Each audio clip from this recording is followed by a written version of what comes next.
Hello everyone, and welcome to the Fictional Vortex. So we are back with an interesting movie on what if Naruto was Asura's heir and awakens the 5 elements. But before we start, I just want to remind you to please subscribe to my channel and hit the like button if you enjoy my content.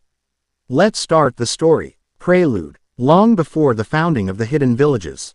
During an era of endless wars between mankind, the Shinju, a tree revered as a deity, bore a chakra fruit once every 1,000 years. Although it was forbidden to consume the Shinju's fruit, it was eaten by Princess Kagaya Otsutsuki, who used the power it granted her to end the wars plaguing the lands. Sometime after this, Kagaya gave birth to 2 sons who became the first humans born with chakra. Angered by the power gained by her children, Kagaya manifested together with the Shinju into an incarnation that would be christened by many as the Jubi 10 Tails, which ravaged the world, attempting to reclaim its lost chakra. In the final duel between the 10 Tails and Kagaya's sons, Hagoromo Otsutsuki and Hamura Otsutsuki, they managed to defeat the beast and sealed it within Hagoromo, becoming its Jinchuriki, causing him to be revered as the Rakuto Sennin, Sage of 6 Paths, for the virtue of his victory. With his knowledge of the concept of chakra, Hagoromo traveled across the land, giving chakra to others as well as spreading his ideals and religion, Ninshu, which eventually became the ability known as ninjutsu. With Hagoromo's great deeds and ultimate desire to bring peace to the war-torn world made him widely known as the Konoha no Kyuseishu, savior of this world. Hagoromo's ultimate wish was to establish peace across the world, but it was a goal that would never be achieved in a single lifetime. Knowing this, he chose to entrust his dream and legacy to his 2 sons, Indra Otsutsuki and Asura Otsutsuki, and began teaching them Ninshu. Hagoromo acknowledged Indra, his eldest son, as a true prodigy, who quickly began to revel in his natural prowess and became very solitary. Asura, his youngest son, proved to be the exact opposite, having shown no special abilities or natural talent. But he pushed on through his limitations, growing stronger and more mature because of his struggles and making friends along the way.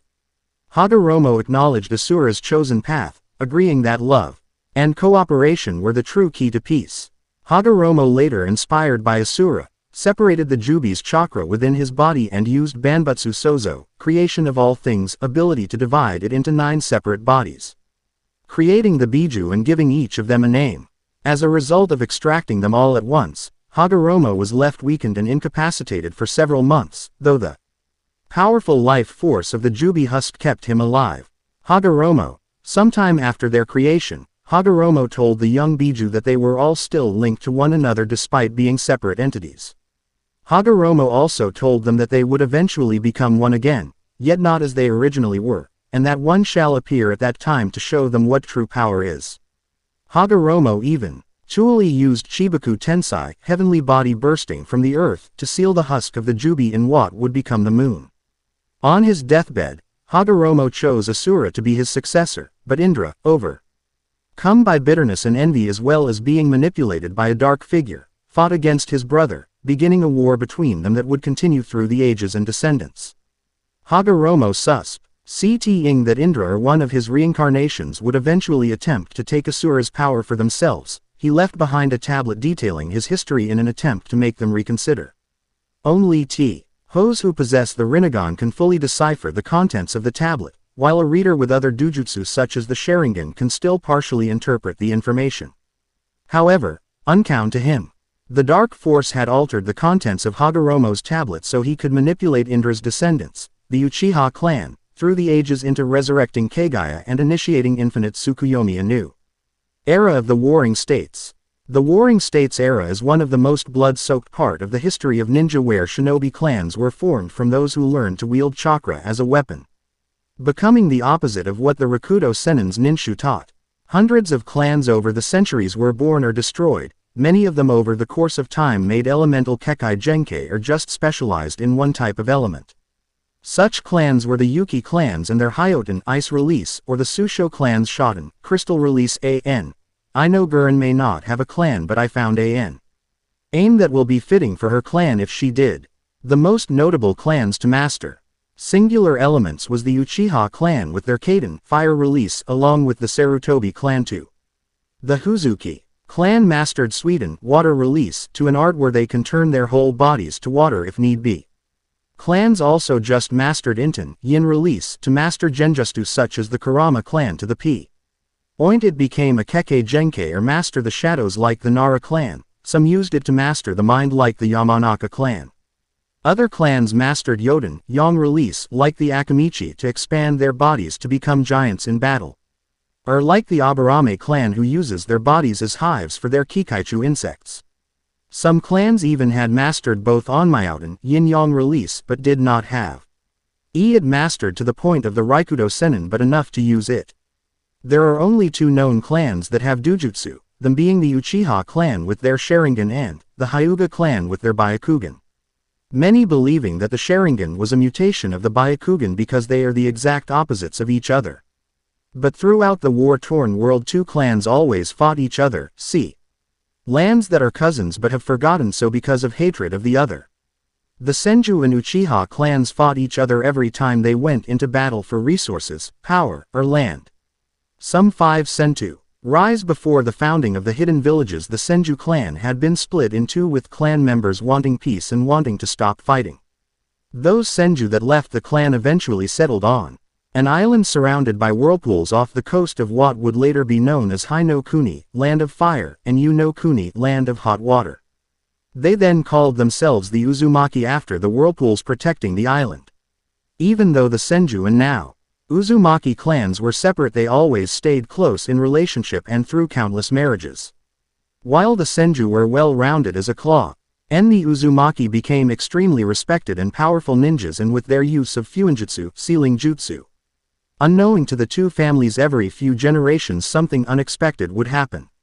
Since their deaths, Indra's and Asura's chakra would transmigrate into one of their descendants. Every transmigration would happen every 5 generations, with the next being directly related to the last. But Asura's transmigration was different than Indra's, with Asura's family being split in 2. His chakra only transmigrated into those who were both Senju and Uzumaki, bringing the Kekkei Genkai bloodline limit back together. 25 years before the founding of Konohagakure no Sato, Hidden Leaf Village, Asura's next transmigrate reincarnation would be born as Hashirama Senju and Indra. Transmigrate reincarnation would be born as Madara Uchiha. Hashirama was born as the oldest of 4 children to Butsuma Senju, leader of the Senju clan, and Momoko Senju, formerly Uzumaki. Madara was Bo-RN to Tajima Uchiha, leader of the Uchiha clan, and Ranko Uchiha. 10 years later, Hashirama first came across Madara at the edge of a river where the young Uchiha was attempting to skip a stone all the way across. Easily getting a rock to the other side, Hashirama introduced himself to Madara as his rival in stone skipping, and noted that he was clearly leading. Neither Hashirama nor Madara revealed their surnames, as it was unwise in such an era. Unbeknownst to them, their clans had been in a bloody feud for ages, hired constantly by opposing factions to counterbalance the other. The 2 knew that the only way for them to survive was to befriend their enemies. As they skipped stones together, the 2 boys discovered the corpse of a member of the Hagoromo clan. Soon afterward, Hashirama attended the burial of his younger brother, Kawarama, who had been murdered by members of the Uchiha clan. Saddened by Kawarama's passing, Hashirama got into a brief altercation with his father over what he considered to be the pointless death of his brother. That moment convinced Hashirama, with his brother, Tobarama's support, that there would have to be peace amongst ninja. Not long passed before Itama, Hashirama and Tobarama's other younger brother, also fell to the perils of war. The event led Hashirama to return to the riverbank, where he met with Madara once more, and with him discussed the death of Itama. Finding solace in each other's company, the 2 continued to meet by the river, where they sparred, shared techniques, and talked over prospects for the future. It was during one of these meetings that Hashirama revealed his dream to create a new village where people could live in peace, and more importantly, where children could grow up and study together. It would be a place Heir shinobi would be assigned missions based on their level of skill and not out of necessity to fill a battlefield with forces, learned or not. Madara agreed, and the 2 children decided to build their dream village below the very cliff where they talked. However, Hashirama's friendship with the young Uchiha was not long to last, as Butsuma soon discovered from Tobarama that his son had been meeting with Madara. Revealing to Hashirama that Madara was in fact an Uchiha who had killed several of the Senju's strongest shinobi, he ordered his son to use his meetings with Madara to spy on him and, if necessary, to kill him. Still, Hashirama could not stand to betray his friend. When the two boys met again, they warned each other that a trap had been set for the other, but as they fled, they looked back in shock to find their fathers and younger brothers standing across from each other, fully ready for combat. After the initial scuffle, Madara and Hashirama intervened, getting between their respective families. Madara, realizing that he had to choose between Hashirama and their dream or his family, regretfully decided to end his friendship with the young Senju, determined to protect his brother Izuna. Hashirama tried to make Madara reconsider, but Madara refused to let go of his anger for the Senju. He announced his full name as Madara Uchiha to Hashirama, awakening his Sharingan. From then on, Madara would constantly battle Hashirama with the intent of erasing him from his past. Eventually, he and Izuna awakened the Mangekyo Sharingan. With their newly obtained power, the two brothers became the head of the clan, with Madara becoming its leader. During this time, Hashirama discovered his ability to mix his Suiden and Doden chakra and give it life to create Mokuden would release. Sometime afterwards, Madara and Izuna fought Hashirama and Tobirama, where Izuna was mortally wounded by Tobirama. Madara retreated and Izuna died from his wounds but left Madara his eyes, him the eternal Mangekyo Sharingan. After Madara obtained his eternal Mangekyo Sharingan, Madara later confronted Hashirama again with his newfound ocular prowess, but nonetheless, after a day-long battle, Hashirama defeated the jaded Uchiha and approached him once more to create peace between their clans. However, Madara once again refused to accept, and stated that he would not trust Senju unless Hashirama either took his own life, or that of his younger brother. Choosing suicide, Hashirama asked his brother to accept the Uchiha as allies and end their feud, but was stopped by Madara, who then accepted the truce. Era of the Hidden Villages. The Uchiha and Senju, two clans that started the Warring States period, and all the clans they had conquered finally coming together as one, to form the ninja village Madara and Hashirama once dreamed of together. Ultimately, it was Madara who named the village Konohagakure. Madara's relationship with Hashirama steadily became much like from their childhood, sharing their ideas and hopes. When Hashirama told Madara about the plans for the village leader, who would be known as the Hokage, he wished to give the title of Hokage, Fire Shadow, to Madara, and even carve his likeness onto the cliffside overlooking the village. Tobirama, however, convinced him that the villagers would never follow Madara, and that they should be given the choice of who should lead them. Hashirama reluctantly agreed. The villagers selected Hashirama over Madara for the title of Shodaime Hokage, first Fire Shadow. Afterwards, Hashirama and Madara met at the Naka Shrine, where Hashirama expressed his wish that Madara inherit the title of Nadaime Hokage, second Fire Shadow, once the villagers started seeing him in another light. However, Madara noted that Tobirama would more than likely inherit that title, and that when he did, it would not bode well for the Uchiha. Madara's breaking point, however, came after deciphering the tablet beneath the Naka Shrine and discovering the true origins of all shinobi, which left him greatly in despair upon realizing mankind became cursed to repeat history. Later, talking in the Naka Shrine for their last civil meeting, Madara told Hashirama his intent on leaving the village and he had a plan to make his dream become a reality, falling victim to the curse of hatred once again. Hashirama tried to convince Madara to let him help his childhood friend, but Madara scoffed at Hashirama's attempt to follow him, saying that no one can get behind him. Sometime after becoming Hokage, Hashirama convened the very first meeting of the Five Kage, accompanied by his brother and future successor Tobirama. Overwhelmed that the leaders of the five great shinobi countries actually attended the meeting, Hashirama lowered his head thankfully to his equals, and while admonished by his brothers and peers alike, he noted he could not help it. As the meeting got underway and Tobirama explained that the Kage would have to pay for the tailed beasts they would receive, Hashirama questioned his brother, asking whether giving them away for free wasn't all right. Silenced by his brother, he listened on as the proceedings continued. As infighting broke out among the Kage due to what they believed to be the Shodaime Kage's brazen demand, Hashirama made his plea to them to preserve the future of their children. He also expressed concern that the peace agreement between the 5 of them would not last long, but he dreamed of a future where everyone would be united under one cause. Eventually, he shared the tailed beasts to other villages in an attempt to maintain peace and equalize the power between the nations, thus ending the dispute between them.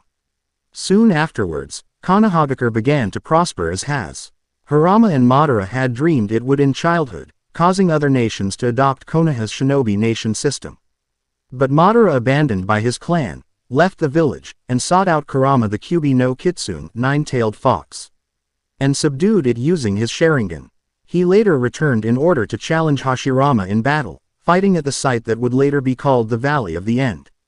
During the battle, Hashirama attempted to reason with Madara to stop fighting and come to his senses, but realizing that Madara would not back down, Hashirama entered Sennin Modo, Sage Mode, to end the battle.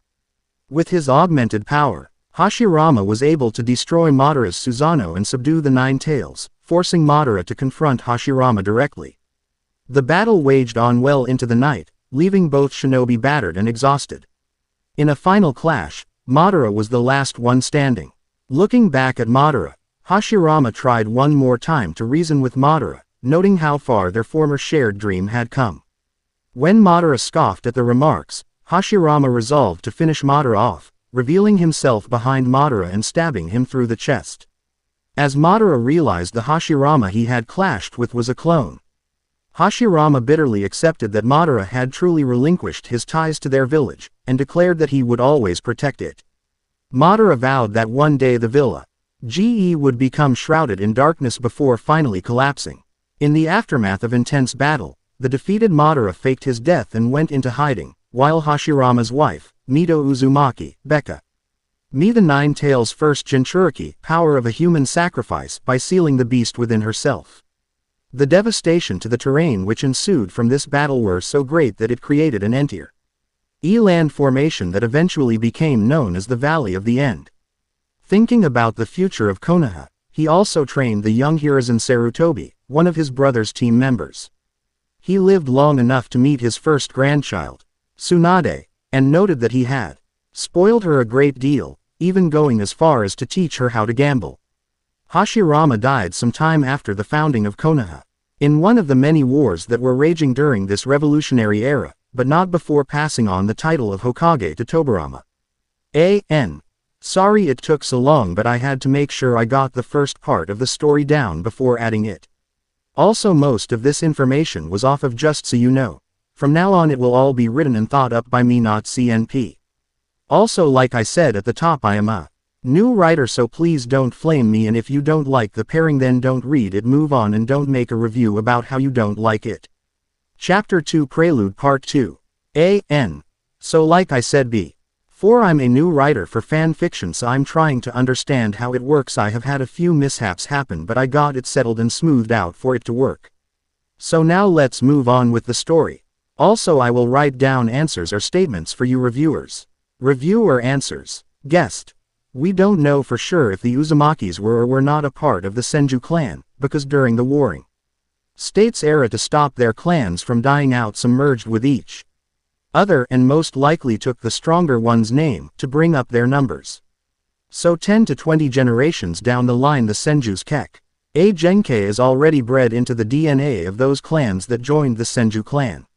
So a group of the Senju learning the art of sealing and breaking off because they no longer wanting to fight is not cliché as you put it. So that is how the Uzumaki became distant relatives of the Senju. And if the break-off group goes in the direction of an enemy clan, then yes, risk of attack is high, but the group went towards the ocean away from the enemy. Another thing, there is no possible way the Uzumaki is related to Hamura in my opinion, until the manga says otherwise, because Asura's and Indra's power is also partly derived from Hagoromo being the Jubi Jinchuriki. Hence why the Uzumaki and Senju are the only ones able to hold the Kyuubi, and the Uchiha are able to control the Biju with the Sharingan. The Byakugan only is only able to see through people, chakra network include, or things, and can see long distances, but can't cast genjutsu or control people with their eyes. Hamura, I believe, never lit his chakra because there was no need to, and evidence the Hyuga clan are all gifted in the Byakugan and Gentle Fist art. Also their clan symbol is the yin-yang symbol, a balance between spiritual energy and physical energy. Rasengan, normal speech. Rasengan, thought speech. Rasengan, Biju speech jutsu. Rasengan, Biju thought speech. Disclaimer. I don't own Naruto, but if I did, Sakura would not have been a fangirl. Konoha no Sato 20 years before Kyuubi attack. This was the era of the Second Shinobi World War. Those who were on leave were having fun before going off to war again to most likely die. By getting drunk, dancing, and of course getting lucky, so they let loose. Except for one busty blonde beauty who wore her hair in 2 pigtails with her bangs drooped down the sides of her face. And she wore a Jonin uniform. The woman had a sour look on her face that said, "I'm not in the mood, fuck off." Hey Tsunade, Heim, there you are. The woman, now identified as Suna, looked to her right to see perverted baka of a teammate Jiraiya. "What do you want, you pervert?" Tsunade said in a sour tone. "Aw, come on Tsunade, don't be like that, have some fun," said Jiraiya in a happy tone with a huge grin. "I'll be however I want to be, you slimy perverted bastard. Why don't you just go die alone away from me?" Tsunade said in a harsh tone. But Jiraiya couldn't blame her. War always led to death, and wounds of Tsunade's father, Tenchi Senju's, death were still there. "Tsunade, you know this was bound to happen, but I promise you that no one else you love is going to die like Tenchi did if I have anything to say about it," said Jiraiya. "Shut the fuck up. You have no right to speak his name, you rotten bastard," she yelled with tears forming in her eyes. "He was a friend of mine, Tsunade. I know how important he was to you, but you still have your brother and grandmother here," Jiraiya explained. Shut up. Shut up. I loved my father. I feel all alone now that he's gone, you inconsiderate asshole." Tsunade yelled ith fury and swung her fist at Jiraiya, only for her punch to be stopped by her teammate grabbing her wrist before fist could connect. Jiraiya then pulled Tsunade in a compassionate hug which surprised her. "That's not true, you still have Sarutobi-sensei, Orochimaru, your brother and grandmother, and me, and I promise I will never leave your side, because I love you," Jiraiya exclaimed. "I always have and always will." Jiraiya's words had made Tsunade cry tears of joy and sadness. "Thank you, Jiraiya," whispered Tsunade. "Anytime Heim, let me buy you a drink," stated Jiraiya. Thank goodness the drinks are free, or else Jiraiya would have gone broke. A few hours and many drinks later, we find our current hero and heroine of this era, drunk as a skunk, leaning on each other having a good time. "Oh Jiraiya-kun, you treat me so well," said an intoxicated Tsunade nibbling on Jiraiya's earlobe. "Anything for you Tsunade-chan tilde," replied Jiraiya, equally intoxicated and grinning like a pervert. "Come on," said Tsunade while dragging Jiraiya out of the bar they were in. "Where are we going Tsunade Heim?" questioned a drunken Jiraiya. "You'll see," said Tsunade with a sly smile. They both arrived at the Senju clan estate, which made Jiraiya more curious, and the two traveled the upper floor where Tsunade sleeps. "Tsunade Heim, what are we doing here?" Jiraiya asked. His answer was Tsunade jumping him and kissing him. She pushed him into her room, locked the door, pushed him onto her bed, and, you get the idea. The next morning, Jiraiya, a scream awoke the Gamma Sennin Toad Sage. "Huh, what happened?" Jiraiya asked. He turned in the direction of the voice, to see a naked and pissed of Tsunade with an expression that said ready to kill. Now normally Jiraiya would run while he still had the chance, but he was distracted with Tsunade's mountains that were exposed in all their incredible glory. Suddenly, while he was distracted by the glorious mounds, Tsunade punched Jiraiya with so much force he went through the wall and landed on the other side of the village. Unfortunately for him, it was in the women's side of the hot springs. Throughout all this, after Tsunade's sobering punch, Jiraiya had one thought: what did I do? A few weeks later, in the weeks following Tsunade and Jiraiya's little incident, we find Tsunade sitting in the Senju clan compound in turmoil about a new discovery she uncovered just that morning. She was pregnant. Tsunade, Senju heiress to the Senju clan, granddaughter to the Shodai Hokage, lead medic of Konoha Hospital, was pregnant. Not just pregnant, but pregnant with Jiraiya's, her perverted teammate's child. She didn't know what to do. She didn't want to go to her sensei because he would have to tell the council. And the council will make a big deal about it.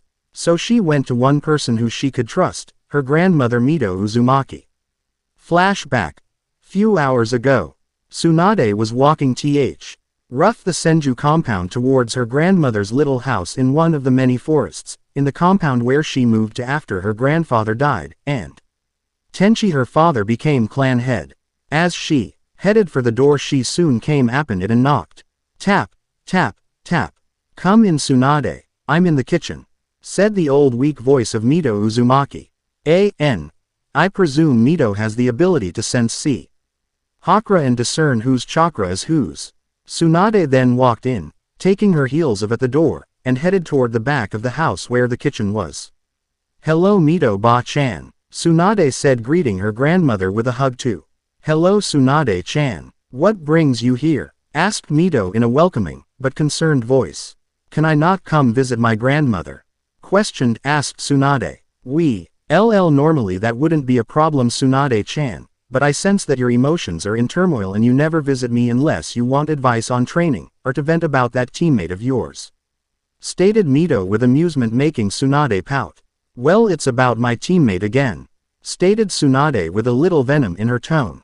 3 weeks ago when I was mourning father's death, I was drinking in the shinobi-only bar 4 blocks away from the Junin lounge, and Jiraiya showed up. We got into a little spat, and he said he loved me and won't let anything happen to me like what happened to Tasan. Tsunade stated quietly. He then offered to get me drinks and we both drank for a couple of hours. I don't remember what happened after that, but I woke up the next morning naked right next to him, so I punched him out of my room. Through the wall, exclaimed Tsunade with anger in her voice. Last week I was supposed to start menstruating, but it didn't happen. Then at the start of this week I started to get morning sickness. I didn't want to believe it, so I went to the hospital to get checked out, and I'm pregnant.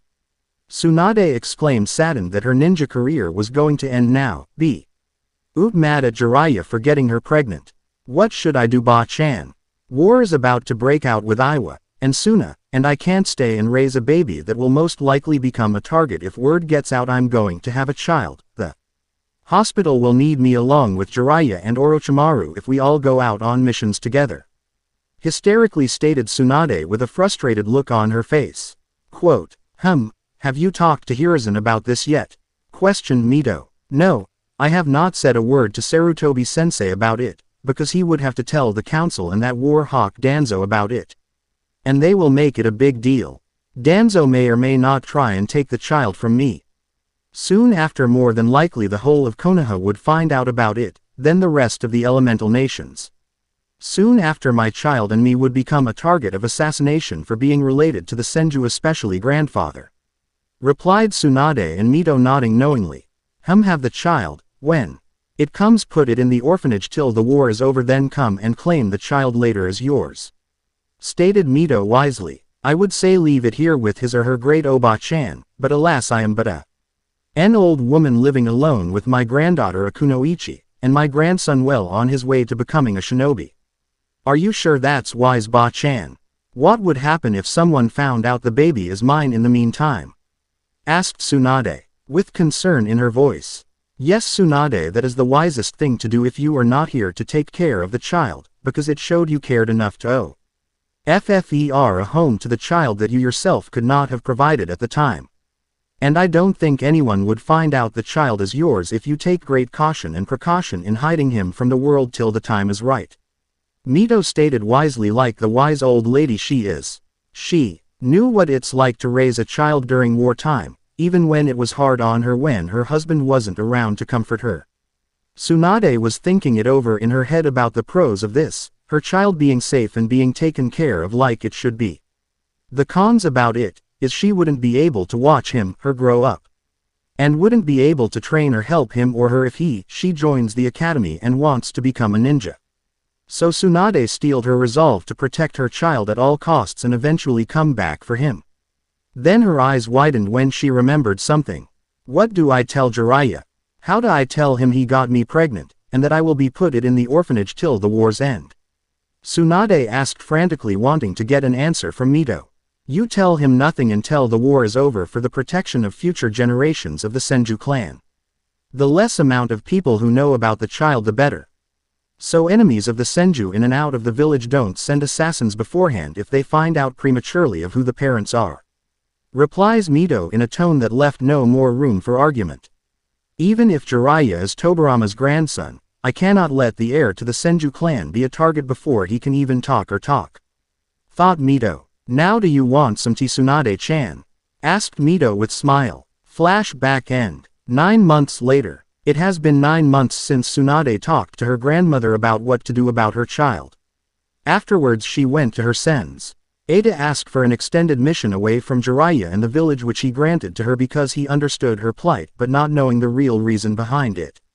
It was also during this time had Jiraiya received a prophecy concerning him while training on Mt. Myoboku from Gamamaru, the Ogama Sennin, Great Toad Sage.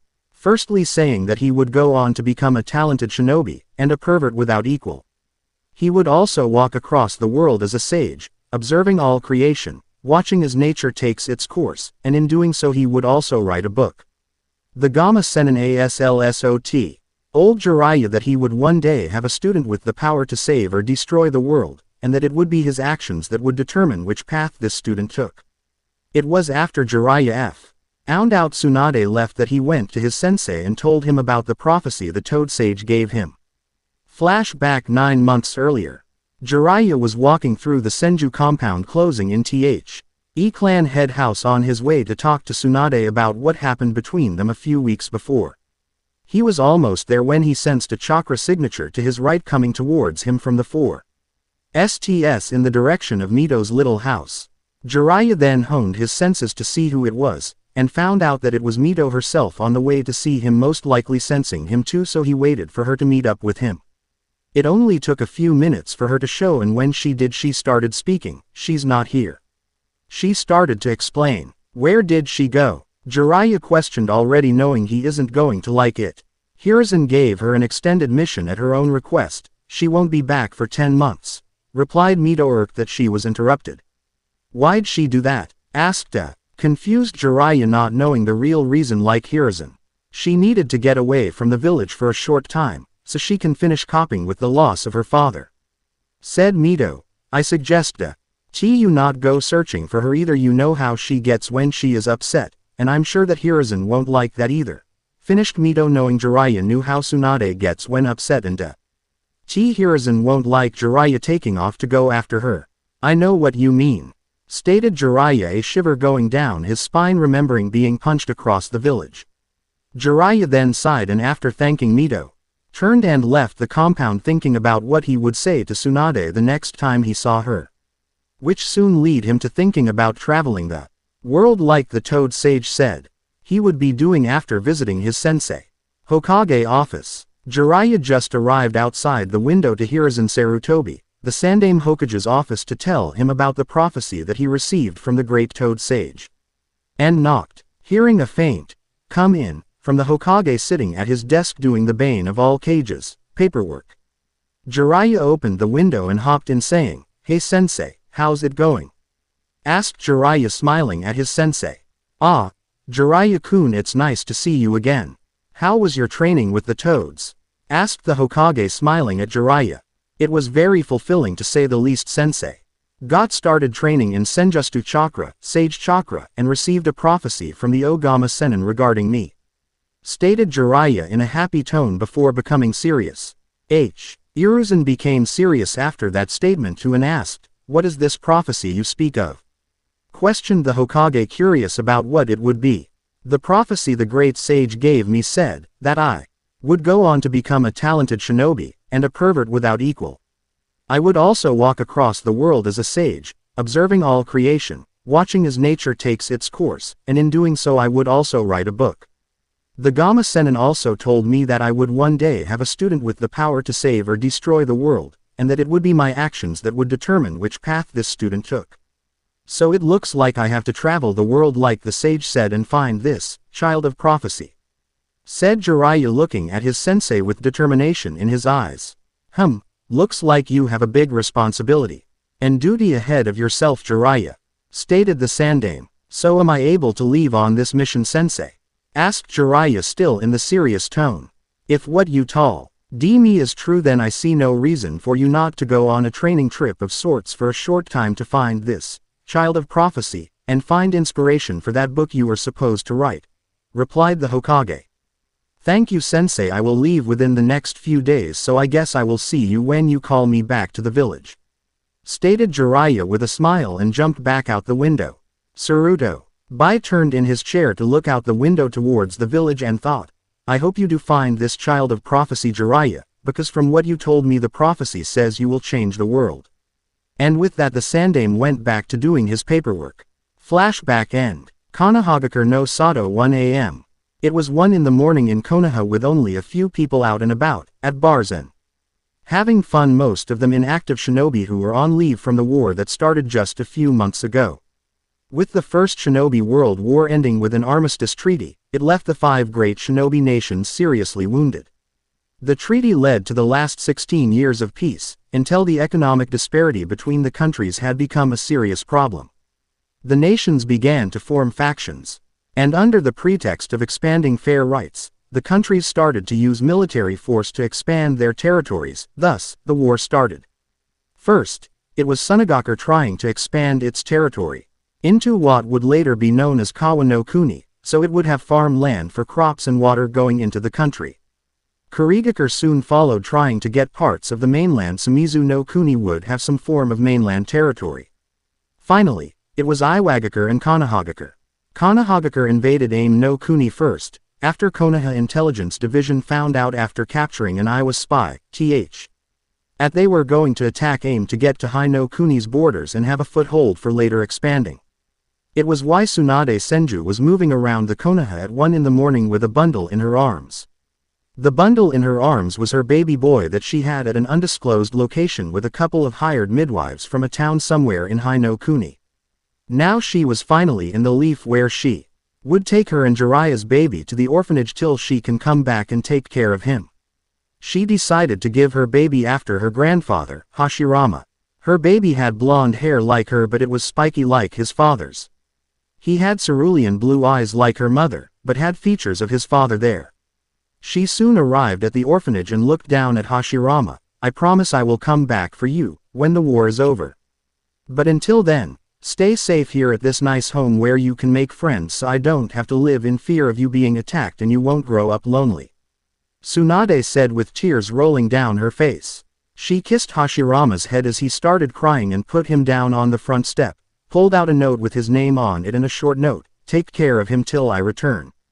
She knocked and fled through the forest into the village away from the orphanage, though she did not notice the small gust of wind that blew by the front door, and whisked the card WITH the name and note on it away into the nearby river.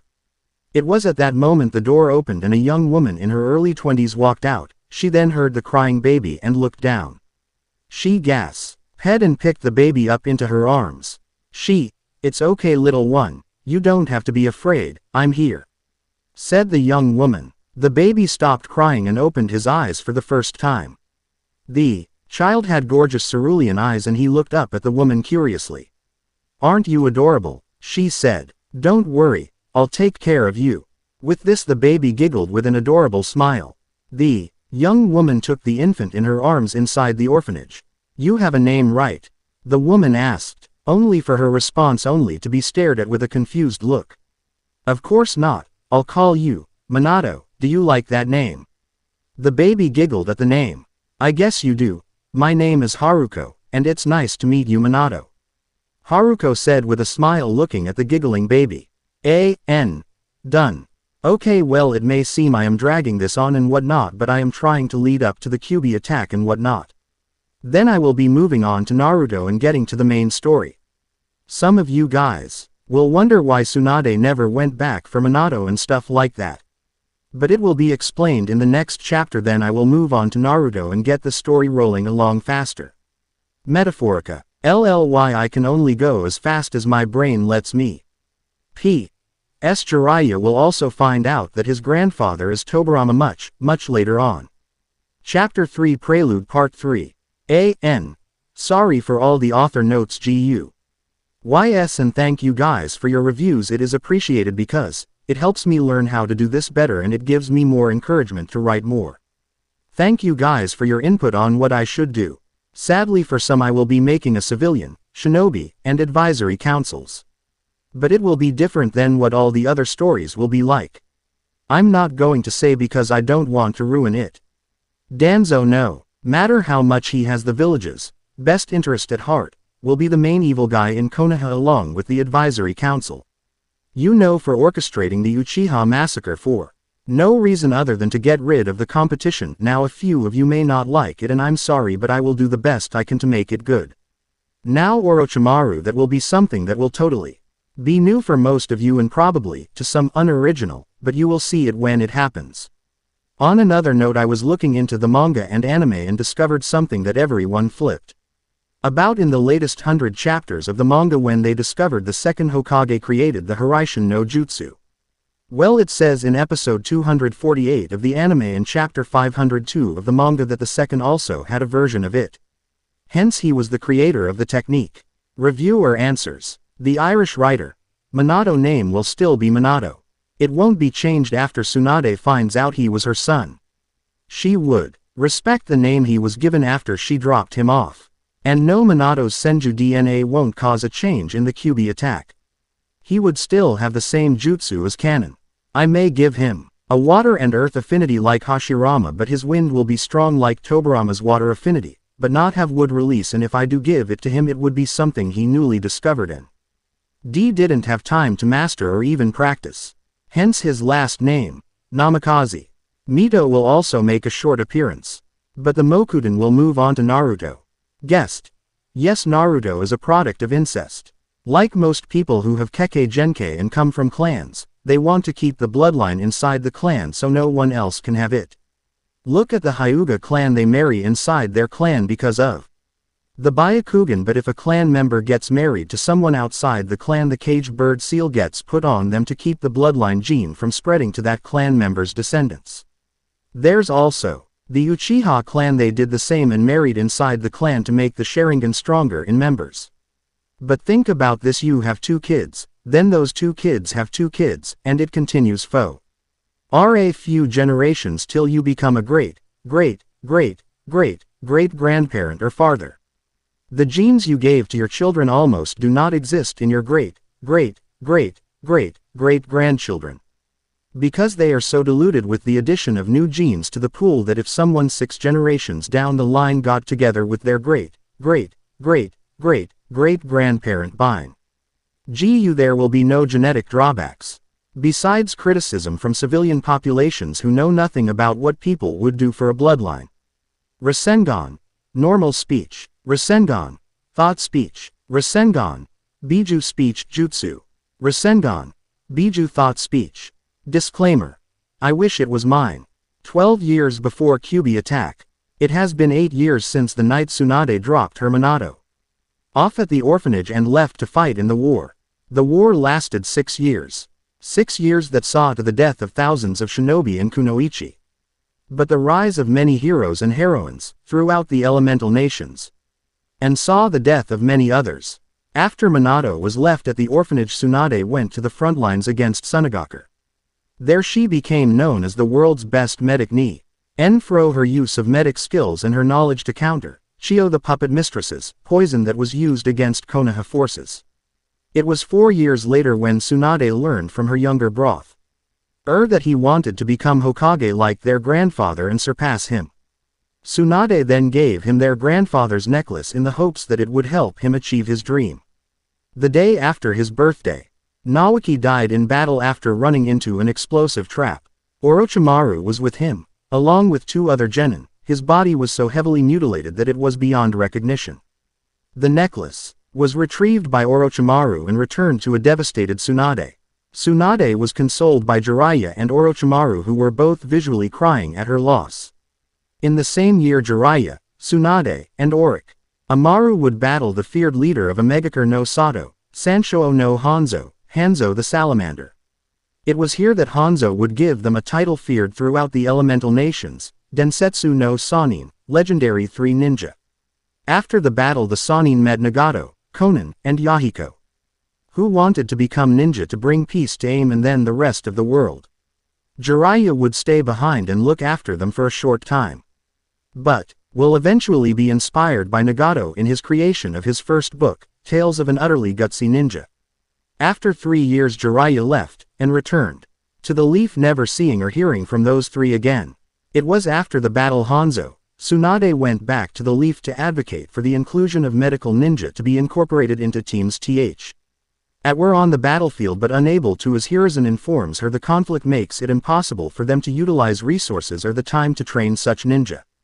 It was by that time that a discouraged Tsunade met Dan Kato, who seconds her request of focusing on finding ways to save their comrades, lives on the battlefield. In time, finding herself and Dan have similar ideals, Tsunade fell in love with him. As a sign of her affection, and in the hopes that this time it would help make his dreams come true, Tsunade gave him Hashirama's necklace prior to his death, with the necklace returning to her possession. Rumored as a cursed item that kills anyone other than Tsunade who wears it. Developing hemophobia, which renders her unable to take part in any more battles, the deaths of both Nawaki and Dan disillusioned Tsunade to see the Hokage title as nothing but a fool's position. Jiraiya would come home to the love of his life with another man, but bear with it because he knows that even if he did love her, she didn't love him. So Jiraiya put himself into his work and became well renowned because of it. Less than a year and a half later Jiraiya would receive word that Dan Kato, Tsunade's lover, died on the battlefield. And that she became cold-hearted and distant. It has 6 years after the start of the war and the death of brother and Dan, that she finally went to claim her child she left at the orphanage so long ago. Only to find something horrible. 14 years before Kyuubi attack. It has been 6 years. 6 years since she took her son there, and left him to go fight in the war and protect her village and precious people. She left him there to protect him from the enemies of the clan in and out of the village. So now 6 years afterwards we find Tsunade Senju on her way back to Konohagakure no Sato after R&R away from Konoha, to mourn the deaths of her brother and lover. She was walking down the main roadway toward Konoha's eastern gate. She was going at it slowly because she didn't want to rush to the village right away. She was still in turmoil about what happened to Dan and Nawaki, but she had to find her son. Him and her grandmother were all that was left of her family. Tsunade was close to the gate now, less than 100 meters away. She arrived at the gate to see the gate guards guarding the gates at the post that was set up next to it. They notice her as she walks up to the post to sign in, like all shinobi and kunoichi have to do after a leave of absence or mission. It was different than civilians who can leave anytime they want to. After signing in, she started walking towards her clan compound so she can get ready to go to the orphanage that she dropped her son off at. As she was walking, she was receiving waves and smiles from civilians and ninja alike. She didn't mind it at all, but she didn't care for what they were doing. She only had one goal in mind, and that was to get her son back. She soon arrived at her compound and walked through the gates. As she was walking, she thought about visiting her grandmother to see how she was doing, because Mito was so close to her death and she wouldn't last long before she died. Thinking it over, she decided to go and see her grandmother before she went home to get ready for the meeting of her son. She made her way through the forest within the compound and saw the house her grandmother lived in come into view. It took her a minute or two to get to the house and knock on the door. She soon heard a very, very faint, "Come in," and knew something was wrong. She opened the door and walked in. Didn't know what to expect, so she kept her guard up just in case of an attack. She soon found Mito in her room on her bed, covered up with a blanket and an IV attached to her wrist. Tsunade walked over to Mito with a little hesitation, but did so nonetheless. Mito looked over and smiled weakly at her granddaughter, happy to see her for the first time in a few years. Tsunade smiled back with a smile that did not reach her eyes. With a look of sadness and regret. "Tsunade-chan," said Mito weakly, "it's good to see you after these past few tragic years," added Mito. "Hi Ba-chan, it's good to see you too," replied Tsunade, some happiness returning to her eyes. "How are you doing, Ba-chan? I didn't know you were bedridden," stated Tsunade with her sadness returning. This is nothing. I am fine, just a little older than the last time you saw me," said Mito with a small amount of amusement in her voice. "Hee, I see that, Ba-chan," Tsunade said while giggling a bit in amusement at her grandmother's old lady jokes. "But there are things we need to discuss, Tsunade. that are going to make your heart hurt a lot more than it already is, stated Mito, becoming serious in the blink of an eye, like all Uzumaki do when something important is happening or needs to be said and heard. The first thing that we need to talk about is your child you left at the orphanage on the other side of the village, continued Mito before being interrupted by Tsunade. What about him? Has something happened to him or the orphanage? Stated a fear-stricken Tsunade with a gut feeling something bad happened to her child. Yes, something did happen to him in the orphanage, stated Mito. And don't interrupt me again, reprimanded Mito, with Tsunade rubbing her neck with one hand, chuckling embarrassed about what she did. Tsunade, I'm not going to sugarcoat this to make it sound better, but a few years ago an Iwa spy was found within the village and he started to flee.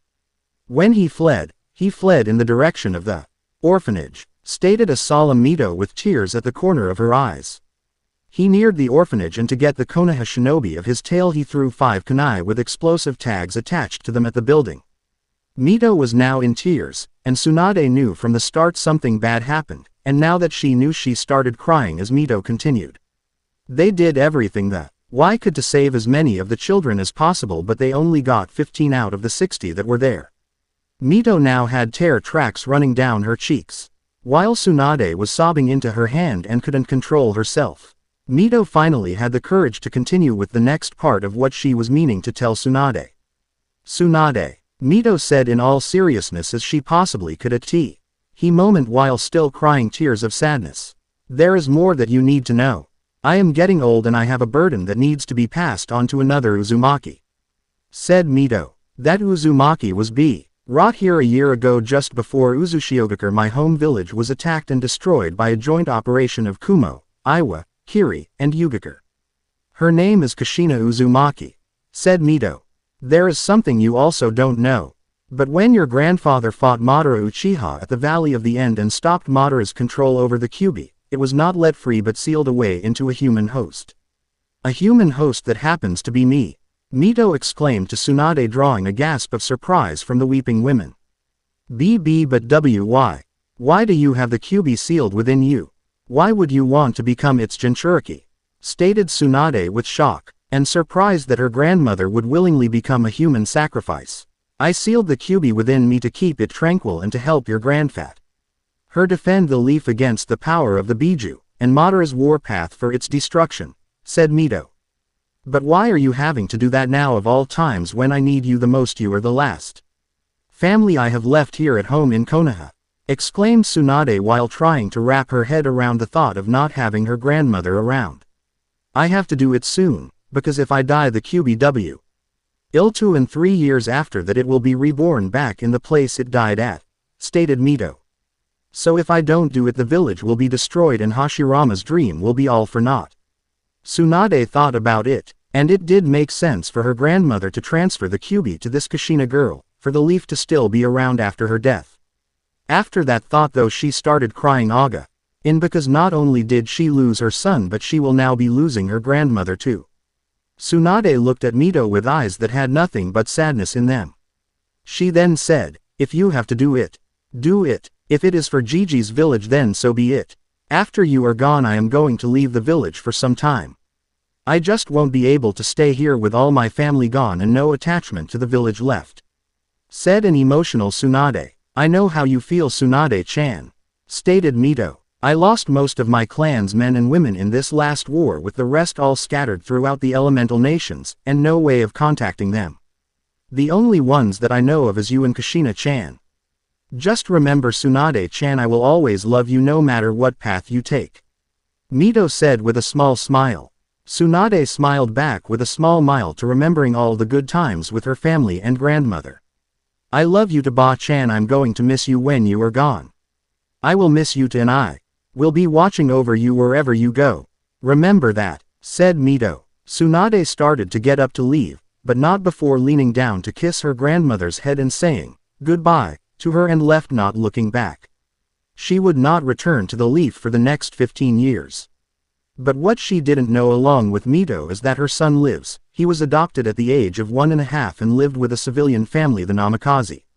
4 years later, his adoptive parents would die in another village trying make a business deal to help fund Konoha for its war effort. He became an orphan once. Again, but the Hokage and the other councils let him get an apartment, because he was in the village's ninja academy aiming to become a ninja and protect the leaf like his adoptive parents. 12 years before Kyuubi attack. It was a beautiful day in Konoha no Sato with the sun shining and a nice breeze running through the village to where it is not too hot in places from the heat of High no Kuni. Today also marked the start of a new generation of shinobi who will protect the leaf from her enemies and defend her interests throughout the shinobi world. The graduates this year all compose of clan heirs or heiresses, ranging from the Hyuga to Yamanaka and Kurama clans. There is also the Nara, Akamichi, Aburame, and Inuzuka. Even a clan from outside the leaf but has close ties with the villa.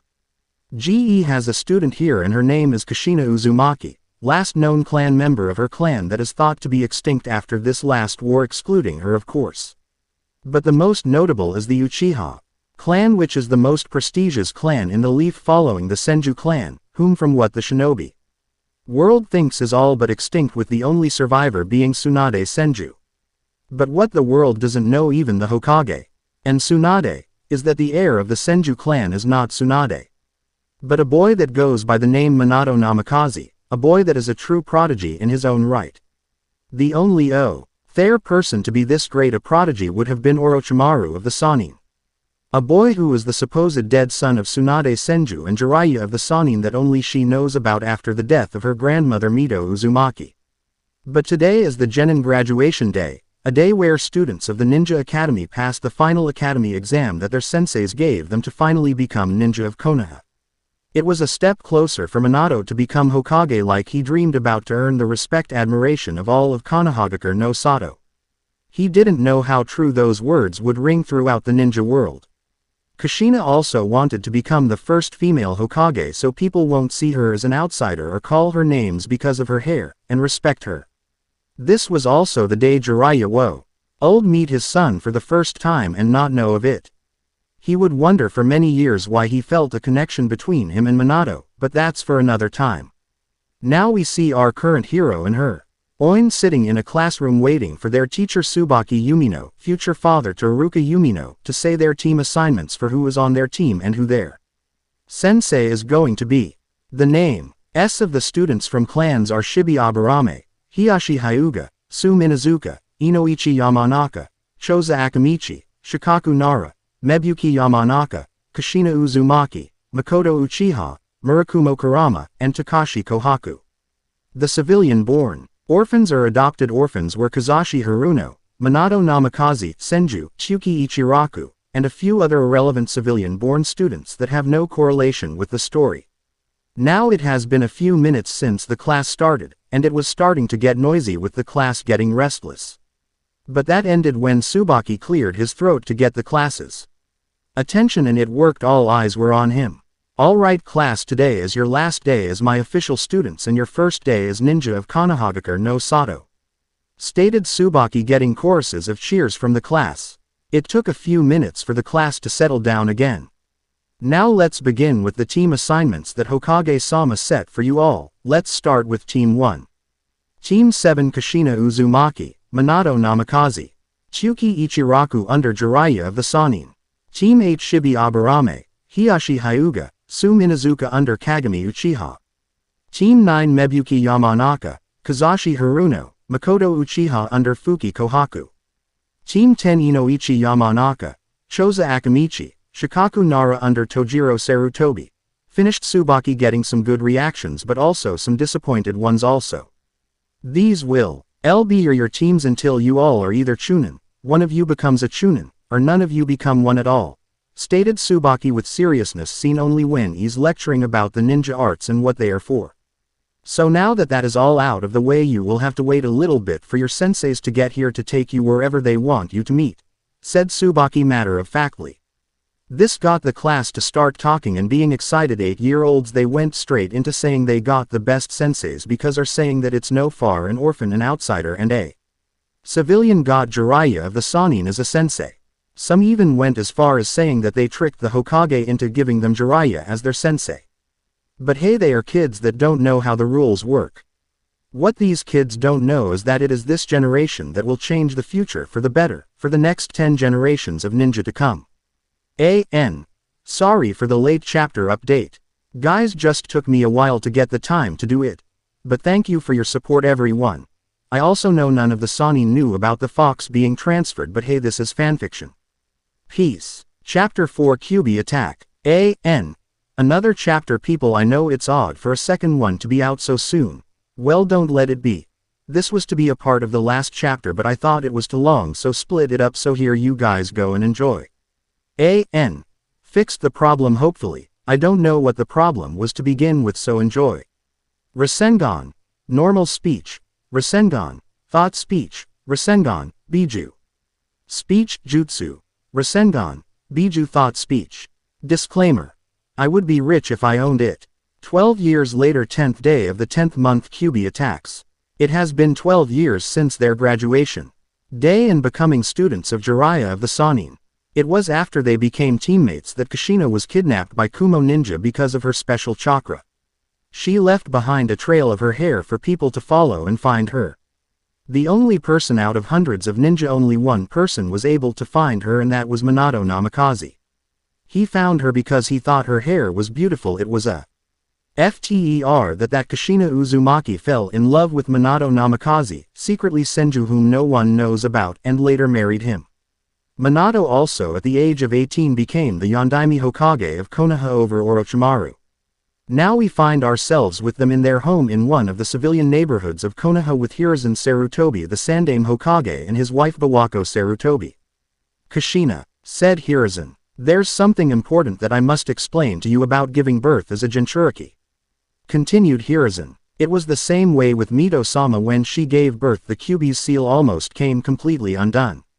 I apologize. But considering the worst case scenario, we've decided to have you give birth inside a barrier, away from Konoha. Finished Hiruzen. I'll be there too. I do have to monitor the seal, said Minato, getting a smile and a nod from Kushina. Minato, and Taji of the Anbu Black Ops will accompany you, as will my wife Bawako, stated Hiruzen in a stoic manner. This must be done in the utmost secrecy. Kushina hummed her agreement. You will have bodyguards as well. They'll all be Anbu Black Ops directly assigned by me, finished Hiruzen. Minato moved his hand over to Kushina's, which got her attention. I'll go on ahead and make sure everything's ready, stated Minato, getting a nod and smile of affection from Kushina. And I shall guide you to the location, said Bawako seriously. Kushina, yelled Bawako, getting Kushina's attention away from Minato. Oh, yes, thank you, I appreciate it, said Kushina with embarrassed smile on her face as Minato left the house, closing the door behind him. Short time later. We should leave soon, said Bawako outside the house a few hours later. Hi, exclaimed Kushina as they started walking through the streets of the village. Soon after the start of their walk, Kushina and Bawako ran into Makoto Uchiha, who was holding her son. Oh, wow, you had a girl, said Kushina excitedly. Haha. No, he's a boy, replied Makoto back to Kushina with a smile. Oh, what a little cutie, said Kushina. Hi there, little guy, what's your name, handsome? Asked Kushina, giggling at how cute the baby was. It's Sasuke-kun, said Makoto while smiling down at her son, also getting Bawako's attention with the name. Oh, he was named after the father of Sandaime-sama then, was he? Asked Bawako. Yes, so he will grow up and be a strong, splendid shinobi, said Makoto. You're due pretty soon to, aren't you, Kushina-chan? You ought to start thinking about baby names as well, questioned then, stated Makoto with a smirk on her face towards her friend. Actually, started Kushina with a finger raised and smiling with her eyes closed. I've already decided, we're going to call him Naruto. He'll be classmates with little Sasuke-kun here, I hope you two get along, stated Kushina, rubbing Sasuke's head affectionately while smiling happily and giggling a little. Then Kushina got a dark aura around her head and asked Makoto, by the way, does it really hurt like they say? Questioned Kushina. Makoto stared at her for a second, then said with a smirk, wow, so there's actually something that scares you. Shocking, she said with a laugh. It was after this that Bawako started to drag Kushina away, saying, come, let's go, Kushina. Yes ma'am, replied Kushina, laughing a little. The details of your birthing are supposed to secret, remember. Until we get to our location we must avoid all contact with anyone, including friends, stated Bawako, seriously getting a, "Yes ma'am," from Kushina and an embarrassed smile. "Sorry about that," she continued. "Also, although we will be outside the village, this is to remain covert, so when your labor pains start, do not cry out, understand?" exclaimed Bawako, as serious as she could. "Oh, yes ma'am," replied Kushina. A few hours later. "Ah, it hurts Datbane. Ah," yelled out a pained Kushina who was in labor. In the cave with the barrier surrounding them while Kushina gives birth. "I've never seen Kushina-chan in so much pain before that she's cried out like this," said Minato with worry in his voice. "Is she really going to be okay?" he asked with more concern. "Hi, she's going to be fine now, forget about that and just stay focused on the Kyuubi's seal," ordered Bawako to Minato. "Ah," screamed out Kushina in more labor pains. "Okay, but she's so," started Minato. "You're the Yondaime Hokage, Minato. Now act like it and get a grip. Most men would have dropped dead from such pain long ago. But women are much stronger," exclaimed Bawako to Minato, trying to assure him. Inside the seal, the Kyuubi was trying to get out as Minato was using his chakra to hold it back in the seal. "Hey, he's so strong, the Kyuubi is writhing to get out," thought Minato.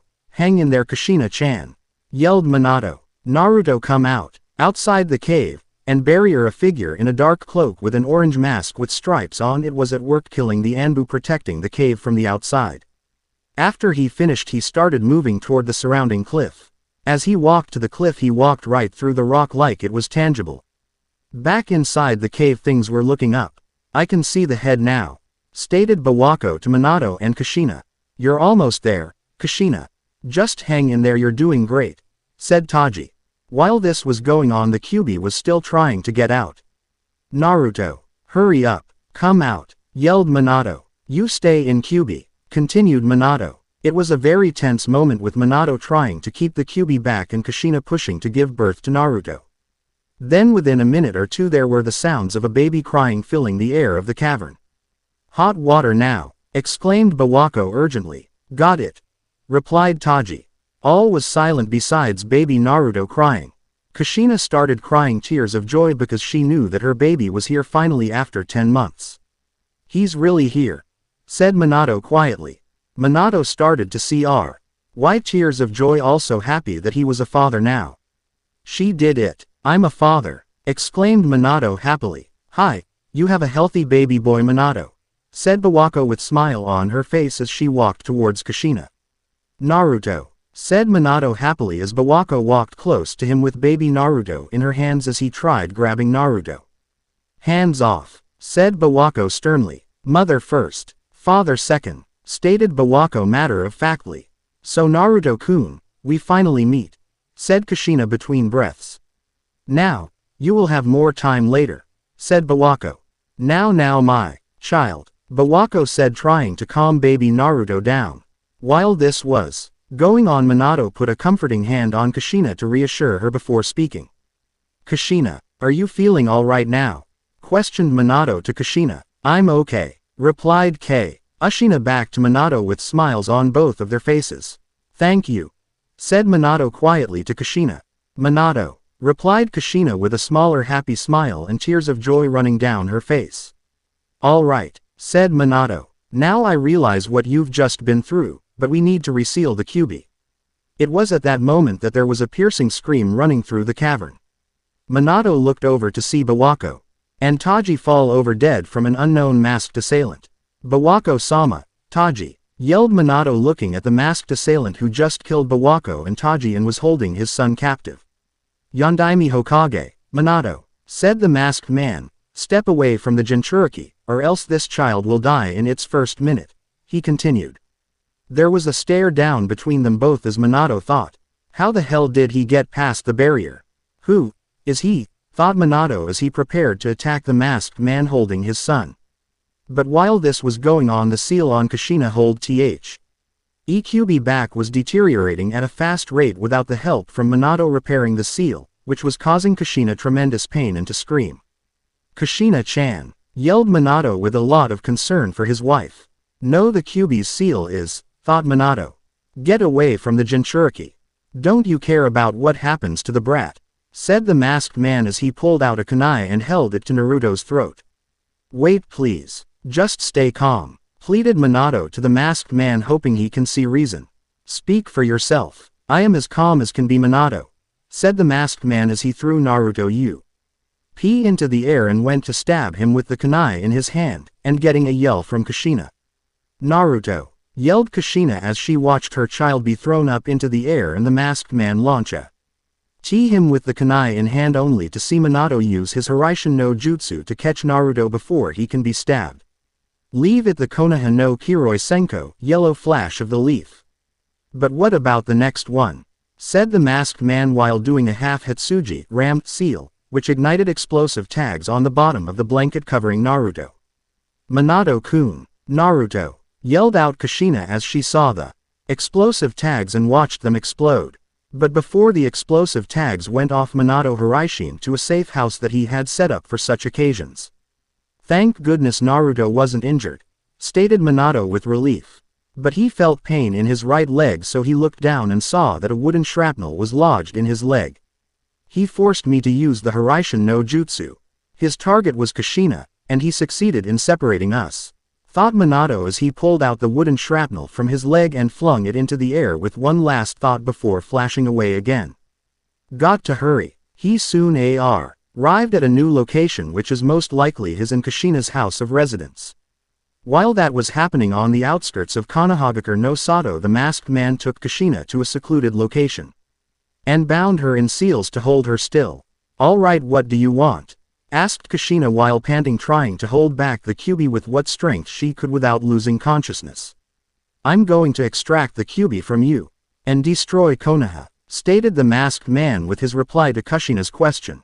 No you can't, said Kushina with a look fear and shock on her face.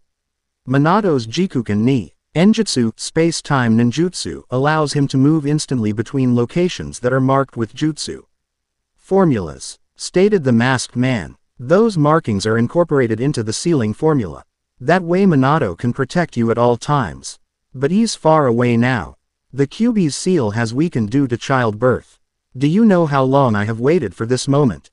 The masked man finishes. Safe house. Back at the safe house, Minato puts Naruto down in a bed specially made for him. You'll be safe here, said Minato. Naruto, please be patient, okay? I have to go and rescue your mother right now. Unknown location with Kushina. In the location Kushina is in, the masked man finally revealed his eye that is visible through the hole in his mask, which revealed the fabled Sharingan. With his Sharingan he went into Kushina's seal. It's you, said the Kyuubi as if knowing who the masked man was. It was then that the fox was put into a genjutsu by the masked man. Which when the fox was put under he genjutsu, the Sharingan appeared within the irises of its eyes. When that happened, the seal degraded even more, releasing the fox from the fabricated mass of stone that it was attached to by chains of chakra.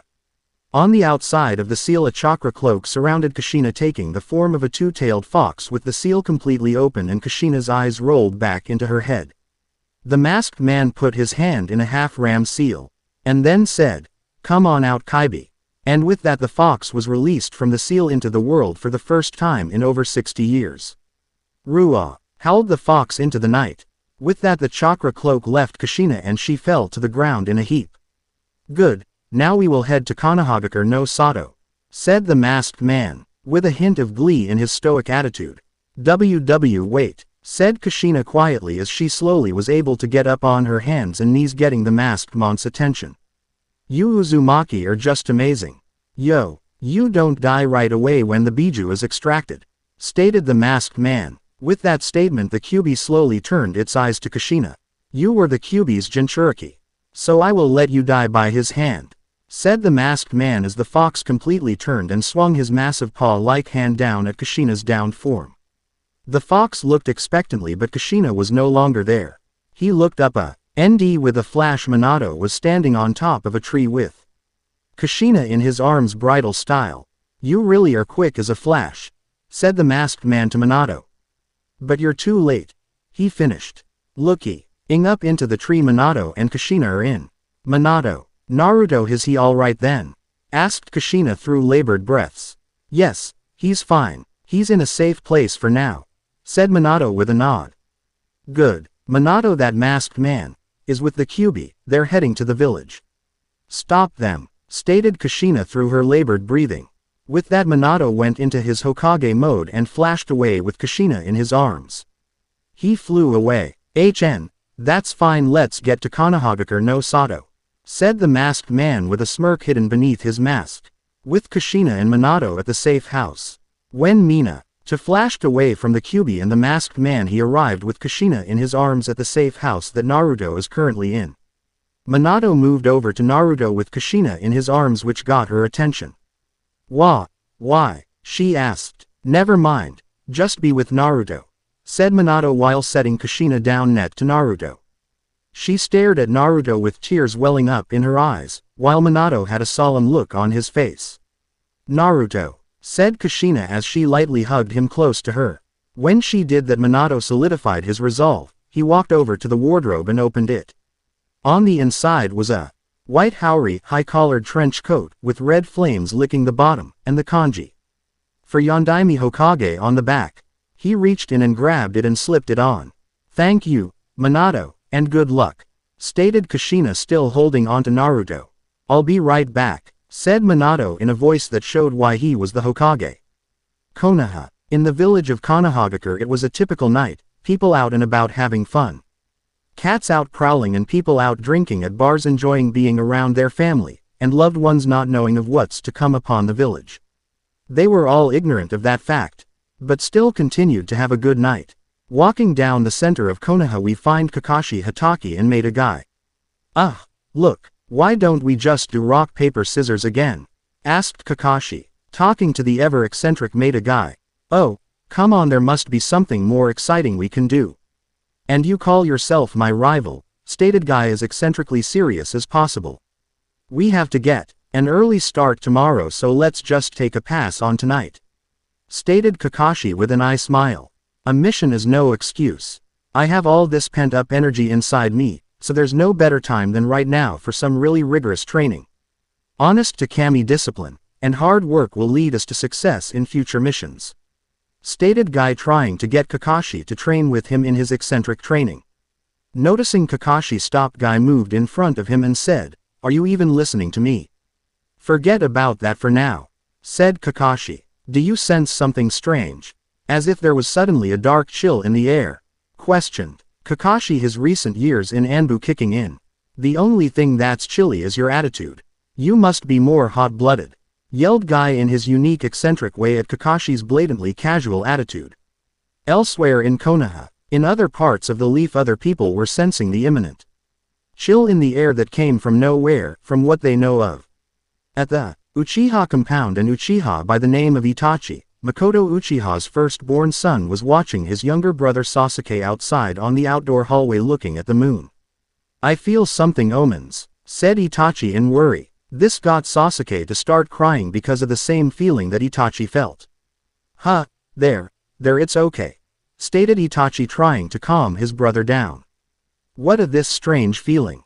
Of all the times for mom and dad to be out," thought Itachi. "Don't cry, Sasuke. No matter what happens, your big brother will protect you, I promise you that," stated Itachi to Sasuke with a small smile on his face. The Sandaime Hokage, who was in his office at home, also felt the disturbance. He grunted and blew out smoke from the pipe he is smoking at the moment. He looked out his window at the full moon that was hanging in the air. "It can't be," he said with no emotion in his voice. Edge of the village. At the edge of the village, in a quiet neighborhood, the man in the mask that release the Kyuubi from Kushina landed on the ground in an ally. He slowly looked from his crouched position with a glint in his Sharingan eye, while raising his hand and yelling out, "Kuchio's no Jutsu," in a huge cloud of white smoke the size of the Hokage monument. The Kyuubi no Kitsune was finally summoned to the leaf. The potency of the fox's chakra started to blow civilians and ninja alike away, along with the surrounding buildings. "As that?" said a civilian. "No way, it's the Kyuubi," yelled the same civilian. With that, the other civilians in the area started to run away as fast as they could. "Go Kyuubi," yelled the masked man, which caused the Kyuubi to start destroying the village with every fiber of its being. It was crushing and blowing away buildings with its breath, killing civilians and ninja. Back with the Sandaime Hokage, and Anbu appeared in his office. Sandaime-sama, it's the Kyuubi. The Kyuubi is inside Konoha, stated the Anbu to the Sandaime. Hi, I know that. I'll go restrain him. You and the others go protect all the people of the village, ordered the Sandaime. Hi, said the Anbu following orders. Was Kushina's seal broken? We failed even with all the safeguards we put in place, Bawako, thought the Sandaime. Throughout the village the older Jonin were ordering the younger Jonin, Chunin, and Genin to evacuate the civilians and get out themselves. The Shinobi, Ai and Kunoichi were attacking the fox the best they can. But with it being a chakra construct it doesn't do much if at all any. The commanders were ordering the other ninja to attack the best they can, to hold the fox off till all of the civilians were out. Up on the Hokage monument Minato flashed to the tip of the highest point on his own carving dressed in his haori. He looked up and saw all the damage the fox has already done to the village, and thought, as Hokage I must protect the village, my family. This is what I have to do right now. With a seriously calm face only a Hokage can have. I won't let you destroy my home. The fox in the meantime continued to destroy the village, but then stopped and turned his head towards where Minato was standing on his carved head. So you've noticed me, huh? Asked Minato to himself. With that the fox roared and started gathering and condensing chakra into an orb most commonly known as the Bijudama tailed beast ball and shot it at Minato, destroying more of the village in the process. I won't let you do this, said Minato as he went through hand seals creating a barrier that had his Hiraishin formula incorporated into it. When the Bijudama reached the barrier the formula expanded and encompassed it. Soon the ball of chakra was sent somewhere else outside the village with a gigantic explosion of power. With this much power I have to carefully choose where I redirect his attacks, thought Minato looking at where the blast came from. Down below people watched what the Yondaime Hokage did. The jutsu that deflect the Kyuubi's attack.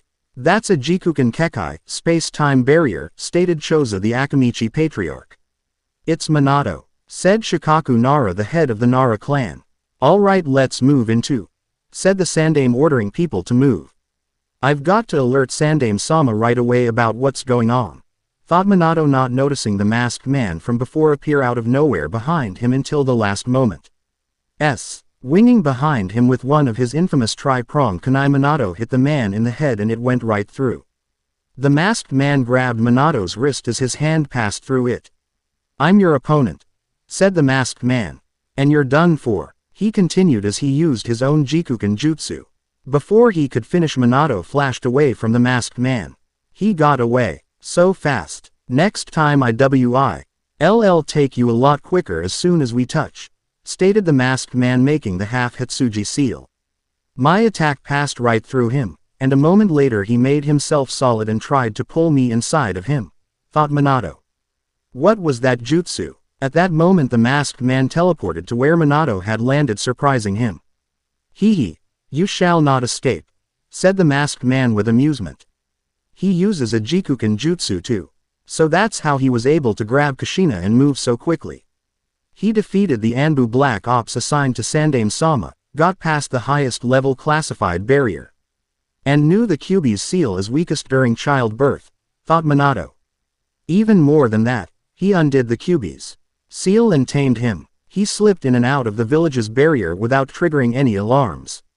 As far as I know there's only one shinobi that could do all that. Minato looked at the masked man and asked, "Are you Madara, Uchiha?" questioned Minato. With that the masked man took off his hood to fully show his mask. "No, that would be impossible, he is dead after all," stated Minato. I wonder about that," said the masked man. "In the end, it doesn't matter who you are. But why attack Konohagakure?" asked Minato. "What would you like to hear? I could say I did it on a whim, or that I planned it, or that it's for war, or rather it's for peace," stated the masked man while dropping a chain out of his sleeve. Either way he's not ordinary, he can control the Kyuubi, his Jikuken jutsu surpasses both Nadaime-sama's and mine. And he's got some dangerous ideology. If I don't settle this now we'll have even bigger problems than the Kyuubi. I'd transport myself to the village, but he'll come to the battlefield with me, it'll be chaos. If he's anything like Madara, he can't keep the Kyuubi under the Kuchio's no jutsu for too long. I have to entrust the village to Sandaime-sama and just take this guy down right here right now, thought Minato, getting into a battle stance. Now that I've freed the Kyuubi, there is no hope for any of you, yelled the Madara want AB while charging at Minato, who started to charge back. Minato lunged forward with his kunai, passing right through Madara, while the masked man had a chain trailing behind him. Minato ran into the chain and was almost captured, but flashed away at the last moment to escape the chain. He arrived at a kunai close by while holding the half-Hitsuji seal.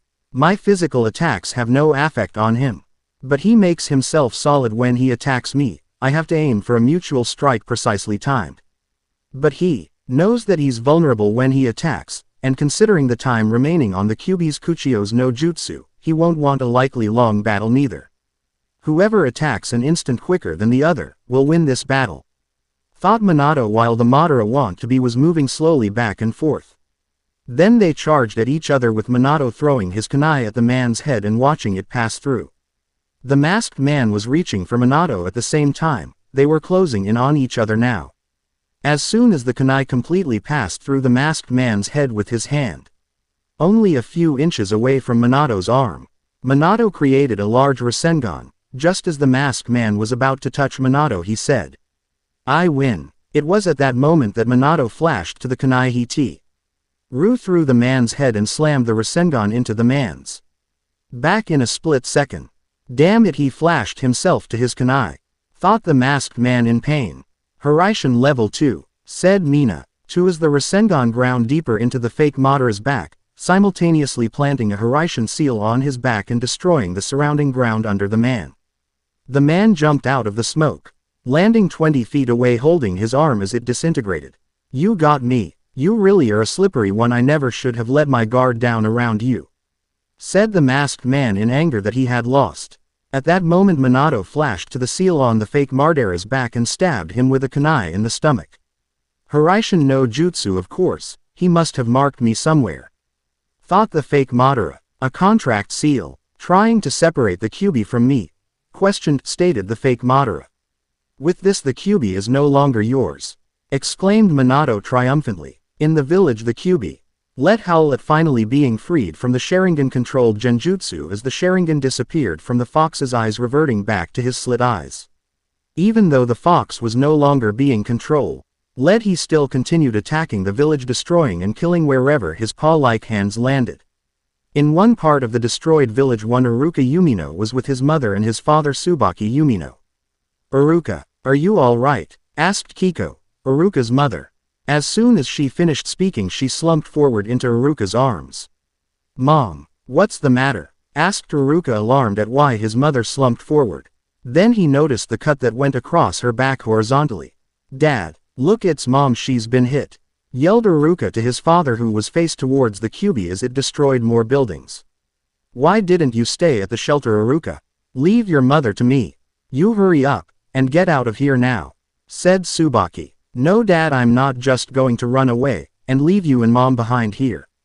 I'm going to stay and protect Mom," yelled Iruka to his father, trying to get him to let him stay. "Don't you dare push me, son. It's a parent's duty to protect their children," yelled back Tsubaki, trying to get his son to see reason, even though Iruka didn't want to.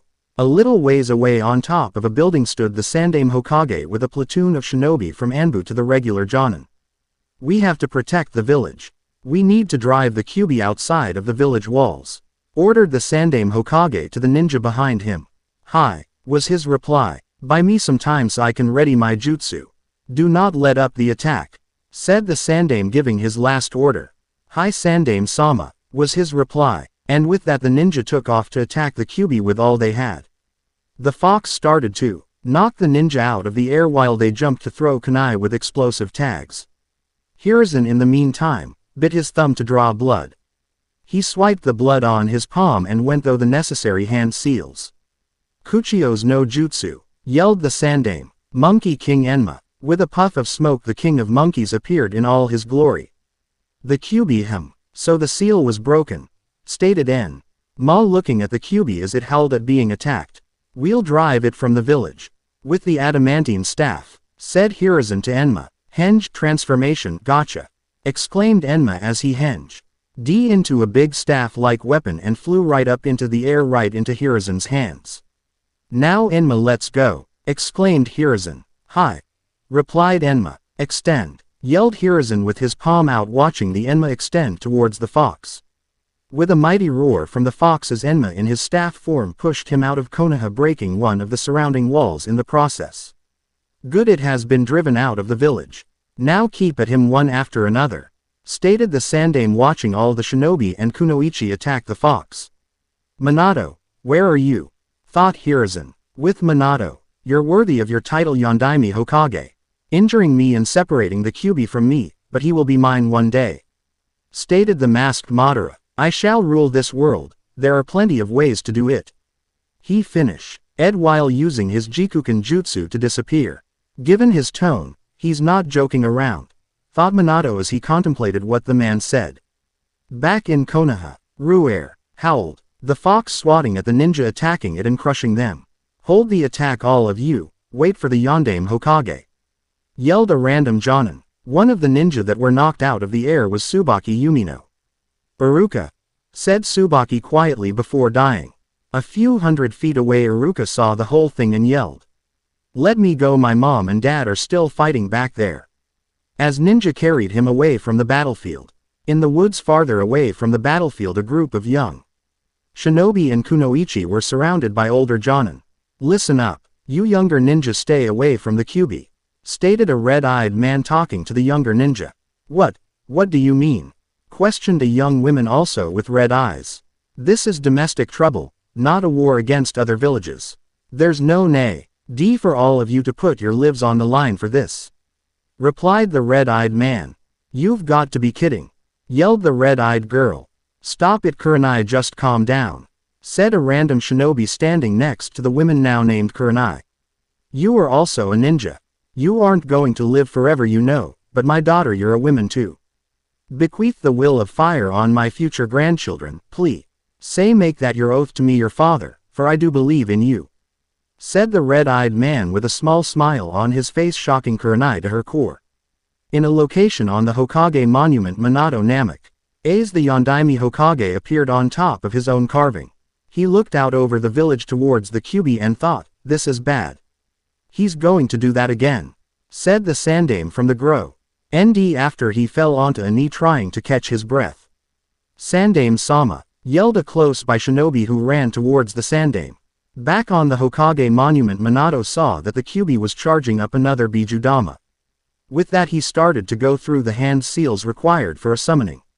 Kuchios.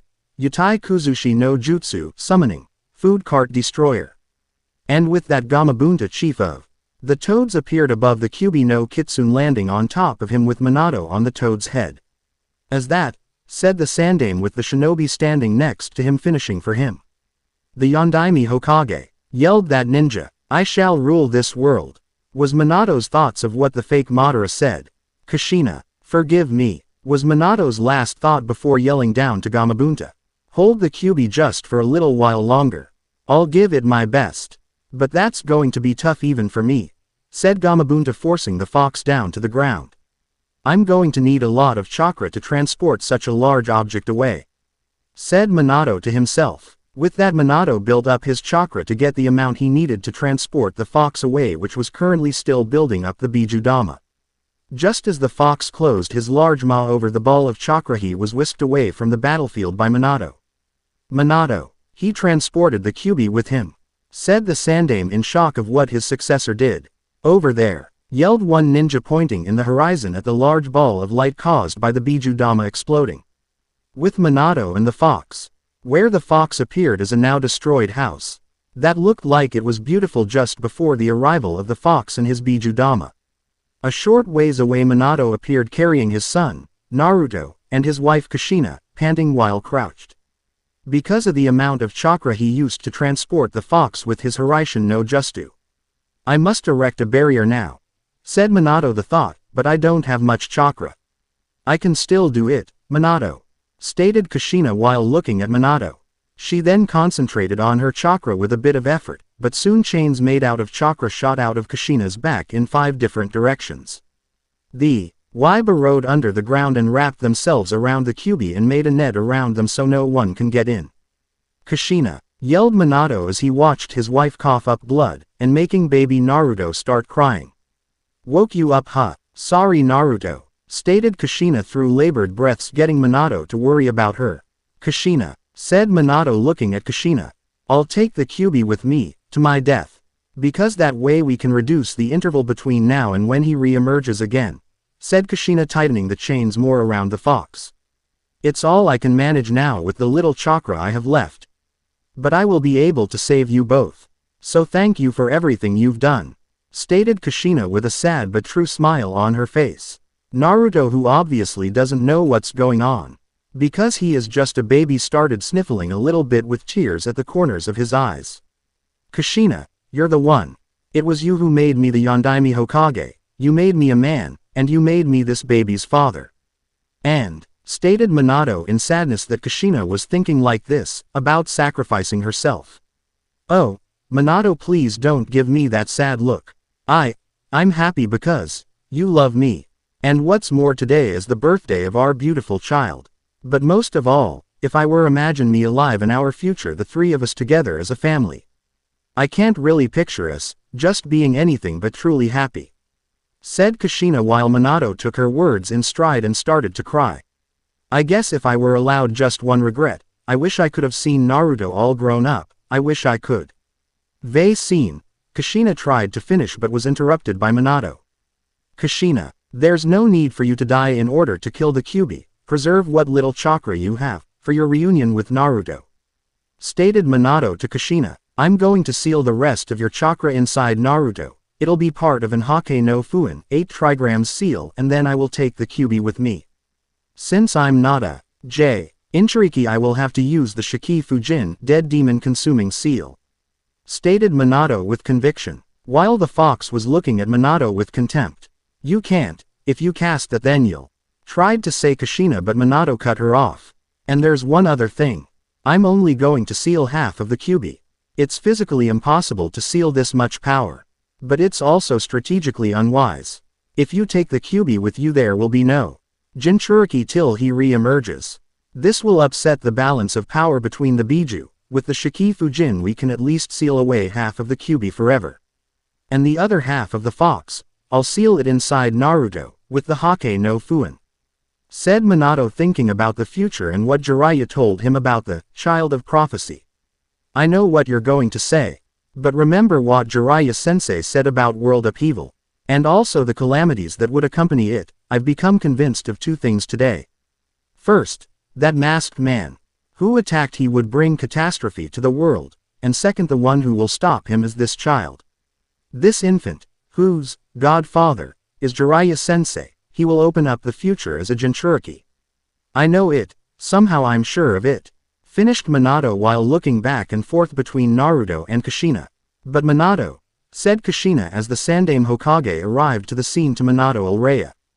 Dai going through hand seals for the seal after he put Naruto on the ground. Shiki Fujin, yelled out Minato as the Shinigami, death god, appeared in its spectral form of long white robes, white hair, ashy skin, with a tanto in its mouth and beads wrapped around its wrists, with Minato's soul crucified behind him in front of the Shinigami. Let's believe in him. After all, this child is now our son, stated Minato to Kushina. Over on the other side of the barrier stood the Sandaime and Enma the Monkey King. Those signs don't tell me, asked Enma. Yes, it's the Shiki Fujin, replied Hiruzen, in sadness that his successor has resorted to that jutsu. After I have completed this seal, I'm going to seal your chakra inside of Naruto too. You won't have much time, but I want you to help him try control the Kyuubi's power as a Jinchuriki, stated Minato with conviction and determination. But he's our son Minato. Which is exactly why I don't want him to bear such a heavy burden, exclaimed Kushina. And tell me, why use the Shiki Fujin? So it's just so I can meet Naruto when he's grown up, especially if it's going to be for a short time. Then there's no need for you to die. I'd rather you stay with him and watch over him. I just don't understand why it has to be this way. Why does Naruto have to be sacrificed for the balance of power among the Biju, for his nation, for his village? Why do you have to sacrifice yourself at all, just for me please? Exclaimed Kushina as she started to sob. To forsake one's nation, and one's village is exactly the same as forsaking one's own child. Your very own homeland was destroyed, so you should know that. A harsh life awaits those without a land to call their home. Stated Minato as serious as he can get in a situation like this. Besides, our family are ninja. Finally, even if I were to live I could never be a substitute for you, said Minato as he crouched right in front of Kushina. You won't have much time with him, but there's something only you can tell Naruto. Something that I just can't, that's a mother's role. I'm not doing this just for you, I'm doing it for Naruto. Finished Minato as he picked up baby Naruto. I die for my son. That's my duty as his father. Minato and Kushina stared at each other, seeing if the other would give up their resolve. While on the outside of the barrier, Kushina erected Hiruzen Wa's, testing it to see if he could break down, but discovered that it's impossible. Sandame-sama, what's wrong? Said a ninja that just arrived at the scene. It's no good, we can't get in any closer. His barrier is preventing the Kyuubi from escaping. It seems the two of them are planning to take care of the Kyuubi all by themselves. Stated the Sandame to the other ninja present. Inside the barrier, the Shinigami's hand went through Minato's soul, and from there it traveled out of his body and sped towards the Kyuubi. Damn you Yondaime Hokage! Roared the fox at Minato, taking half his chakra. Seal! Yelled Minato as the chakra was pulled away from the fox and pulled into Minato's gut with a swirl-like seal with 8 lines of calligraphic writing sprouting from it. My body is going numb, can't believe how heavy his chakra is. Single quote, thought Minato as he received half of the fox's chakra. Damn you, repeated the fox to Minato. It is the Shiki Fujin after all, I can't believe he used it. Stated the Sandame, watching the fox shrink.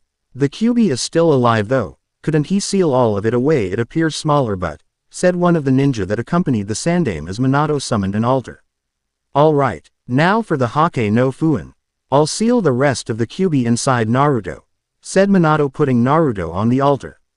The ritual altar, he's planning on sealing me up again, not inside that baby, said the Kyuubi. Kushina, who watched Minato put Naruto down, tried to move towards him and Naruto, but as soon as she started moving she started coughing up more blood. Kushina, are you okay? Yelled Minato as he started running towards her.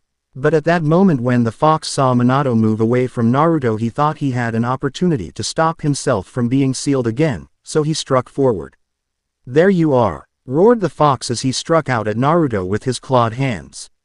Minato and Kushina saw this and did what all parents would do, they both moved their bow. Dies right in front of the claw that would have killed Naruto. The claw only coming to about 4 inches away from little Naruto, a drop of his parents' blood landing on his little chest. I said I was his father, dying for him is my duty, stated Minato to Kushina as he looked at her. Yes, but I'm his mother, it's mine too, replied Kushina. On the outside of the barrier, Hiruzen had a hard time mocking out what was going on, but figured it out. There's a child in there too, stated the Sandame. Yes, and they saved it, said one of the accompanying ninja. Why you? Yelled the fox, enraged at not being able to kill its next host. I think this may be the first time that I've lost an argument. I guess it proves just how serious you are about doing this, Kushina told Minato. I thank you, Kushina, said Minato, wiping blood off his chin onto his palm, then going through hand seals. Kuchio's no jutsu. In a poof of smoke, a toad that looks like an accordion. Ah, the Kyuubi, yelled the toad before looking at Minato. And Yondaime-sama too, what is going on here? Questioned the toad before receiving an answer from Minato. Garotora, I will give you the sealing formula's key. When I'm done, take it to Jiraiya-sensei to store it, stated Minato to the now named Garotora. So that's it. Minato plans to make his own child the Kyuubi Jinchuriki, to save the village, exclaimed the Sandame on the outside of the barrier, finally understanding what was going on inside the barrier. I confirm I received the key. All right, I'm off now, said the toad, disappearing in a poof of smoke.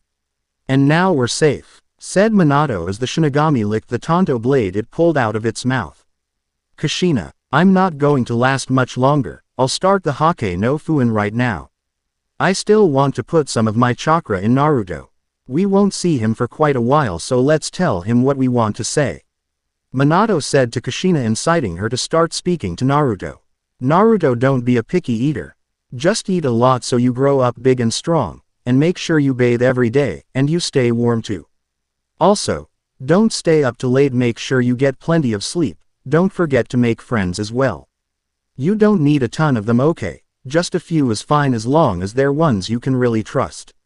And, your mom wasn't very good at this, make sure you study hard, and learn your ninjutsu. Always remember everyone is good at some things, and not so good at others. So even if something doesn't go well, don't get depressed, okay? When you're at the academy, respect your teachers and the other classmen. Oh, now this is important, regarding the 3 prohibitions of the shinobi. Be extra careful about lending and borrowing money, take your pay, put it in a savings account. No alcohol, not until you have aged too much, sake is bad for you, so practice moderation. And another prohibition is women. Remember, I am one, so I don't know too much about it. TCH, keep in mind this world is made up of men and women. And so, at some point you will notice girls, and that's normal, just be careful and don't fall for the bad ones. Just go out there and find someone that's like me. Oh, that reminds me. Speaking of the 3 prohibitions, you should be wary of Jiraiya-sensei Databane, said Kushina with labored breaths. Naruto, I'm sorry to say there will be plenty of hardships and painful times ahead. Just be true to yourself, make sure to have dreams, and the confidence to make those dreams come true. Oh Naruto, there's so much, oh so much more, there are so many things I wish I had time to pass on to you. So much more I want to tell you. I wish I could stay with you longer, I love you. Finished a crying Kushina to Naruto. Minato, I'm sorry I used up your time, exclaimed Kushina to Minato, thinking he was mad at her for using up the time he had left. No, it's all right. Naruto, my words to you. Oh, I guess your talkative mom said it all, Hake no Fuin, said Minato, and that was the end of his and Kushina's life and the beginnings of the legends. All the Kyuubi attack wrapped into one hurrah for me. Lol, all of it is the dialogue from the anime, so don't bust my chops about it. It has its purpose just like everything else in life. So I hope you guys like it. The next chapter should be up in about a week, maybe less. Thanks for the reviews too and the followers I have, I appreciate all of you. Chapter 5 Discovery Sorry for my absence and not posting new chapters lately. I have been having writer's block, but also I have been having family issues. One of key problems is my grandfather is dying and I have to take care of him, so typing is second priority. He won't go to the hospital and won't make an appointment with the VA. But all in all, thank you guys for your reviews. It helps me sleep at night knowing a lot of you guys like this fan fiction story. I'm sorry for those who thought the last chapter was a wasted read because it's something everyone already knows. Well, I know the whole series yet is still read fan fictions with the Kyuubi attack, or the Pain arc, or the Wave arc. I don't complain about those because I like them even if it's something I already knew. It just helps set in motion the story in my opinion. Okay, enough of my rant, here's the story. On another note, like I have said before, if you don't like this because it's Naruto, Sakura and not Naruto, Hinata, then I'm sorry, read something else. I have read reviews on other stories like Senpu by Firefly the Wolf, about how they wasted their time on reading the story only to find out Hinata wasn't going to be in Naruto's harem for the story. Or that the story is no good because Hinata is a better character and lover for Naruto. They didn't say exactly these things, but it is like they did to me. I mean, I myself don't hate Hinata. Yes, she is a good character, but she is not for Naruto. They don't make a good couple at all. One, because she has only said a handful of words to him throughout the series. 2, there has been more character development with Sakura and Naruto than any other pairing. 3, because she's too quiet and shy to keep Naruto in check. 4, Kushina said to find someone like her, i.e. Sakura. She is almost identical in personality to Kushina beside the fangirlism in Series 1, but in mentality. She was made fun of when she was younger for the size of her forehead. And Kushina was made fun of for her hair. And they both adopted the same attitude about it. Well, besides Sakura getting help from Ino. Well, enough of my rants, and by the way, this is not a Naruto, Hinata. If you don't like it, kick rocks. Rasengan. Normal speech. Rasengan. Thought speech. Rasengan. Biju speech jutsu summons. Rasengan. Biju thought speech. Disclaimer. I would pay 88 cents for it. Because that's all I have right with me. Konohagakure no Sato 1 week later. It has been a week since that night. A week since Konohagakure no Sato, otherwise known as the village hid. And amongst the leaves was attacked by the Kyubi no Kitsune, 9-tailed fox. Many people, ninja and civilian alike, were killed that night, but Konoha's most tragic loss was that of the Yondaime Hokage Minato Namikaze. And because of that, the now reinstated Sandaime Hokage Hiruzen Sarutobi was in a predicament. With the death of his successor, not only leaving his newborn son Naruto Uzumaki orphaned, but also a Jinchuriki. But this was not the only predicament his Hiruzen's teammates, the councils, and his childhood best friend were being. What all male Naras say everything is troublesome. Flashback, Hokage office 4 days ago. 3 days since the attack. 3 long days of disorder and mayhem, in which he was forced to take office again at the untimely death of his predecessor. 3 long days of the most grueling and ancient tortures known to man were inflicted upon the old man, and he cursed Minato for making him take back this position he gladly gave up. What were these tortures forced upon the old Hokage? You ask. Of course it is the murderous meetings with the vicious bloodthirsty village council. Well, it was the civilians trying to get the power. The shinobi were street ill, trying to see who was left in their ranks, seeking to grab power with the loss of their Yondaime Hokage, and the Sandaime had to rein in these fire-breathing demons to make sure they got nothing.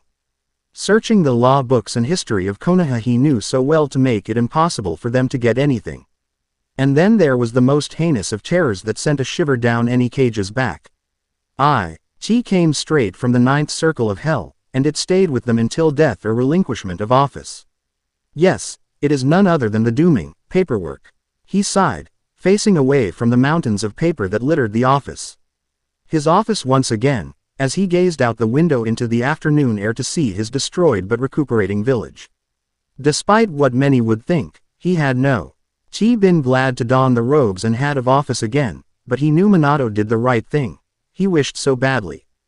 The sky was the blue shade closest to the now past Namikaze's Senju eyes, and now it was made jealous by his son's eyes.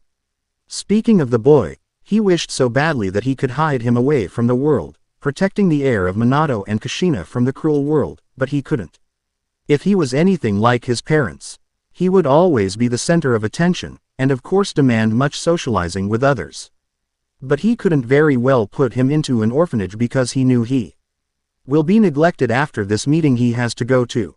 He knew he couldn't take care of him because the council would absolutely try to make sure he had as little contact with the child as possible, that much he was certain of. He needed to stay on the council's good side for now, even if they held no official authority, not only to protect his unsteady position, but to be able to protect the sun-kissed blonde-haired child. He couldn't give him to Jiraiya or Kakashi, because that would draw too much attention to them from enemies outside the village and from within. He couldn't think of who to give the boy to protect him and raise him into a fine young man, or if he wanted to into a shinobi, even though that would be inevitable with him being a Jinchuriki. Then Hiruzen remembered Minato was adopted, so that would mean that he may have biological family on Minato's side still around. That gave the old Hokage an idea that would rock the foundations of Konoha and the elemental nations for many years. "Hio, panther," said Hiruzen, which caused an Anbu with a panther mask to appear on one knee waiting for her orders. "Fetch Dr. Asagi for me," ordered Hiruzen. "Hi, Hokage-sama," replied the female Anbu member shining to the hospital. It took all but 5 minutes for the Anbu to return with the doctor both in kneeling positions in front of their Hokage. "You asked for me, Hokage-sama?" questioned Asagi. "Yes, I did. Hio, you may leave," said Hiruzen to the female Anbu member, who left right away. "I asked you here because I have a mission for you," started Hiruzen, getting Asagi's attention. "What type of mission, Hokage-sama?" questioned Asagi. "This mission will be classified an S-ranked secret. I want you to do a blood test on Minato Namikaze," stated the Sandaime, seriously, getting a shocked look from Asagi. "May I ask why, Hokage-sama?" asked Asagi. Hiruzen got up from his desk and walked to the door and motioned for Asagi to follow him. They exited He officed to the hallway and walked down the corridor till they reached a room guarded by Anbu, one with a Hitsuji mask and one with a Ryu mask. The Hokage nodded to the two Anbu, who bowed to him as He opened the door and walked in with Asagi right behind him. When they were in the room, Asagi noticed it was a nursery, and in the middle of the room up against the far wall was a bassinet that had a small blonde child in it sleeping. Asagi also sensed that there were 4 other additional Anbu in the room guarding the young child. Hiruzen walked over next to Naruto and said, "This child is Naruto. Uzumaki, the new Jinchuriki of the Kyuubi no Kitsune," said Sarutobi, getting a nod out of Asagi, who already knew that from being the medic at the scene the night of the attack. "As you already know, he is the child of Minato Namikaze and Kushina Uzumaki, as you were running tests on him to see if he was healthy 3 days ago," getting another nod out of Asagi. "What I want you to do is going to be an S-ranked secret. I want you to run a test on Minato's blood and run it against any and all DNA samples possible in the Konoha medical database," informed Sarutobi, getting a shocked look from Asagi.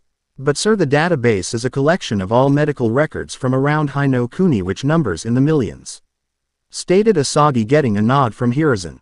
"Yes, that is true, but I want you to only do Konoha's ninja database," said Hiruzen, smirking with amusement, getting an embarrassed chuckle from Asagi as she rubbed the back of her head.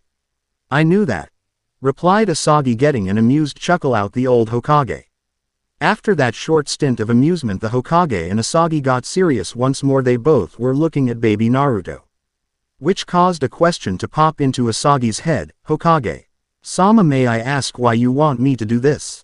"I want you to do this because I believe one of Minato's biological parents are still out there in the world. And another thing is, I don't want, and can't, let Naruto be uncared for without someone around to protect him from the people in this village that will try to use him for their own goals." "Danzo," finished Sarutobi, looking at Asagi seriously, expecting a reply.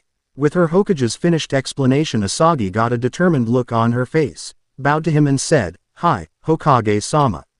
I will do my best to find out if young Naruto's grandparents are still alive, but it will take a few days to get through them all, sir." "That's fine. Now if you would excuse me, I have a meeting with the councils to tell them about Naruto and to listen to them bicker about everything," said the Sandaime, motioning for one of his Anbu guards to pick up Naruto and bring him with.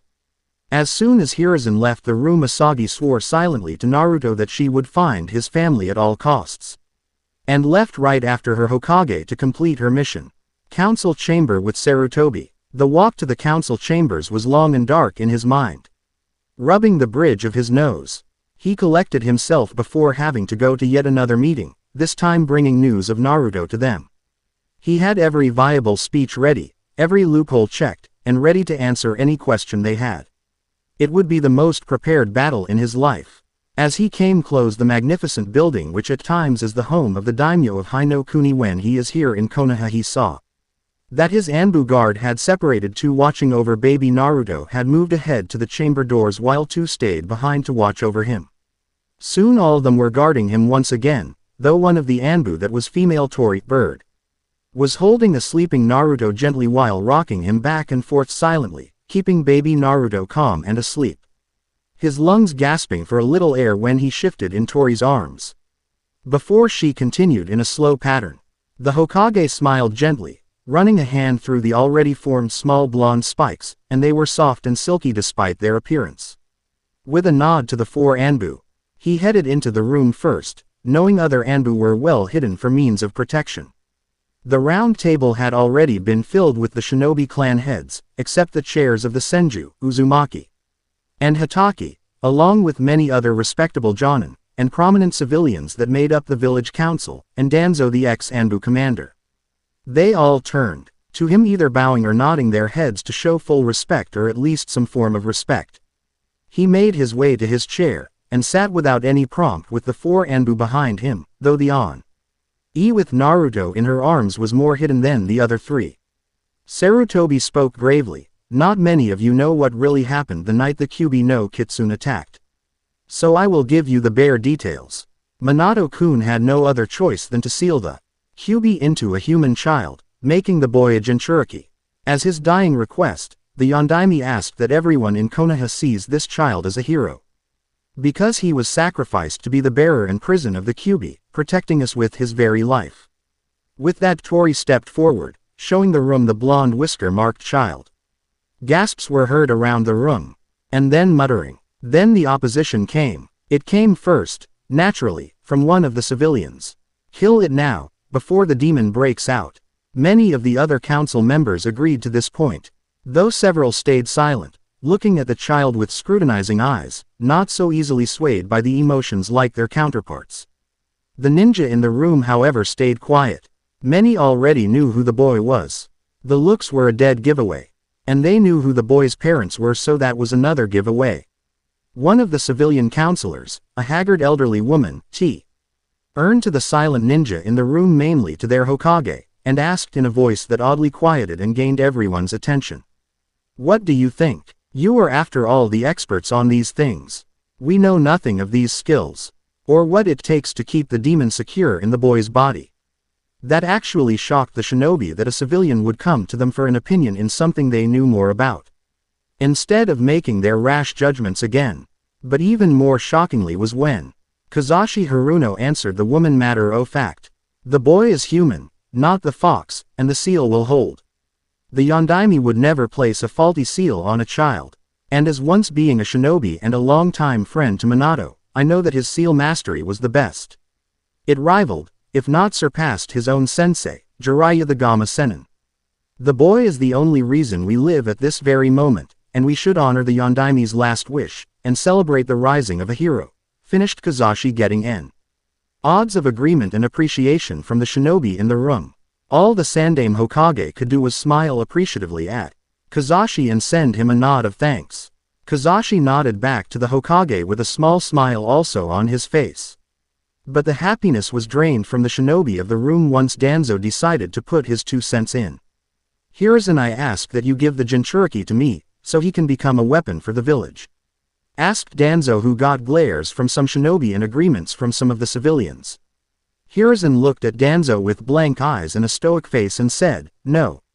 The bow, why will not grow up to be an emotionless weapon just for the good of the village, as you will put it.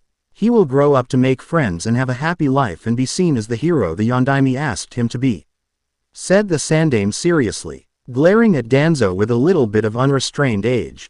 Just to be clear, if anything in this meeting is spoken publicly, everyone here will be charged with treason. Stated the Sandaime to everyone. The civilians were sweating a little at this.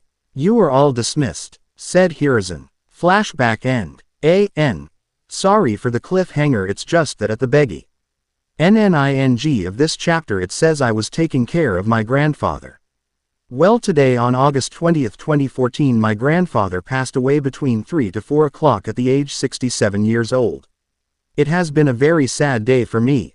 I am upset, but I accepted a long time ago that death is natural and it has to happen. Ironically, this is also the same day my cousin, who was a Marine, was killed in Iraq in 2005 by IED. My grandfather also served in the Coast Guard on the Ice Cutter Polar Star and another one that I can't name in the 60s to the 80s. He was born July 20th, 1947. Chapter 6, Discovery 2. Sorry for the long why. Guys, I have been having problems with my family and with the bank. With my grandfather gone, the mortgage company doesn't get money, with the house already having a second mortgage taken out on it. EY are just dying to foreclose the house. But my mother is trying to get it in her name and have the time limit expanded so we can sell the house rather than it being auctioned off. What's left after selling the house and paying off the mortgage, which is $99K at the moment. But big problems with my life. Also, I have been entranced in playing Hearts of Iron 3, a fun game and strategy game to play. TKS. I am American born and raised. I do believe in God as the creator of heaven and earth, but I believe in evolution also. He made humans to evolve into his greatest creations. That's why we Avenue been able to advance to the point we are at over the last 10,000 years since the Ice Age. Now about the incest thing. The human genome is a wonderful and mysterious thing. Along with other animal species around the world. Let's say you have 2 parents who have 3 kids. Then those 3 kids have 2 kids each. And those 6 kids have 1 kid each.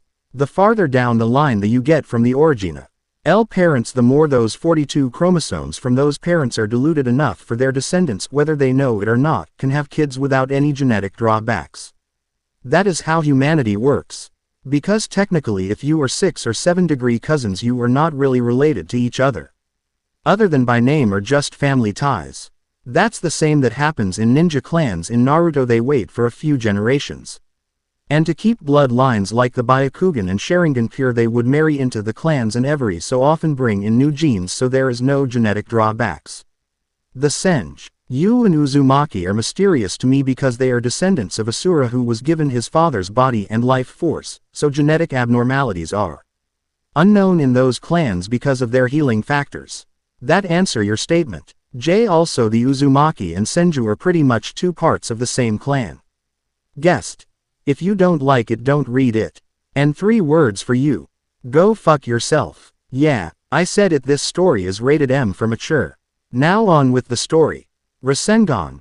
Normal speech. Rasengan. Thought speech. Rasengan. Biju speech. Jutsu. Summons. Rasengan. Biju thought speech. Disclaimer. I wish. Konoha Hospital, November 25th. It has been a month and a half since Asagi was assigned the mission to find the late Yondaime Hokage's biological family bloodline by testing his DNA against tens of thousands of shinobi and kunoichi over the last 50 years who are alive or have died in recent years.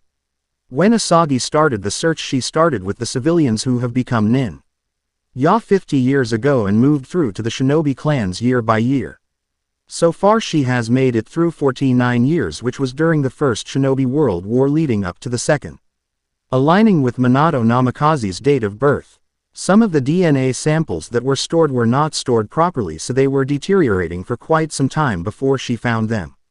Though it was not much to ruin them, but it was enough to make it take longer to match the DNA samples up for the overall results of the tests. At the start she thought about looking at the results pinging on the computer that was scanning the genetics database, but decided to put it off till it was finished with the entire database. Now a month and a half later it is almost complete with only a few hundred more samples to go, which would only take up to an hour to finish. As the hour passed by, Asagi was getting excited. She didn't know why, but she had to guess it had to do with it almost being done, or that she would be able to figure out who her Yondaime Hokage's parents are. She could only guess. As the hour finished, the machine doing the tests slowed to a stop.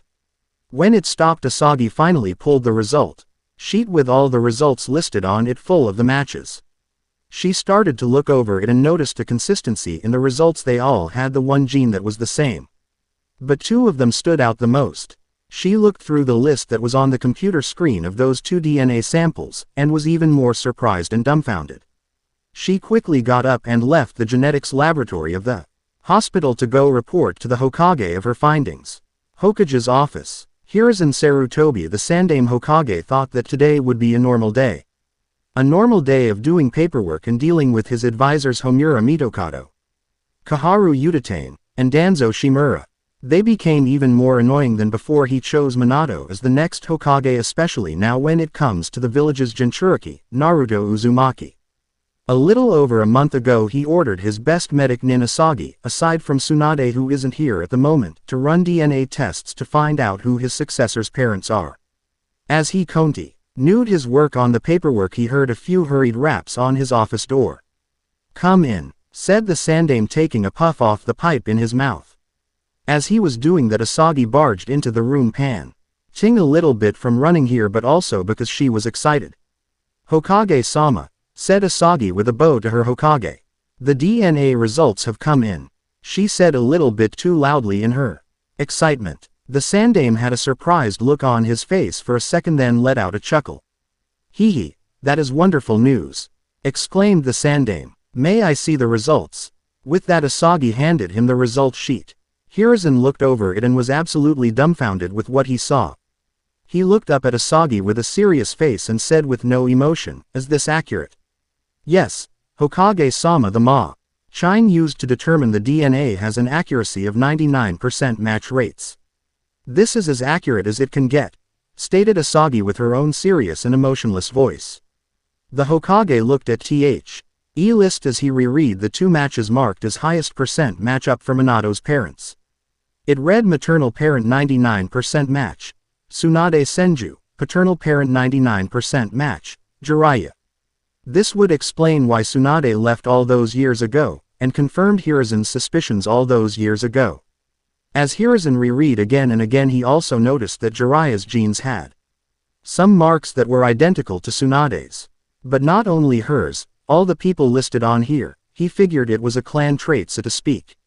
But if it was a clan trait, why would Jiraiya have it? As Hiruzen scanned over the list some more, he noticed that Jiraiya's genes matched up to 2 other people on the list. One being surprising enough, the Nadaime Hokage Tobirama Senju, and the other must have been Tobirama's illegitimate daughter. Which would explain why Jiraiya wasn't born into the Senju clan like Tsunade. As Hiruzen was finishing reading it again for a 3rd time, he got a determined look on his face and said with authority and power, "Anbu." With that, a squad 4 Anbu captains were in charge of guarding him appeared in a kneeling position. "I am giving you all and your teams an A-R. Ank mission to find Tsunade Senju and bring her back to the village on my orders. Search high and low for her." "Go, high," said the Anbu captains, going to gather their teams for this mission. As soon as the Anbu left, Hiruzen bit his thumb and swiped it on his palm. Then started to go through hand seals. When he finished, he slammed his palm onto the floor of his office. Ninpo. Kuchio's no Jutsu, ninja art, summoning jutsu. With a burst of white smoke, a small monkey appeared with a Konoha headband wrapped around its forehead. "What is your order, Hiruzen-sama?" questioned the small monkey with a slight bow. "I need you to go to Mt. Myoboku and request to the Toad Elders to have Jiraiya return to the village as soon as he can," stated the Sandaime. "Hi, Hiruzen-sama, right away," saw it the little monkey as he disappeared in a cloud of smoke. Hiruzen then looked up to Asagi, who has stayed quiet till now, with a small smile. "You may leave, Asagi-san. Thank you for your work. Have some time off too. And don't forget, do not tell anyone of this till I talk to Tsunade and Jiraiya about this. Is that understood?" said the Sandaime to Asagi. "Hi, Hokage-sama," said Asagi with a bow and left the room. Hiruzen turned to the window and looked out to the far reaches of the village, admiring it along with the fall weather. This is going to be an interesting next couple of years for the village. Somewhere in High no Kuni 1 week later. In a casino somewhere in High no Kuni sat a blonde-haired woman in the style of 2 pigtails, wearing a green hori with the kanji for gamble on the back. This woman's name was Tsunade Senju, the granddaughter of the Shodaime Hokage, Hashirama Senju, and was also part of the Densetsu no Sannin, legendary 3 ninja. As she was playing, she had an ominous feeling come over her, which was at the moment when she went and pulled the lever for machine down to start another spin. Not more than 30 seconds later, Tsunade got 3 straight money signs in a row that represented the casino's jackpot. As soon as she hit the jackpot, Tsunade started to frown deeply. She knew that something has happened or something is going to happen, so she quickly collected her winnings and left the casino to her hotel to collect her late lover's niece Shizune. As she reached her hotel and went up to her room, she opened the door. "Shizune!" yelled Tsunade. "We are leaving." Shizune, who had been in the bathroom at the time, came out in only a bathrobe and looked at her master and said, "Hi, Tsunade-sama." As she started changing into her traveling kimono. They finished packing 30 minutes later and were on their way to check out of the hotel and leave the town. As Tsunade was walking down the street, she stiffened a little when she felt the presence of F4 Jonin level chakra signatures close by. No doubt they were Anbu, because as she looked in the direction of the signatures, the ninja were well hidden. To stay hidden, she put an undetectable UTSU around her and Shizune so they can escape. Her and Shizune quickly made their way out of the town on their way to the next one. No Kuni, hot water country. In the country of no Kuni, a Count R.Y, famous for its hot springs and famous spas. One of Konoha's strongest ninjas sat peeking through a hole in one of the walls separating the male side of the hot springs and the female's side. Jiraiya. If the Densetsu no Sannin, legendary 3 ninja, was looking at all the naked women bathing in the waters hidden from public view, giggling like a little schoolgirl while jotting down notes in his notebook. He is also the author of the world-famous Ika Ika Paradise novel series and the not-so-famous Tales of an Utterly Gutsy Ninja. As he was doing that, a small toad appeared in a poof of SMO. K next him croaking waiting for Jiraiya to acknowledge him. Jiraiya looked to the small toad and sighed. What is it? Jiraiya asked the small toad. Who croaked then started to speak. The elders received a message from the monkey clan requesting that you return to Konoha as soon as you can. Croaked out the toad, making Jiraiya wonder what his sensei wanted to urgently. Okay, go tell Sarutobi's sensei that I will be back in the village after I check on my spy network, said Jiraiya to the small toad. The small toad croaked in acknowledgement and then poofed away back to Mt. Myoboku. Jiraiya turned back to his notepad with a small frown thinking about what it could be that his sensei would want. But shrugged it off till he got back to the village within the next few months to a year. Sorry again for it being super short and taking so long, but I had a lot of family issues going on so I wasn't able to get a long chapter out. But believe it or not, the next chapter will be a long one. I promise. But I have had a few ideas for what to do with later chapters and maybe making a reboot of another fanfiction that I have read that I am not going to give away till I get around to making the first chapter, but thank you guys for following me, and like I said, I am sorry. P.S. The new chapters, man. Chapter 7, Rebirth of the Senju Tree. Another chapter. I hope you enjoy it. I didn't figure out how to start it, but I eventually did. It's like one of those essays in school, you know what you want to put in it but you don't know how to start it. But please enjoy it, if not give me some feedback and I will try to make the story more likable. Now on with the story. Rasengan. Normal speech. Rasengan. Thought speech. Rasengan. Biju speech. Jutsu. Summons. Rasengan. Biju thought speech. Disclaimer. Kishimoto sensei owns Naruto, but it feels like Studio Pierrot will try a coup d'etat against him. Outside the walls of Konohagakure no Sato 2 years later after message sent. In the distance walking down the main road to Konohagakure no Sato were 3 people, a man, a woman and a teenage girl.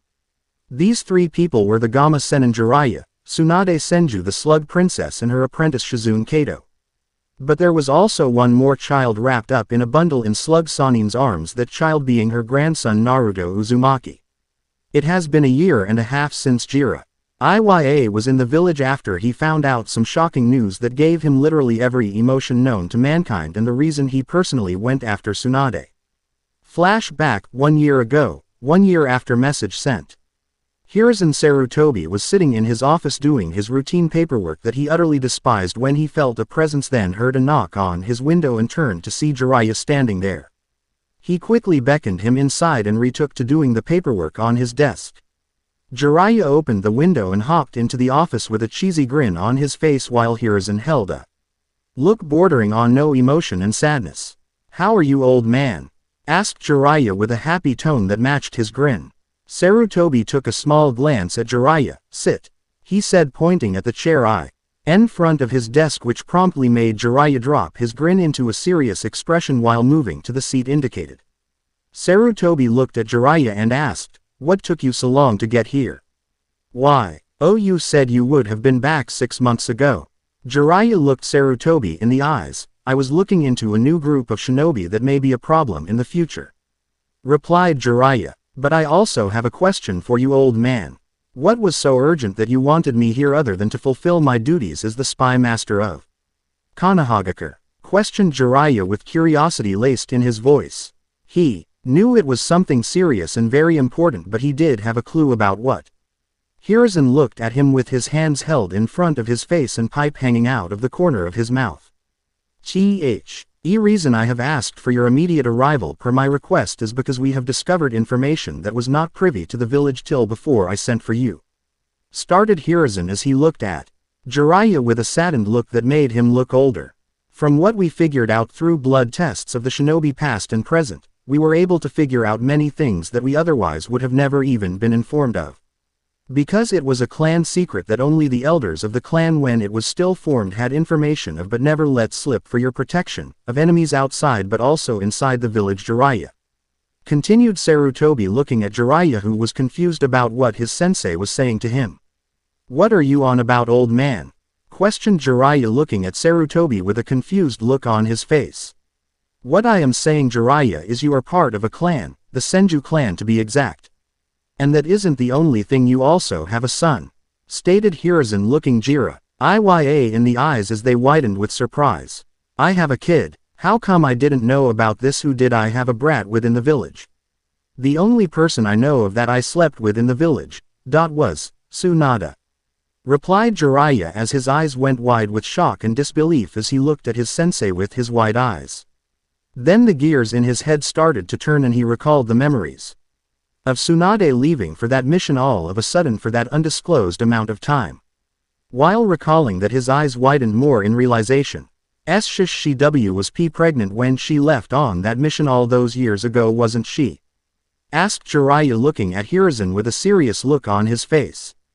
Hiruzen eyed Jiraiya for a minute or two, then sighed deeply. "I had my suspicions when she meant I on something about getting away from you, but I didn't know for sure. Like I said, it was only recently that I found out about this, but that isn't the most surprising news," said Hiruzen while smiling, getting Jiraiya's confused attention. "Your son was really surprising when I saw who he was," finished Hiruzen before handing Jiraiya a folder that said, "Classified," on the front.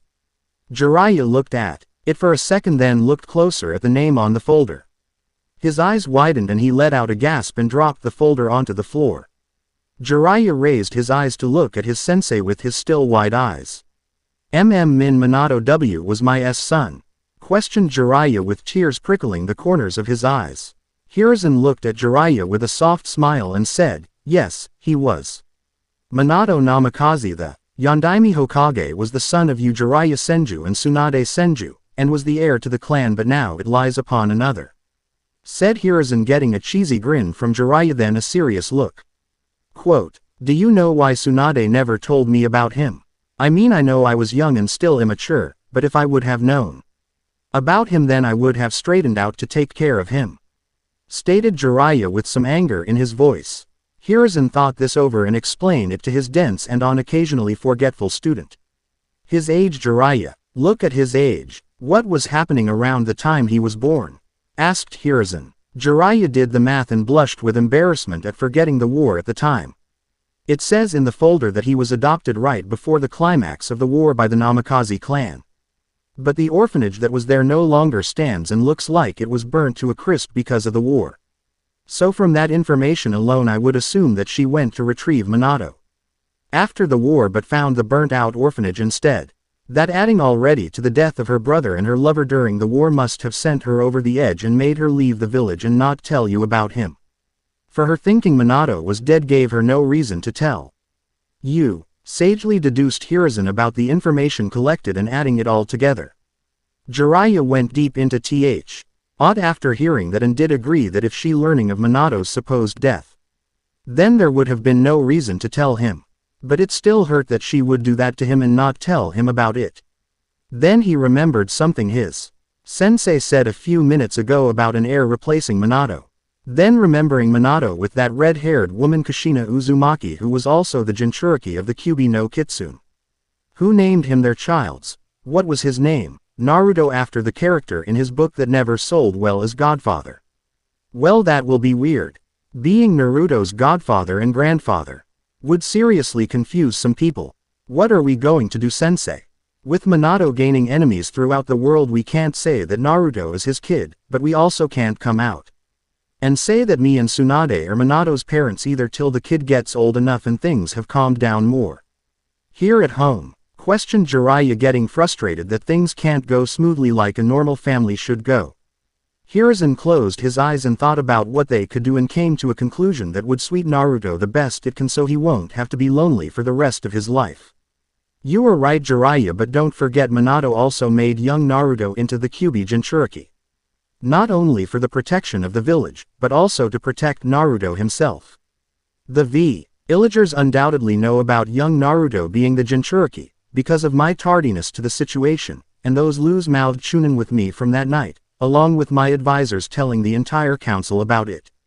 So he will live an unhealthy, lonely life without a mother or father figure around to raise him. So I am going to ask, no, beg you to look after him, Jiraiya. He is going to need someone there for him with all the hate from the village he will receive. Finished saying Hiruzen with an urgent undertone to his voice. Jiraiya looked at him with determination in his eyes that spoke K volumes than any words that muttered, "I will old man, he is my grandson after all," said Jiraiya with a grin of happiness and joy. Also Jiraiya, started Hiruzen, go find Tsunade and tell her about this discovery. I sent Anbu after her when I sent my monkey to you, but she avoided them and they haven't found a trace of her. You are the only one that can find her with your spy network, take Naruto with you to convince her to come home, he is the future of the Senju and Uzumaki clans. Finished Hiruzen with a serious look, but if you look closer you can see the traces of a small smile. Also I will tell you about your parents when you get back and Tsunade is here. I will do that, old man.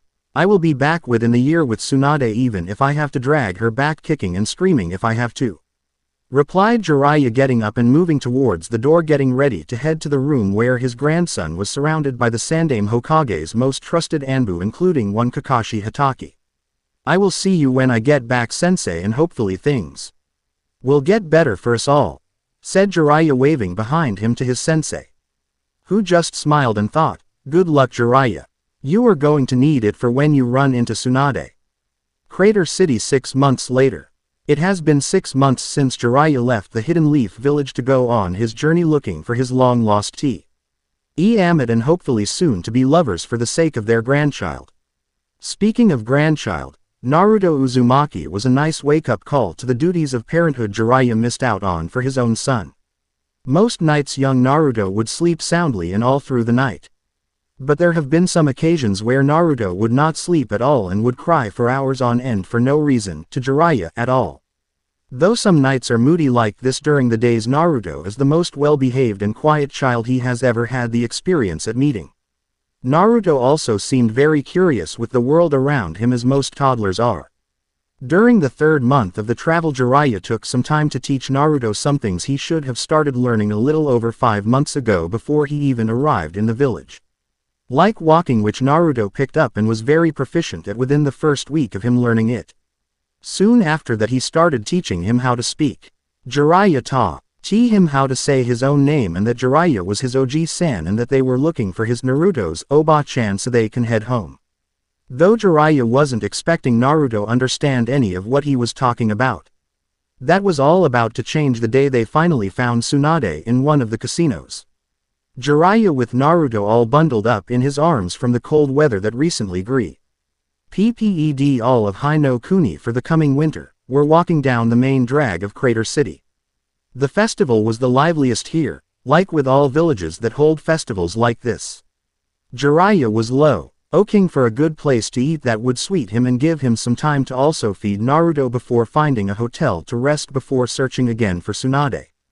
As Jiraiya looked around he saw a rent per bar casino that caught his attention. He didn't know what it was, but this place drawing him in. It was like he needed to go in there, that there was something important there that was waiting for him. While his ninja instincts warned him that it could be something bad, he went anyway just to smother his curiosity. So he went into the restaurant and looked around. As he looked around he didn't see anything out of the ordinary. But when he looked towards the back of the restaurant he saw the very person he has been looking for the last few months. Tsunade Senju was sitting in the back of the restaurant taking a drink of sake while her apprentice looked on with great sadness in her eyes. Jiraiya looked on with a mix of emotions, the most prominent being anger. But schooled his emotions so not to rouse his chakra to the point of waking a sleeping Naruto. He started to move towards the back, dodging waiters and people alike. On his way there, Shizune at the right moment looked in his general direction and went wide-eyed in surprise, and if Jiraiya can see right, happiness. But Shizune also saw the look on his face also and looked at her master, fearful of what she might do if she notices Jiraiya. So she nudged her master anyway to get her attention. "Tsunade-sama," said Shizune, nudging Tsunade, getting a dirty look in response. "What is it, Shizune? Can't you see I am drinking here?" slurred Tsunade to her apprentice. "Yes, Tsunade-sama, but Jiraiya-sama is here," stated Shizune with fear in her voice with a little hope. But with those words Tsunade looked like she sobered up a little and looked in the direction Shizune was, and sure enough there was Jiraiya moving in their direction. Tsunade was shocked that he was able to find her, but then again he was the spy master of Konoha, so it isn't really that surprising to her. "What are you doing here, Jiraiya?" slurred Tsunade, drunkenly standing up, pointing at Jiraiya, who just stared at her with seriousness that she only saw him have in a battle.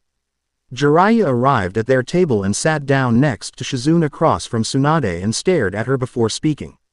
"Why?" questioned Jiraiya, making Tsunade looking at him confused along with Shizune. "Why? Because I want to know why you are here, you idiot." "That's why," replied Tsunade, taking another swig of her sake. "Why didn't you tell me? Why didn't you tell me you were pregnant all those years ago?" questioned Jiraiya, getting angry at her now for what she has become. But with those questions, Tsunade gasped while taking a swig of sake and inhaled it down her windpipe and started sputtering while coughing, with what little sake in her mouth going everywhere. After her coughing fit, Tsunade looked at Jiraiya, with wide eyes like she was caught with her hands down her pants in public. What? How did? Stuttered Tsunade, finally looking away from Jiraiya. "Sensei told me," said an irritated Jiraiya with anger still in his eyes, and chakra slightly flaring, making the sleeping Naruto fidget in his arms and making him calm a little. He had his suspicion that time you took that long-term mission before the start of the second Shinobi War. "So I want to hear it. Why didn't you tell me?"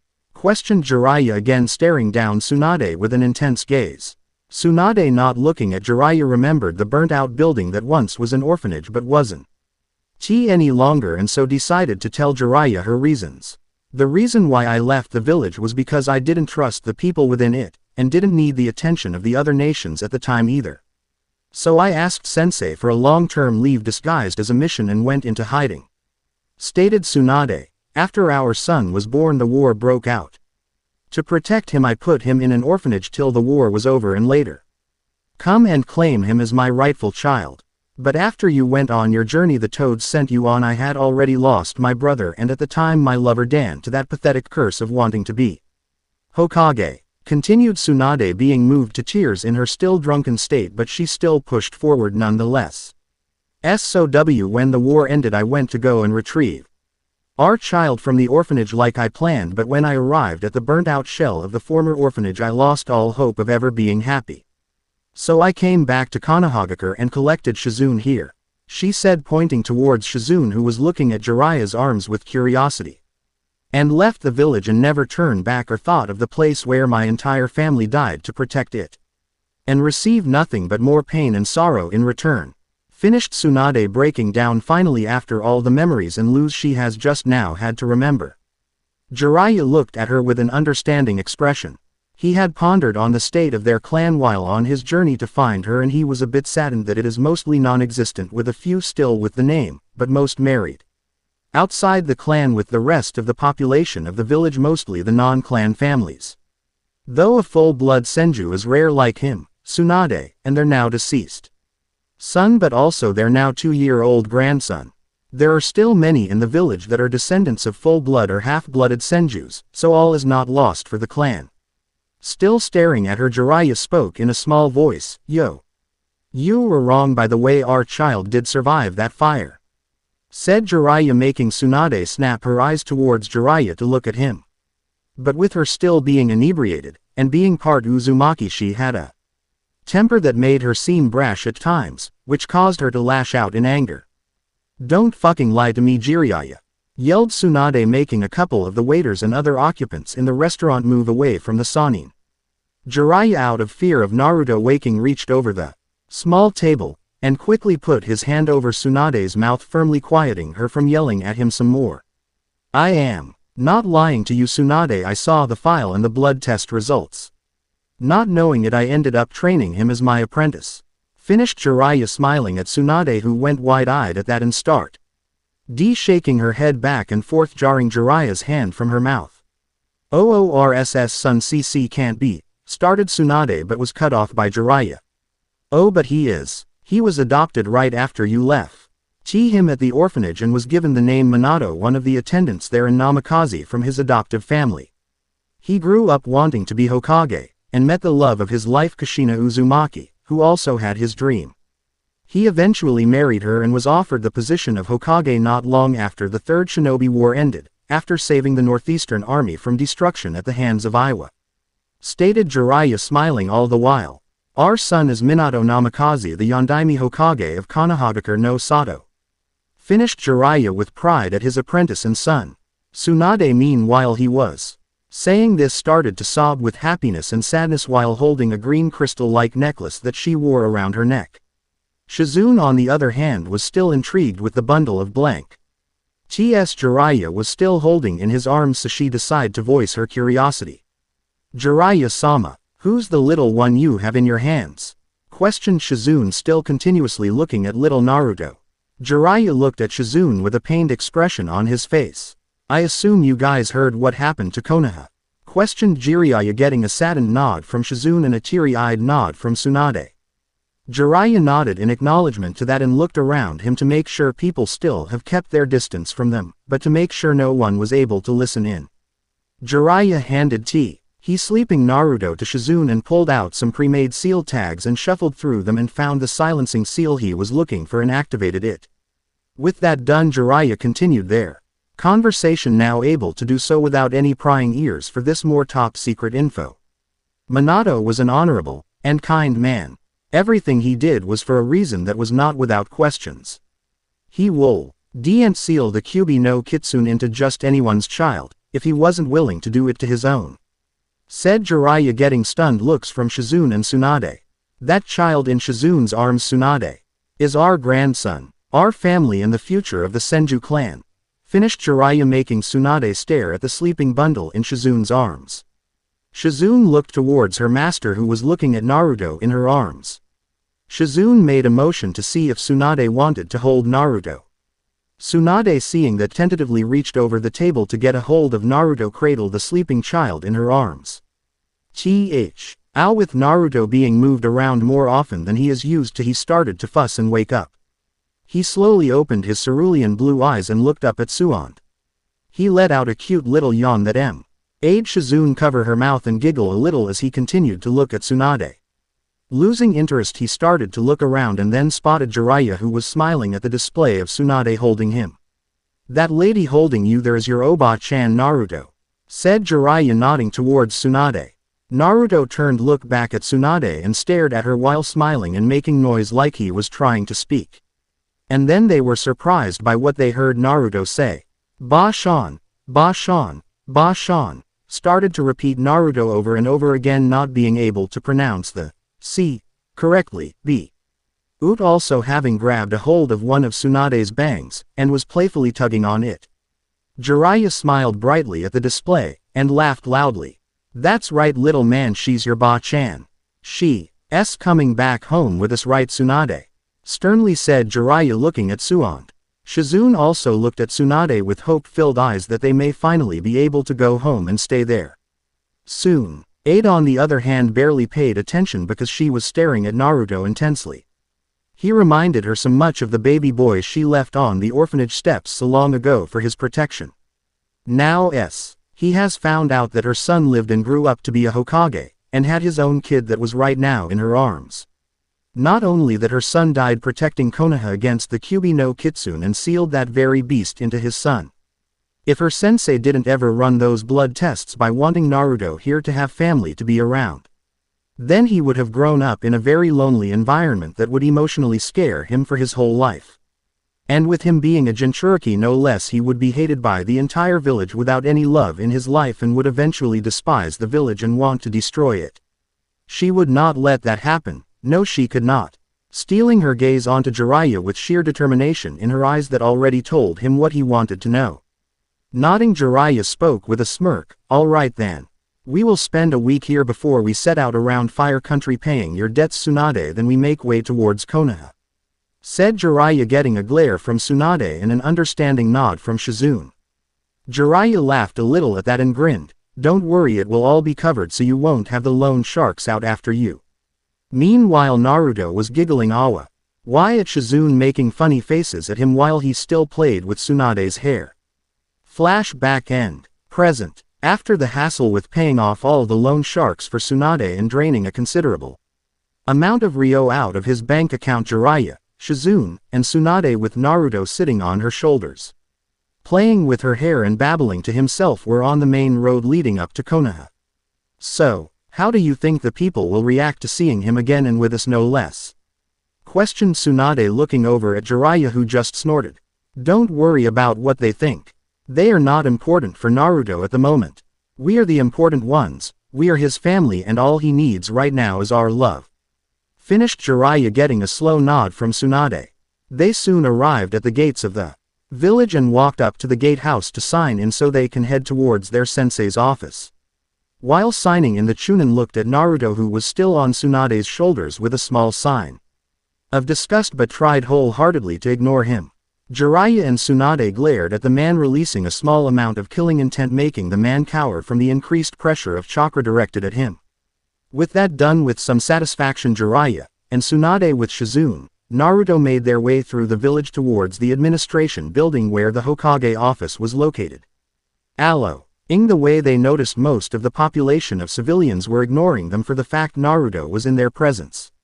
There were some that were openly greeting them and Naruto, and some that were openly glaring daggers at Naruto. The ninja, on the other hand, seemed to be openly greeting and praising them without any inhibition of anger or being afraid of Naruto. That to Jiraiya and Tsunade was a one-up for them, because that was one step closer for Naruto to win the hearts of the people and later be seen for the hero he truly is by the entire village.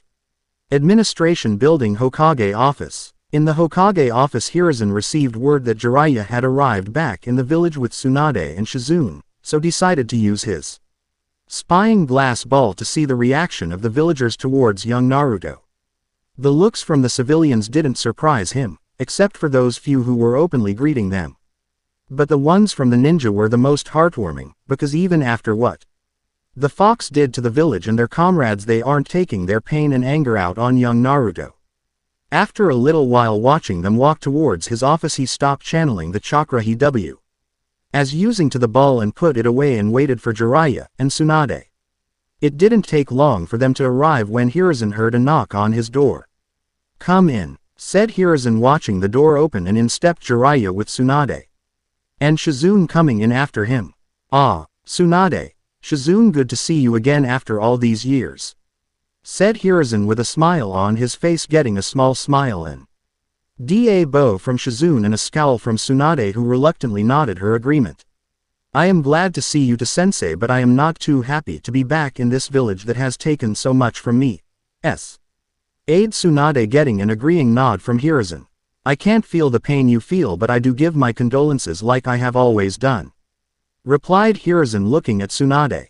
But that may change for you, I hope. He finished, Hiruzen looking at Naruto, who was now in her arms, babbling away while trying to reach for Jiraiya's spiky hair that is going down his back.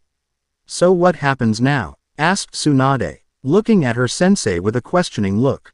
Well, I was thinking you could reopen the Senju clan district that has been closed since you left all those years ago, and send out the call, answered Hiruzen calmly, looking at Tsunade, who was confused at his last statement. The call? Asked Shizune, who was confused at what was being talked about. Yes, the call, started Hiruzen, getting up and walking toward one of his shelves that had many scrolls and books on it, and pulled out one that said, Konoha clan laws. The call is something doesn't really exist, but it was suited for what I was intended to mean. What I mean to say is I want Tsunade to send out the call to restore the Senju as an official clan, and not have them dispersed throughout the population of Konoha. That's not possible. I and Naruto should be the only Senju left in the village, sensei. All the others of my family are dead, stated Tsunade, confused at what her sensei was suggesting. That was impossible. And I was PLANNING on opening the district up to see what is left standing and needs to be fixed, finished Tsunade while handing Naruto to Shizune. Well, you are wrong that you are the last Senju, Tsunade. Jiraiya here is in fact full blood, just like you or Naruto, replied Hiruzen, going into his desk and pulling out the blood test results from those many years ago, and handed it to Tsunade. But you two aren't the only ones. When the village was built, Hashirama-sensei wanted all the clans to lose the walls that kept them together and intermingle with the other clans and families who came to Konoha. When Tobirama-sensei became Hokage, he re-established the Senju clan as an actual clan and had the Senju district built for the Senju who wanted to stay a clan, stated Hiruzen, making Tsunade nod. Already knowing that for she may have been young at the time but she was still training to be a kunoichi and learned fast. Those family members you grew up with were the ones who answered the call when Tobirama was clan head. But there are hundreds of other now throughout the village. Finished Hiruzen, pointing at the folder in Tsunade's hand. She opened it with trembling hands and looked through it. She saw many who were full-blood senju. But the majority were half or quarter senju. There were also a few who were part of other clans, but they would be later talked to about what they want to do. She LSO found Jiraiya's name and gasped, looking up from the folder to him, making him blush. Have you seen this? She asked him. No, actually Sensei said he would let me look at it when I got back with you. Whined Jiraiya, leaning over Tsunade's shoulder to look at the list of people he was directly descended from. His eyes widened at seeing the names and looked up to the also shocked Tsunade. Who THN both looked to Jiraiya like deers in headlights. How am I related to the Nadaime? Questioned Jiraiya. Your mother was his illegitimate daughter. Replied Hiruzen. That is why you weren't born into the clan. It was because he didn't know about his daughter to begin with. Well, that is unexpected, said Tsunade with tears in the corner of her eyes, happy knowing that she isn't one of the asked senju left and that her family has a chance to be reborn. When do you want me to make this call, Sensei? Questioned Tsunade. In a few days. You are going to preach to the council about our findings and the hopeful rebirth of a founding clan, said Hiruzen, going into deep thought, then nodding to himself, steeling his resolve. But before you leave, there is something else I want to discuss with you too. Which one of you will take up the position of Hokage? Asked Hiruzen, stunning the two adults and the teenager. And done. I know, kind of out of the blue ending, but it will be explained next chapter and will kind of set in motion of events to allow Naruto to take up the mantle after Tsunade instead of Kakashi in canon. Also, for those of you who are confused about the age of Naruto, this time he currently is 2 years and 1 months old. Also, that shitty ending to the manga. I mean, I am sad that NS didn't become canon. Kishi butchered his characters for the sake of money. I mean, to have a movie explain shit about NH becoming canon when they had 699 chapters to at least make those two characters interact more. Instead, NS. It fucking reeks of capitalist bullshit. But can't change it. That's what this website is for though, right? Please PM me a review to give me feedback about this chapter and some things you would like to see, and I may consider it. P.S. The call ing is not mine, but when I find the story I got it from, I will credit them for it. Chapter 8, Sprouting of the Tree Leaf. A.N. Thank you Dokubotominabo for pointing that out. I always do that for some reason.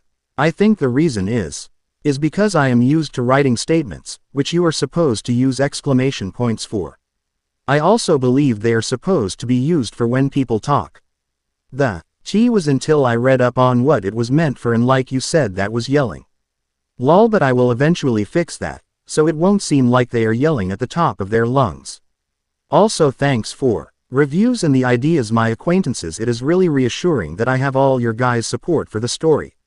On another note, those of you who are NH fans, the very few who read this story, I am not against you guys. In fact, if NH had enough development instead of the what it currently has, I would have been for it. But to become canon for money purposes is just pathetic.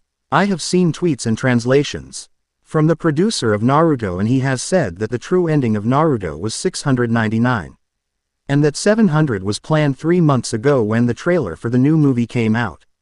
So I don't think Kishi even has the reins of his own manga anymore, and that it is being sold out to appease the larger fan bases, NHSS, all for the sake of money. Proof is the shitty non-consistent ending. But, please, I am not hating on you guys, just remember that. I am only pointing out what that fault is in the ending. Ship what you ship, I don't care. If you don't like what I'm saying, then don't read it and enjoy the story of GTFO. Another thing, sorry it is taking so long to start the main part of the story. I'm just trying to get events out of the way, like the past leading up to Naruto's training as a ninja. People also saying that Naruto in canon is OP are sorely misinformed. Kakashi said in the beginning of the series after they met Haku and Zabuza that there are people younger than Naruto yet stronger than him, Kakashi. So in essence then there is no such thing as OP in Naruto.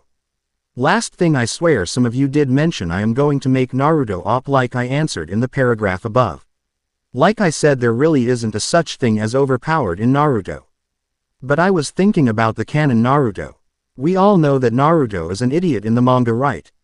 Well, let's go back to the thing that gives ninja their powers, chakra. It is made up of physical energy and spiritual energy. We all know that Naruto is a stamina freak because he has Kurama's yang half in him. And he is an Uzumaki who are descendants of Asura. So what if he was smarter than what Kishimoto made him? Spiritual energy, I believe, is advanced through meditation, learning, and experience. So if he was smarter, wouldn't he not have more control of his chakra, and more of it? That's what has been bugging me. If Naruto was smarter, he would be stronger than he was in canon. That would have also made him prime for learning sage techniques. Because we have only been told that all you need is an insane amount of chakra to be a sage and have a summoning animal that knows sage techniques. But that's getting off topic. Now on with the story. Rasengan. Normal speech. Rasengan. Thought speech. Rasengan. Biju speech. Jutsu. Summons. Rasengan. Biju thought speech. Disclaimer. Last time. When do you want me to make this call, sensei? Questioned Tsunade. In a few days. You are going to preach to the council about our findings, and the hopeful rebirth of a founding clan, said Hiruzen, going into deep thought. Then nodding to himself, stealing his resolve. But before you leave, there is something else I want to discuss with you too. Which one of you will take up the position of Hokage? Asked Hiruzen, stunning the two adults and the teenager. The room was quiet for quite some time before Jiraiya spoke. What was that, old man? I didn't hear you right. Questioned Jiraiya, getting a smirk out of Hiruzen. I asked which one of you two. He said, pointing at Tsunade and Jiraiya, will take up the Hokage mantle, repeated Sarutobi, making sure that they understood him clearly. Well, I won't be able to do it, said Jiraiya, getting looks from Tsunade and Shizune. What? I have a spy network to run and books to write, along with helping watch the Gaki. My hands are pretty much tied up for a good while. Jiraiya finished saying, getting a nod from Hiruzen and an eye-twitching glare from Tsunade. What about that kid Minato taught? Kakashi was it? Asked Jiraiya, ignoring Tsunade's glare. He is still young and is in a bad place at the moment with the loss of his sensei and father figure after the loss of his teammates. He is in no condition at the moment to take up the mantle. And that the only other person that can take the mantle would be Danzo, stated the Hokage, getting serious looks from the people in the room except Shizune, who hardly knew what was wrong with this man. But if her master was displeased, then he has to be a bad guy. So that only leaves you, Tsunade. I do wholeheartedly believe in the next generation, but with what has happened in recent years with Hikubi attack and the finishing war with Kumogakure no Sato, they are not as numerous as they were before these things happened. Minato was a once-in-a-generation genius that cannot be outmatched at this moment in time. I am also getting too old for this and won't be around forever, you know, finished the Sandaime Hokage, looking at his two students. Tsunade glared at her sensei and was about to deny him the offer, but was interrupted by Jiraiya. Tsunade. Jiraiya started sternly. You know I am not fit to lead the village. I have my spy network that I still need to maintain, and if I end up running the village, I wouldn't be able to do that. Not only that, people would think me a fool for the job and try and undermine me at every turn. You, on the other hand, are known for being the only Senju left at the moment, and the granddaughter of the Shodaime Hokage. For that they would respect you no matter what. I can't possibly know what it is like to hurt for losing family and loved ones because I never grew up with any. But I do know what it is like to lose a precious student that I didn't know was my son. So please just think about it before you deny it. Finished Jiraiya, getting a look from Tsunade. But what about Naruto? Who would watch him while I am here in the office, and you are out checking your spy network and being a pervert? Questioned Tsunade, getting a giggle from Shizune, and a laugh from Sarutobi while Jiraiya whined a little. Shizune went into a thoughtful pose and then answered, I can watch him, she stated, drawing the attention of the other occupants in the room, so she explained her reasoning. I think it would be fun taking care of Naruto-kun. It would be a great experience teaching and doing all sorts of things with him for when I ever decide to have a child of my own, she said, blushing at the end. And I have always wanted a Otwodo little brother. The other adults looked at her, causing her blush to deepen and them to chuckle. Are you sure, Shizune? Asked Tsunade, getting a nod from the girl. Tsunade sighed, then looked up at her sensei with a form of resignation. "All right sensei, I will do it," she said, then glared at him. "Though you are going to help me with the paperwork so I can spend some time with my grandson as much as possible till he gets old enough to join the academy," said Tsunade, making Hiruzen nod, accepting her answer. "All right. I will also inform the village council of this new development, and also send word to the daimyo that I will be going back to retirement," said Hiruzen, getting nods from Jiraiya and Tsunade while Shizune played with Naruto. "Well, at least we have a few days, so might as well go check out the Senju district, and see what needs to be fixed, and repaired or demolished," said Tsunade, getting up from her seat, receiving a nod from the Hokage. Walking through the village was like it was when they arrived, the same looks as before, and the occasional greeting. It took a while to walk through the village to the long-abandoned Senju district. If anything, the seals that were on the buildings and walls lasted long enough that they weren't too decayed to be refurbished.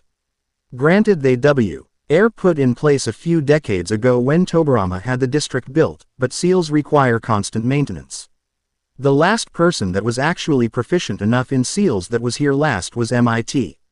Uzumaki before she moved to that cottage in the forest behind the district. "We are getting close to the district," said Tsunade, breaking herself from her own reverie and memories of her grandmother. A few minutes later they came to the walls of the district that looks like it has seen better days. Tsunade walked up to the gates, and said in quiet voice to Jiraiya, who was on her right.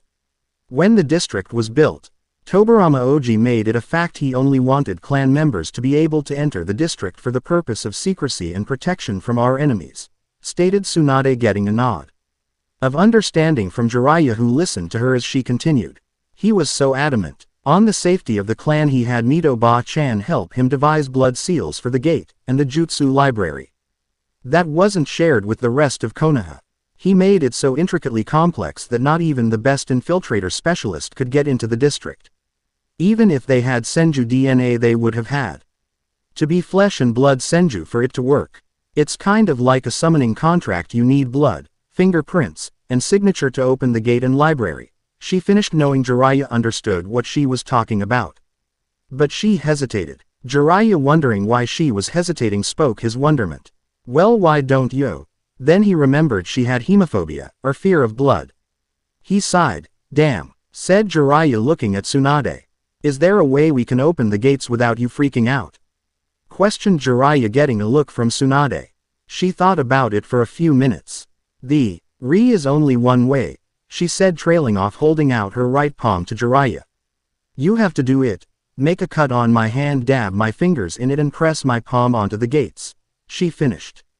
Jiraiya looked at her with pity in his eyes, and sighed again. "All right, since you are going to freeze up anyway, I will carry you into the compound," he said, grinning like a pervert, getting a knock on the head from Tsunade, who watched in satisfaction as a lump appeared on his noggin. After that little display, Tsunade prepared for what was about to happen. Jiraiya took out a kunai and placed it over Tsunade's palm. She used her left hand to cover her eyes so she couldn't see the blood that will come out. With that as the go-ahead, Jiraiya cut her palm, making her wince a little. With the sufficient amount of blood needed, he dabbed her fingers in it, and moved it over to the gate and pressed it there for a few seconds. It took a minute or two for the seal to activate after so long of not being used.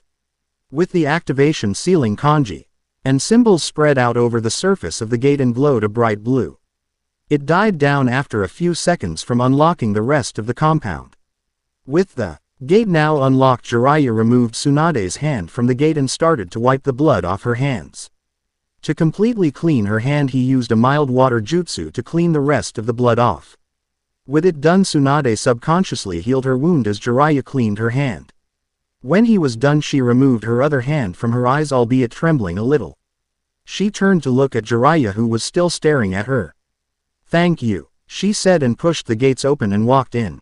The compound was still in relatively good shape, even though things were overgrown and some buildings were structurally compromised. The majority of the compound was still in good condition, which means that the seals that were placed all those years ago lasted this long without maintenance or repair. Though soon they would need it, which is what she would use Jiraiya for. As they walked through the compound towards the clan head's residence, Jiraiya started to speak, making Tsunade jump a little. You know, you are going to have to get over that fear of blood of yours as soon as possible, right?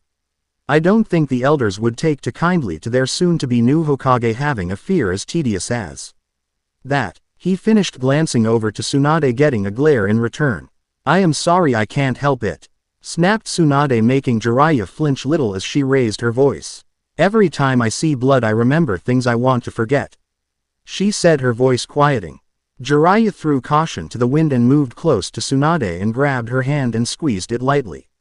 That action startled Tsunade, who wibbled her head in shock to look at him. I may not know what it feels like to lose someone that is close to you like your brother or Dan, but I can try and understand them. After finding out we are part of the same clan, I can finally sympathize with you at least a little, said Jiraiya, happy that Tsunade didn't knock him into next week like she did all those years ago. But to his surprise, Tsunade gave him a small smile and a small but faint squeeze of her hand in acknowledgement. Now that we know we have a grandson and possibly more family willing to be around who are most likely ninjas, we are going to need you just in case they need to be healed. That includes the Gaki, stated Jiraiya, getting a thwack to the side of his head, making Naruto, who had been strangely quiet the entire time, giggle. Which also made Shizune, who was holding him, giggle too. Soon they arrived at the clan head house, which was pretty large for a normal head family house of a clan, but the Senju and Uchiha lands were the exception, for they are the two main founding clans, with the others coming after. They looked at how big it was for a second longer before Tsunade moved to the doors while thinking, it has been over 20 years since I have been here. She took a second to look at the intricately carved doors that had the Senju clan symbol, and the Uzumaki swirl as they were the sister clan. She too RNED the knobs and pushed the doors open, and walked into the home she has now reclaimed. Unknown location under Konoha. Deep within the tunnels under Konoha, a masked ninja moved down a corridor toward the sound of what he assumed as sparring.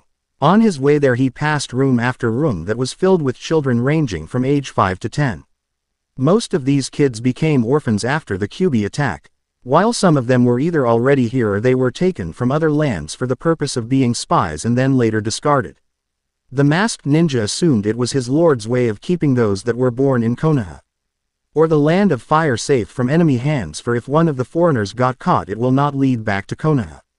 Though it was not wise to question such things to his low road, for that would be a brush with death if he was to live afterwards.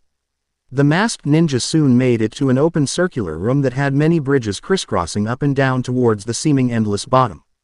In the middle of one of the platforms was a group of sparring adolescences that were not even above the age of 10.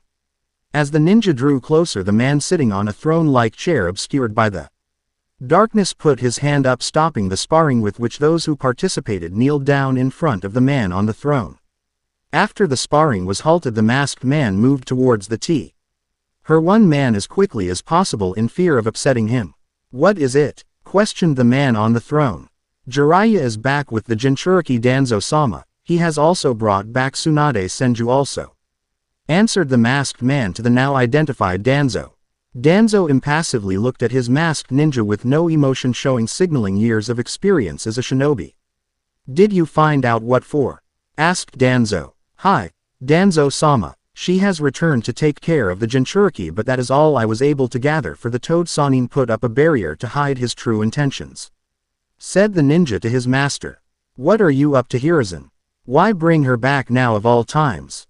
Just to watch the Jinchuriki? No, it has to be something more. He most likely is giving up the hat again, either to her or that buffoon. Jiraiya, thought Danzo, thinking about different scenarios. No matter, in a few years I will have enough well-trained root soldiers to be able to take the hat by force, or wait and see when whoever Hiruzen chooses falls. You are dismissed, Kota, said Danzo to his root soldier, who bowed and shunted away.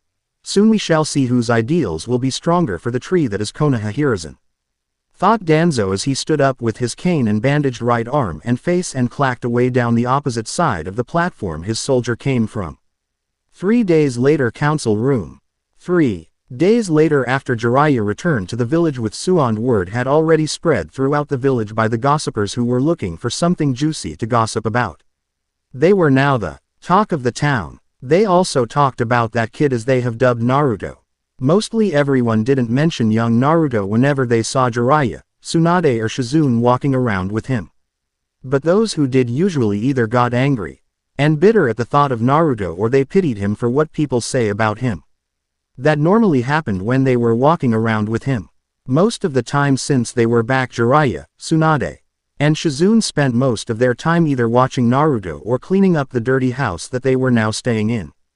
It was tedious job cleaning up the dust that collected over the years. But that is what Kage Bunshin are for. They make a job that could have lasted days be done in a fraction of that time. But enough about what has happened, and more about what is happening now. Right now the entirety of the village council has been convened by the order of the Hokage to discuss future ongoings of the village, though they don't really know for sure about what is going on. Danzo has only guessed, but he himself isn't sure. Even though he has his spies inside the Hokage tower, he hasn't received credible evidence of anything. At the head of the NCIL table sat the Sandaime Hokage, on his left sat the civilian side of the council, and on his right sat the shinobi side of the council. On the other end of the table opposite of him sat his advisors and Danzo. As he sat there, he listened to the conversations happening around him. Inoichi Yamanaka was talking lightly to Choza Akamichi, one of his childhood friends.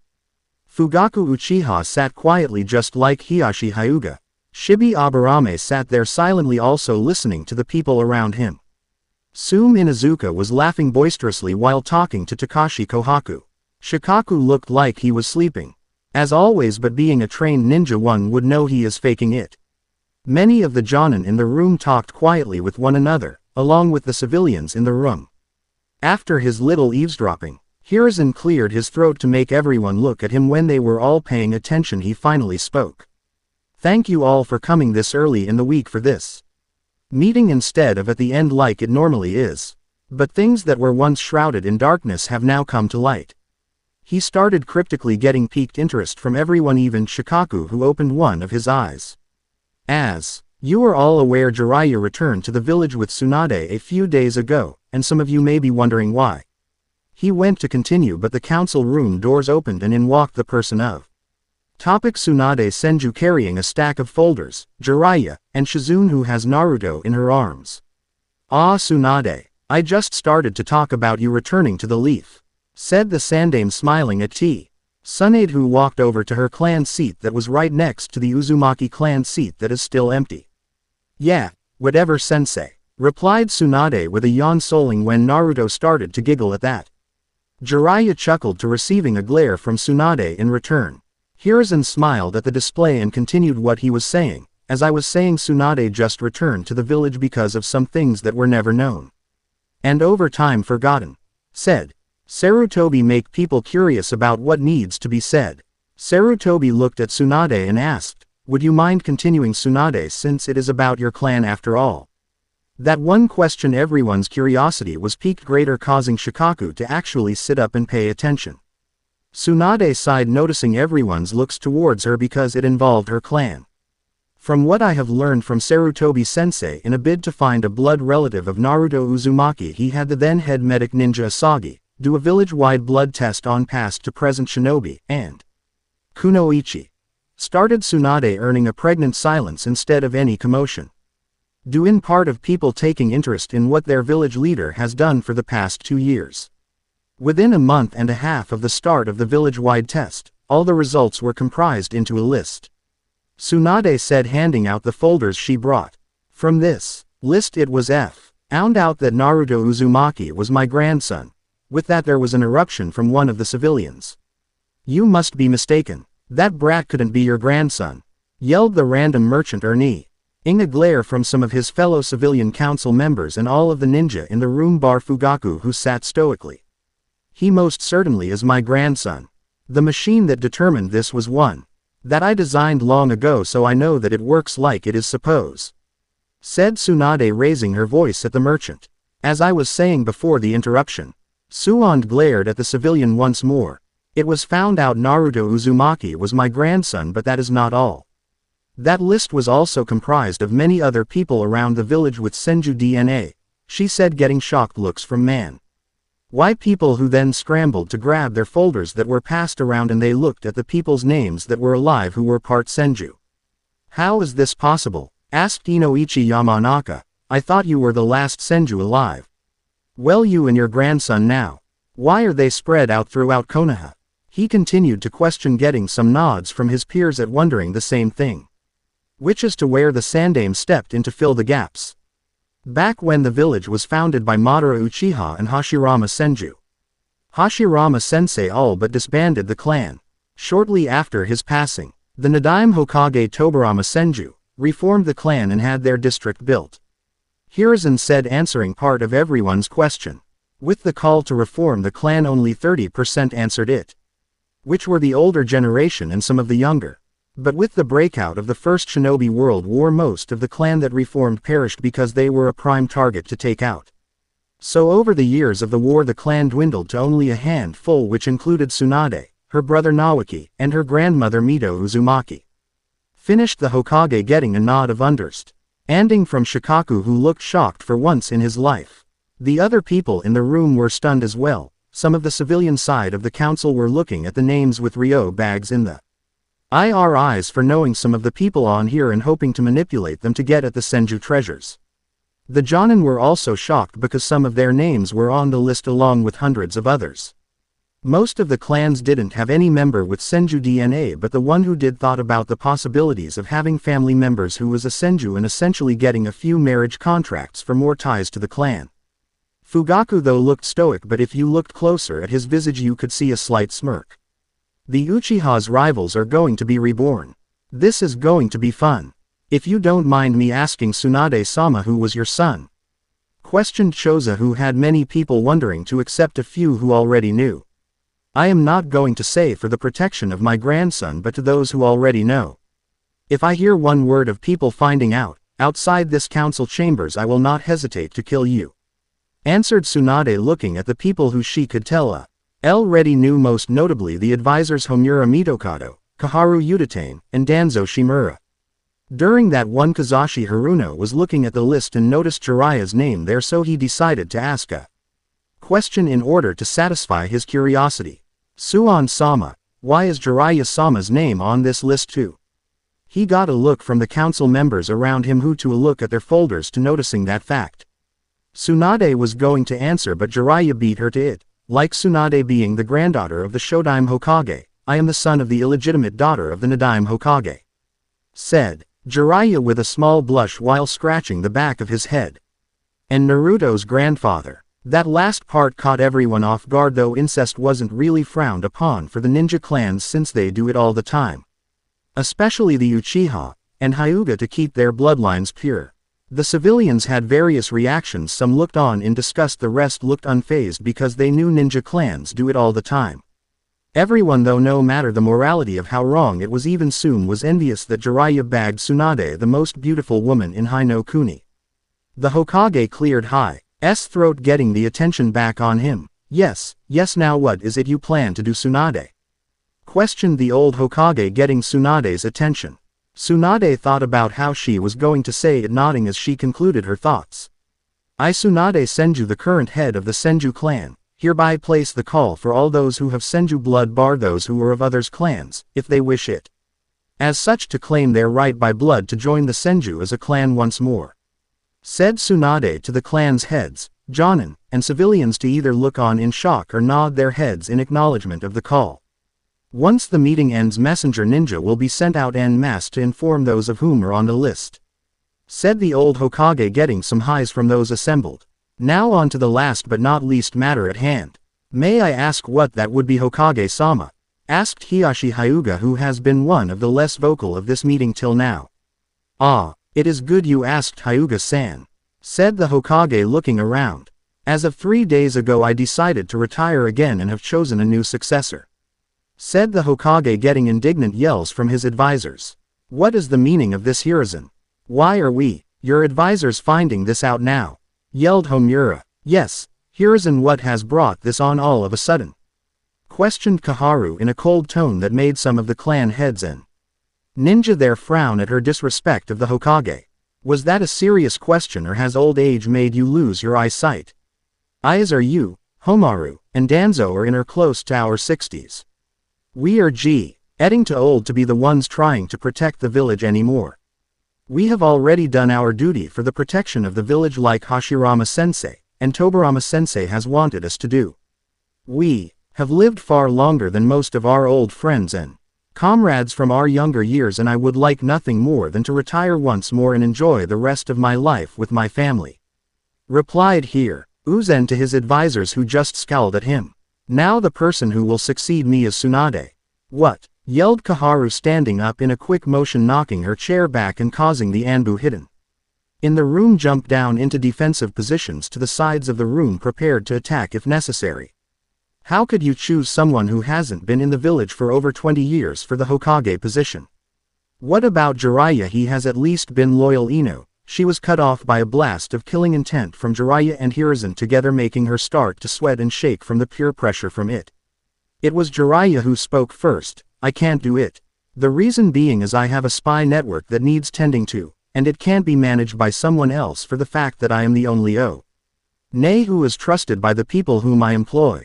Tsunade is the better choice for the fact she was raised and trained for politics and I was not, and I am not wanting it to begin with. If I did take it, I would have even less time for my books," replied Jiraiya calmly till the last part where he crossed his arms, pouting while looking away.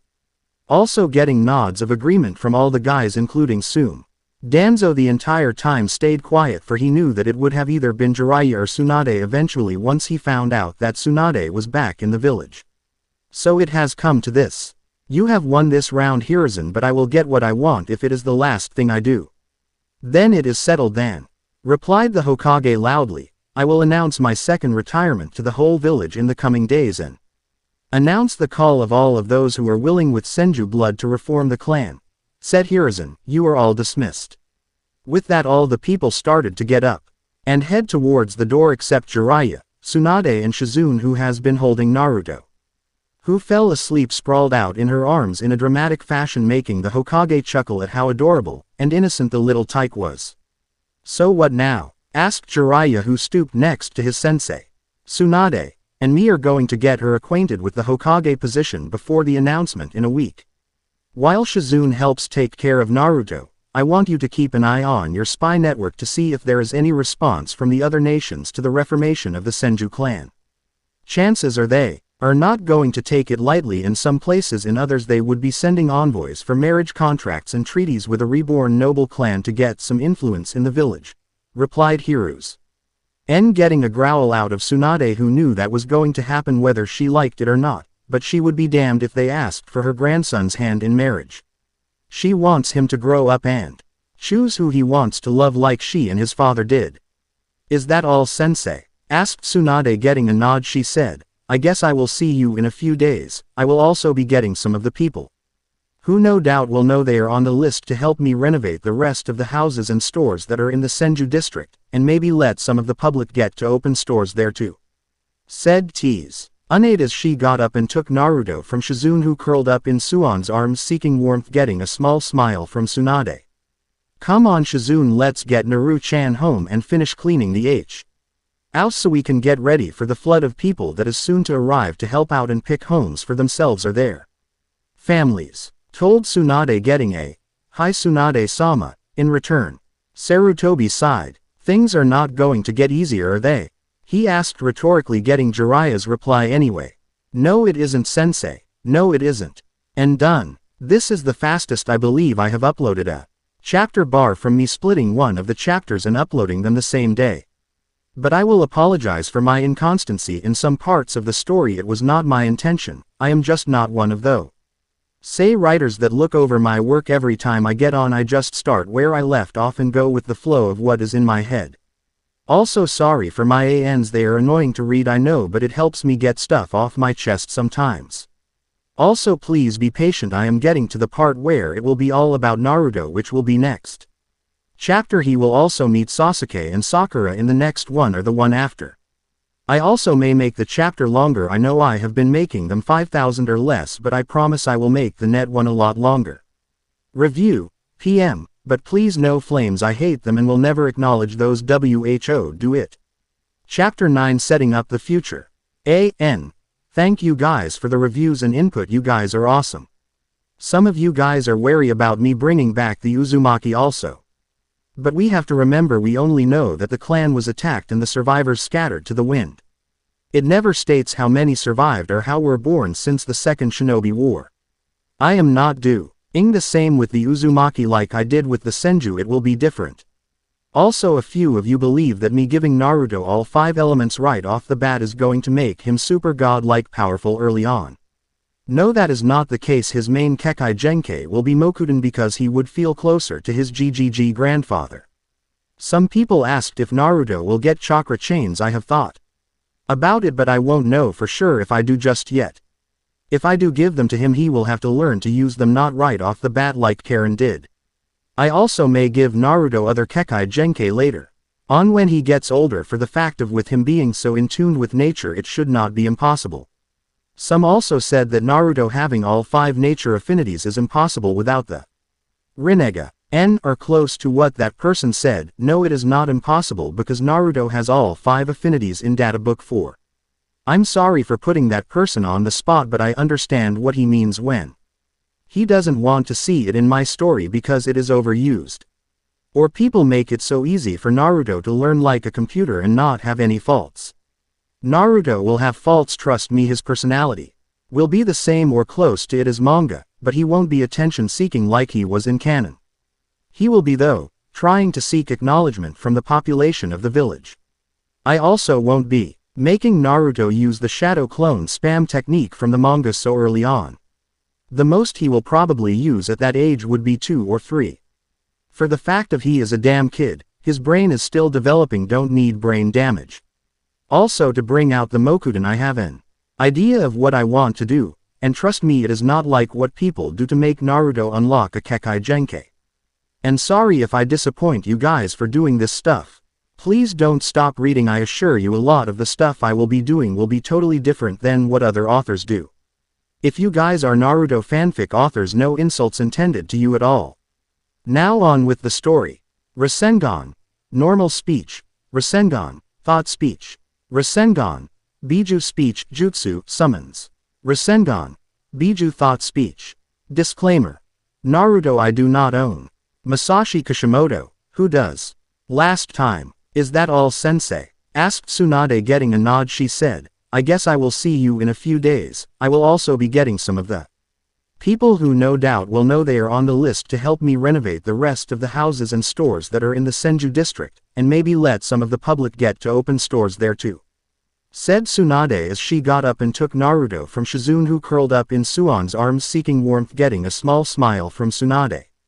Come on Shizune, let's get Naru-chan home and finish cleaning the house so we can get ready for the flood of people that is soon to arrive to help out and pick homes for themselves or their families. Told Tsunade, getting a hi Tsunade-sama in return. Sarutobi sighed. Things are not going to get easier, are they? He asked rhetorically, getting Jiraiya's reply anyway. No it isn't, sensei. No it isn't. Remote island in water country. On a single engine boat head towards a seemingly abandoned island shrouded in mist was a young woman in a red cloak. She was standing on the bow of the ship looking ahead at the island she has called home for her entire life. This woman's features were shrouded by the darkness that surrounded her, but if people could see her head they would see a shock of red, almost maroon head of hair. Her face is a delicate shape with smooth unblemished skin. She had beautiful magenta-colored eyes. She wore a simple kunoichi outfit that all females in her family wear. She was soon brought out of her thoughts when the captain of the boat called for her attention. She looked over her shoulder at the captain and waited for him to speak. We will be near the island's coast in a few minutes, said the captain, getting a nod out of the red-head kunoichi. As the 5 minutes passed, the kunoichi thought about her family. From what the elders have said, her family never used to be on this island before. They used to live on one to the northwest of this island. During the Second Shinobi War their homeland was attacked and destroyed. But the attackers failed to destroy her family completely. They assumed they would be able to wipe her family from existence, but ultimately failed. Her family held no hate for those who attacked them, even though they had every right to, but they have figured there is no point since how there was a war going on. We are closing in on the coastal line of the island, yelled the captain, knocking the kunoichi out of her musing. Okay. She yelled back to the captain, waiting for him to veer the boat around to the lagoon that held the dock for the island. Even though the clan has grown, they still do not get involved in outside affairs unless it is absolutely needed. But when the clan needs something important, they send a fleet of boats out of their own so that they can get what they need for the entire family. Soon they arrived at the dock that lead to the path to the main village on the island. When her clan settled here after the exodus, they swore to stay hidden as much possible. Any and all who trespass are either killed depending on who they were. Like if it was a family or a couple of kids on an adventure, they would be frightened away. So over the years this island has become a horror story incarnate, where everyone is afraid to go there. Only the occasional pirate would show up not being afraid and would be killed or imprisoned. Her clan was excellent in fuinjutsu, sealing techniques, but it would be too obvious to the rest of the world, like with their homeland. They have been lucky for over the years. Mizu no Kuni was thrown into civil war because the 4th Mizukage declared war on those who have bloodlines. So their island was as isolated as ever. So with no connection to the outside world, the elders sent out information gathering groups all around the mainland and send informants back with what they have learned from the mainland every week. That is one such occasion to why she is head back to the island. She was sent by her superior Daru back to the island to inform them of a new development that is unfolding within Hai no Kuni, and more specifically Konohagakure no Sato. They received word from reliable sources that the Senju clan, their mother clan, was somehow reborn from unknown descendants of their ancestors. There was also the word at Tsunade Senju became the Godime Hokage, not only that the rumor that she has had a grandchild, no one knows who her son or daughter was. The only known member of the Uzumaki that was in Konoha in the last 5 years was Kushina-sama. But word had it she died during the attack of the Kyuubi over 2 years ago. Though they did receive word she had a child, but nothing is known whether the child survived that note or not. Miyako, the kunoichi in question, was pushed out of her musing by the bumping of the boat against the dock. "We are here," said the captain too loudly for Miyako's taste. "Thank you, Captain, I will be done within a few days' time," said Miyako, getting a nod from the captain. Miyako departed soon after that and took off up the trail to running through the forest at Jonin speeds to reach the main compound. Within 10 minutes Miyako arrived at the compound. Its magnificent grand gates of the surrounding trees was sealed shut. Miyako moved towards the gates, walking up to them and put her palm onto one of the intricately carved Uzumaki spiral in the center of the gates. She pushed her chakra into it and a seal matrix appeared, glowing for a few seconds, dying down when the gates swung open. She swiftly moved through them, not waiting for them to close. She took off her hood and let her features finally be seen, and moved towards the clan main council room to meet with the elders. She waved to her clansmen and women as she walked past those who were out and about at this hour. "Well, look who it is, little Miss Miyako," said a very loud voice to the side of her as she walked in front of a small cafe. Looking to her left, she saw one of her cousins, Tsubashi, she hadn't seen in years, since she was on a mission with the informants in Hai no Kuni. "It's been a long time, Miyako-chan," said the same man. "The same goes for you, Tsubashi. What do you want?" "I have business with the elders right now," said Miyako, scowling at Tsubashi as she continued walking towards the council room. Tsubashi was only a few years older than her, being 17 while she is 14. He thought he was better than her, well, better than anyone, because he has become a level 9 seal master. She may be a level 7 seal master, but she has studied more on her ninjutsu and taijutsu more than her fuinjutsu. She also wanted to work on her kenjutsu, but she was still in the basics for that. "Well, what is it that requires the presence of the elders?" "It can't be that important," questioned Tsubashi, looking at Miyako, puzzled at what was so important that it does require the elders. Since the last one like that was when the Kyuubi attacked Konoha, but ever since they haven't heard much of anything important from any of the countries. It is classified information. If you want to find out, then come with me, because no doubt the elders are going to call for a full council meeting for this info," replied Miyako, getting a nod from Tsubashi. He didn't want to get on her bad side. She just came home from her mission and was reporting to the elders of what she has found out. Though from the way she was speaking, it is more important than him picking on her like he always liked to do for fun. Soon they arrived at the meeting hall and walked into the main doors. They moved down the hall to the back of the building into a set of intricately carved wooden doors with swirls of varying sizes. salvaged from the administration building in their now abandoned ancestral homeland Uzushiogakure no Sato. Miyako walked up to the doors and used the hammer that was on the door and knocked 3 times and waited. A couple of seconds later the doors swung open to let them into the council chambers. Miyako and Tsubashi quickly made their way into the room towards its center.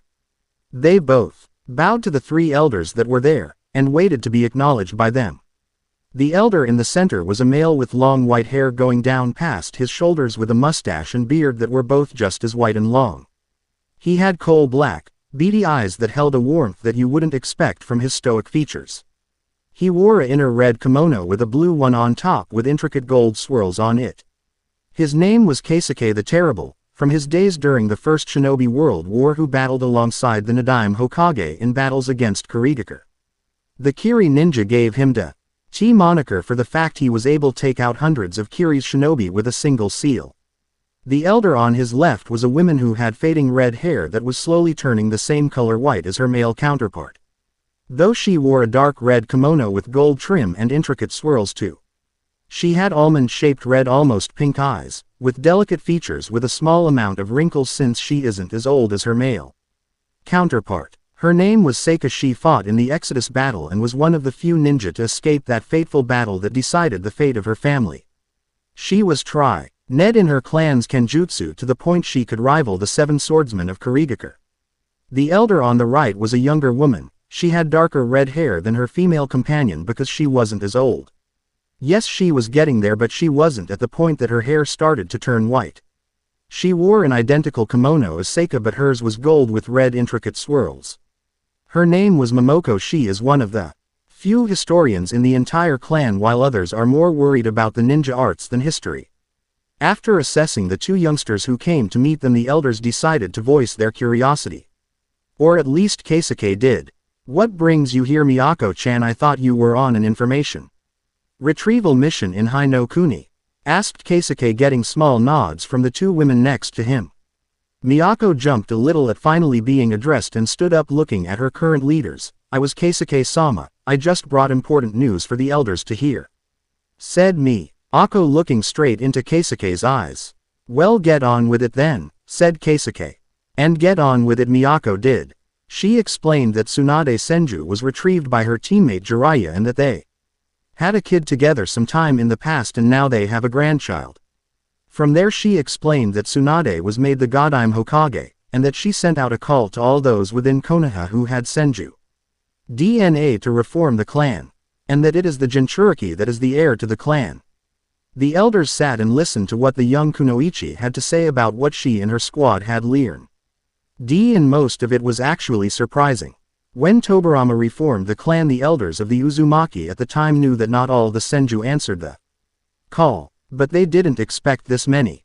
Their mother clan has come back stronger than ever, and they were proud to be related to them. So the question running through the elders' heads is, what do they do now? Thank you, Miyako-chan. We will call for the rest of the council as soon as possible and relay what you have found and deliberate whether or not we approach Tsunade-chan. If they do agree, then we may have a new home for use where we are safe from the other nations. We will also be able to find out what has happened to the child Kushina-sama was supposed to be having, said Seika, getting nods from her fellow elders. You are dismissed, Miyako-chan. Tsubashi-kun. Thank you again for the information, said Keisuke.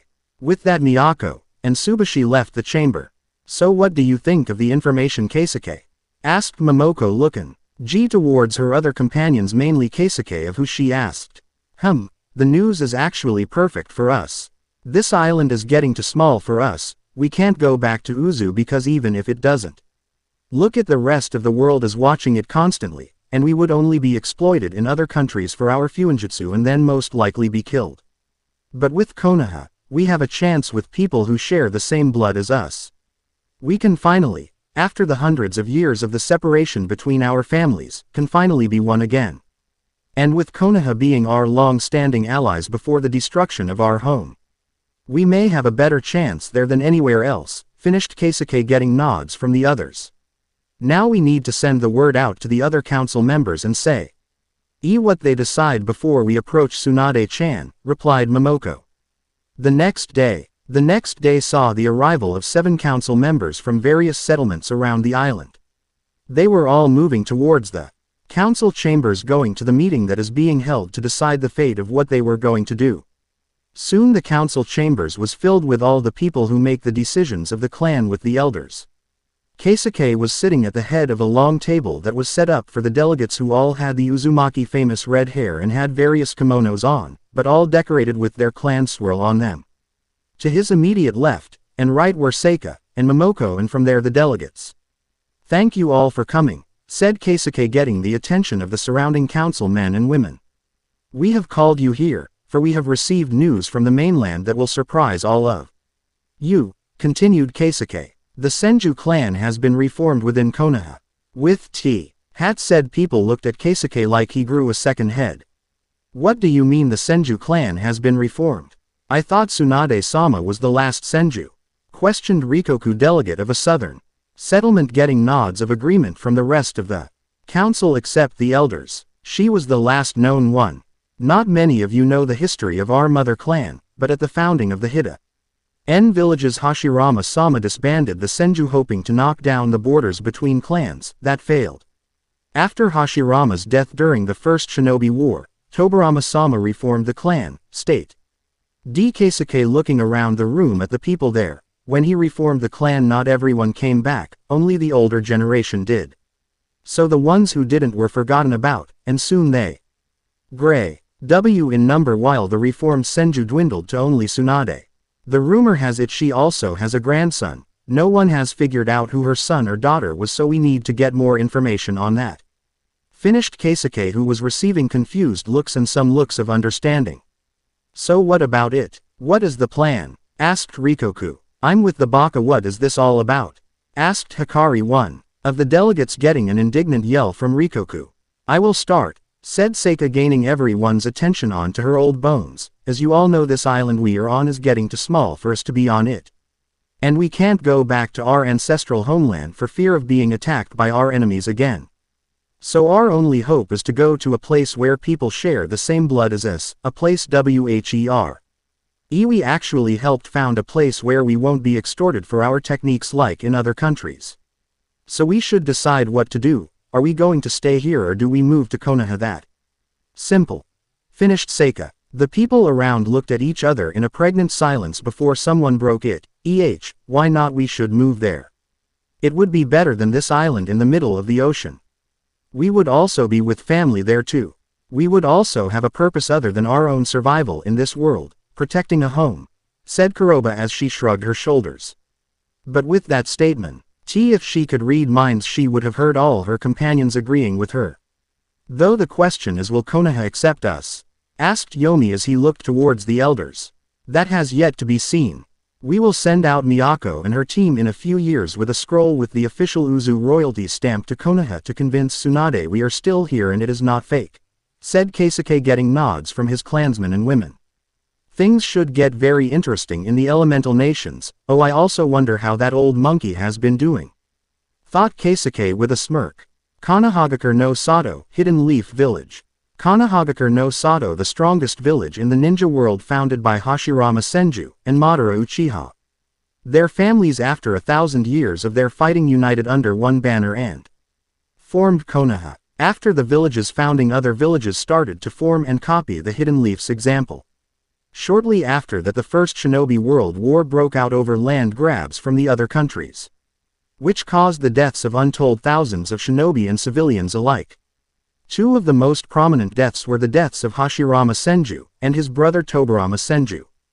Hashirama died from old wounds that he sustained from his battle with Madara, while Tobirama died sacrificing himself protecting his and Hashirama's 6 students. Throughout that war and the Second Shinobi World War, Konoha was hit hard. The Senju clan, once the most prominent clan in Konoha, was dying out. With the disbanding of the clan by Hashirama Senju, who hoped they and the Uchiha would assimilate to form a more perfect bond. But the Uchiha were adamant on keeping the boundaries of the clans refused. Over the course of the First War, Tobirama reformed the clan with only the old our generation and some younger generations answering the call. By the Second War the clan had already diminished with the assault and diminishment from the countless missions the village undertook. Especially, Easy Alley when the other villages were targeting the clan hoping to get rid of the strongest clan in the world. By the end of the Second War the only known Senju left was Tsunade Senju, granddaughter to the Shodai Hokage. But what people didn't know was Tsunade had a son who in turn had a son. Now we see Tsunade sitting in the Senju temple that is still in the restoration progress, for it is one of the oldest buildings within the district. Right in front of her was sitting about 250 jonin of shinobi and kunoichi. When the call went out to the village for the reformation of the Senju clan, Tsunade was surprised that everyone on the DNA list answered it. Ninja and civilian alike came flocking as soon as they were informed of the heritage to a supposedly dying clan. Some did it for the fame of being part of a clan. Many did it because they now had a family, a few joined for the wealth and delusion of eventually inheriting the power of the clan. The 250 Nin weren't the only ones that were part of the clan now. 120 chunin and 300 genin were also there. There were 500 civilians that turned out to they were wary abo. The move because they knew the fox kid was around, but if Tsunade-sama was the one watching him he wouldn't be that much of a threat to them, right? Though there were those who decided to openly ignore the kid when he was around and steer clear of him to hope that he won't attack them. We have almost completed the repairs on the clinic in the district and are close to finishing residential areas. The homes that still had personal items from the past clan members are being documented and put into scrolls for the clan relic building. Said Mori Senju, the current reconstruction supervisor of the district. Mori used to be Mori Numagashi till a messenger showed up telling her she has been called to reform the Senju clan since she has the Senju blood in her. She also used to be an accountant for the village treasury division. Tsunade snapped out of her musing and looked at the young women and smiled. She was happy that her family was back. They may not be the ones she remembered, but they were still family. Thank you, Mori-chan, I will take that into account, said Tsunade, smiling more, getting a small blush out if the woman. Many of the people who were recalled to the clan still cool. D not fathom that they were related to Tsunade and Jiraiya freaking Senju. Along with the Shodaime and Nadaime Hokages. You're welcome, Tsunade-sama, said Mori, bowing to Tsunade, then sitting down. Tease. Tsunade looked to the assembled jonin with a smile. They were her family. There was no mistaking it that they were. Her grandfather a long time ago made the mistake of disbanding the clan, but now they Heir back stronger than when the last generation of Senju was reformed. Most of the jonin were looking at her expectantly as they waited for her to speak. Tsunade meanwhile continued to look at them. A better feel of their chakras, how they are all so different yet she could feel the similarity that they all share. It was all enlightening and soothing with warmth that she only felt as a little kid. Thank you, she finally said, looking every one of the people who were closest to her in the eyes.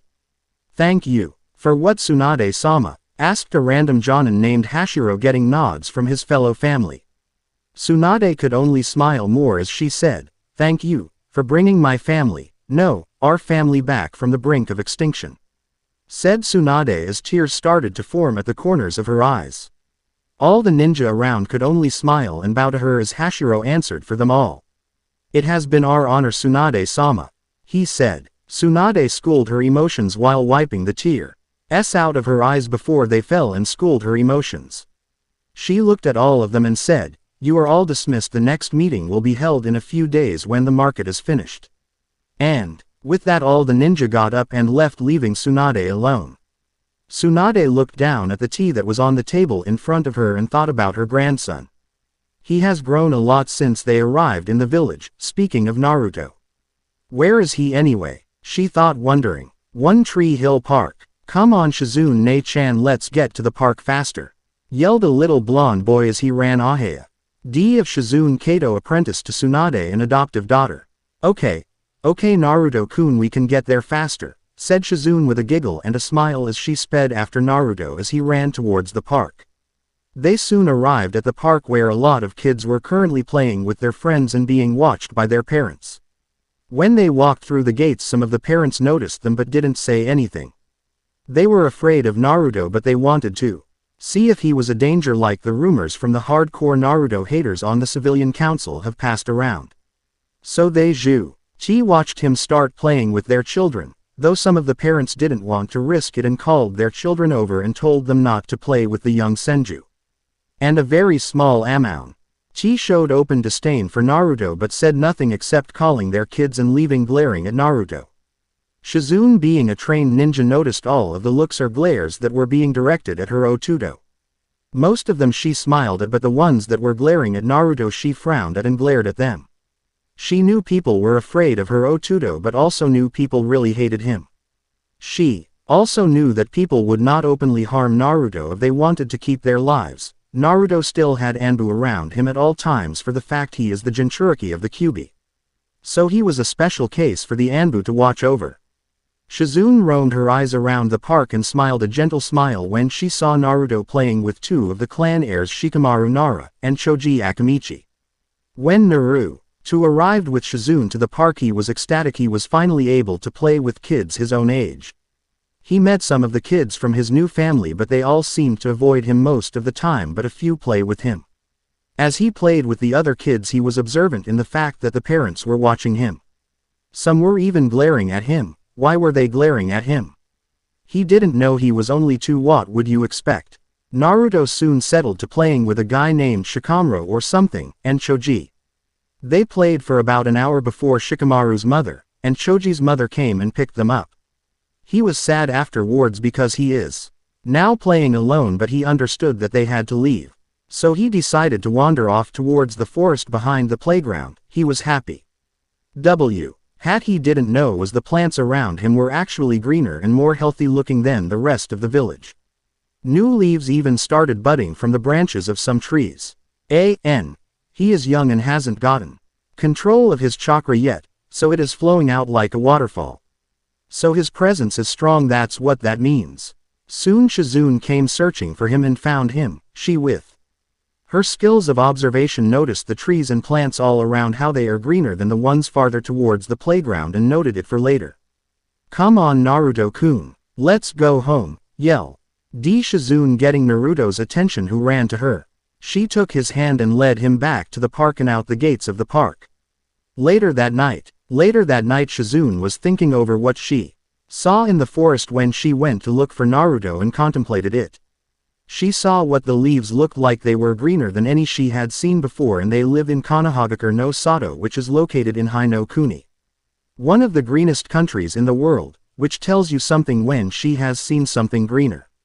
She needed to tell someone about it. She needed to tell Tsunade-sama, who was currently at the administration building doing the last bit of her paperwork. Then Sarutobi-sama would finish the rest. So Shizune waited for her master to get home. Tsunade, who was walking rough the quickly darkening streets of her clan district, absent-mindedly waving and smiling at her fellow clansmen and women who were closing up shops while others were opening them for the night entertainment. She soon arrived home, walking through the door, closing it behind her. She took off her heels she had on, and was knocked out of her stupor by the voice of her apprentice. Tsunade-sama, questioned the young woman, can we talk in your study? Tsunade was confused about what the reason for her needing to talk to her in the private room of her study. Why do we need to talk in the study? We are the only ones here, Shizune questioned Tsunade, getting a nervous pleading look from Shizune. Please Tsunade-sama, I know we are the only ones here, but I would feel much better discussing it in private just in case, pleaded Shizune. Tsunade could only look at the woman in confusion and worry. What was so important? So with that, Tsunade motioned the young woman to follow her up to her study. Within minutes of leaving for the study they arrived. Tsunade opened the door and motioned Shizune in, walking herself, closing the door behind her. So, what did you want to talk about privately with me? Asked Tsunade, moving to sit in one of the chairs in front of the desk. Shizune didn't know where to start, or how she was going to explain what she saw in the forest, so she started off slowly. Well, earlier today I took Naruto-kun to the One Tree Hill Park a few blocks away from the district. She said, getting a nod from Tsunade, who was interested already. Naruto-kun played with a few boys there, 2 of them being Shikaku-san's and Choza-san's heirs. After they left, Naruto-kun wandered off into the forest. That's what I wanted to talk to you about, said Shizune, getting a confused look from Tsunade. Are you worried I will be mad that he wandered off on your watch? Why would I be mad? You found him. So what's there to be worried about? Tsunade kept questioning Shizune, making the young woman become meek. Tsunade-sama, that's not what this is about, said Shizune, getting frustrated over her master's interruptions. Then what is it? Spit it out, stated Tsunade, raising her voice a little in her own frustration. Well, when I was walking through the forest towards where I last saw Naruto-kun head towards, I noticed something odd about the surrounding plants. Saw it, Shizune, catching Tsunade's full attention even though she already had it. What do you mean by odd? Questioned Tsunade, having an inkling of what it was that Shizune saw.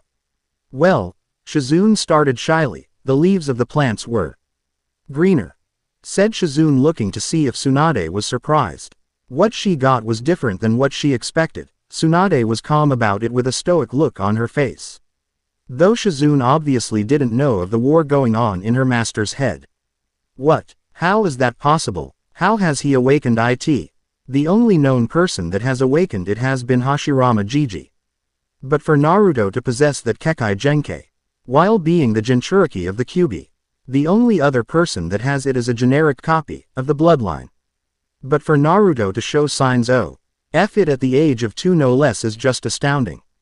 Jiraiya and I, along with Sensei, will have to discuss this farther when Jiraiya returns in a week, thought Tsunade frantically before looking at Shizune, who was looking at her expectantly for a reply.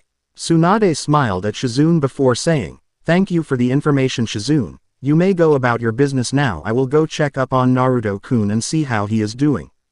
"You're welcome, Tsunade-sama," replied Shizune. "Just a reminder, Naruto-kun is sleeping right now. He woke up really early this morning while you were at the office this morning, and her didn't have a nap at all today, so I put him to bed early tonight," said Shizune, getting a "thank you" from Tsunade. Tsunade waited for Shizune to leave before leaving her study towards Naruto's room. She made haste to Naruto's room and soon arrived there. She slowly opened the door and let herself in and tiptoed her way towards Naruto's small bed. She sat on his bed as carefully as possible as to not jar him awake, and just stared at him. He looked so much like his father and Jiraiya with that spiky head of hair of his. She unconsciously reached over and started to caress his whiskered cheek and couldn't help but smile as he leaned into it in his sleep. With her other hand she reached up and grabbed the chakra crystal around her neck. He is her grandson. Her grandson. Our grandson has a 1,000,000-watt smile that can warm the heart of the most stoic warrior. She can't fathom how people hate her, Naru-chan, it just makes no sense. But it's only human nature to worship power which makes them feel secure, and to loathe a power which scares them. That's the only thing I can think of. So I am making this promise to you right now, Naru-chan, that I will make you as strong as possible so people will see you for you and not the biju inside you. And done. Please don't attack me. The reason why I made the Uzumaki clan still have so many members is because, 1, this is fanfiction, and 2, I like to think that more than a handful of people escaped Uzushio when it was attacked. Some Uzumaki are still spread out throughout the world, but I have always liked the idea that the Uzumaki clan reformed in some isolated locations so they can train and regrow their number of trained ninja in the clan after their exodus from their homeland. If you guys are also confused about why I have so many people in the Senju clan, especially ninja, I have always figured that if Konoha can cough up 10,000 plus Jonin and Chunin for the 4th Shinobi World War, then why not make the clans huge parts of the military in Konoha? The genin weren't accounted for, which they should also make up a good majority of the forces too. Plus the forces that aren't in the village along with the clans. The Kohaku clan is an example. They have their own compound outside the village near the border of river, I believe. So I would assume that other ninja are around the country instead of Konoha. I have also been thinking, should I make all the Konoha 12 graduate early or those of Team 7? Or just leave it to where they graduate at the same time as the manga? Last thing, I will also try and create a family tree for Naruto and his family from his great-great-great-grandparents to him. I may also throw in great-great-great-great-grandparents also. But you will be shocked about what you see. Give me your input on that matter. For now, Yane. Please review or PM. Chapter 10, Birth of a Ninja. Now on with the story. Rasengan. Normal speech. Rasengan. Thought speech. Rasengan. Biju speech, jutsu, summons. Rasengan. Biju thought speech. Disclaimer. Naruto I do not own, Masashi Kishimoto, who does? Last time, Tsunade waited for Shizune to leave before leaving her study towards Naruto's room. She made haste to Naruto's room and soon arrived there. She slowly opened the door and let herself in and tiptoed her way towards Naruto's small bed. She sat on his bed as carefully as possible as to not jar him awake. And just stared at him. He looked so much like his father and Jiraiya with that spiky head of hair of his. She unconsciously reached over and started to caress his whiskered cheek and Dee couldn't help but smile as he leaned into it in his sleep. With her other hand she reached up and grabbed the chakra crystal around her neck.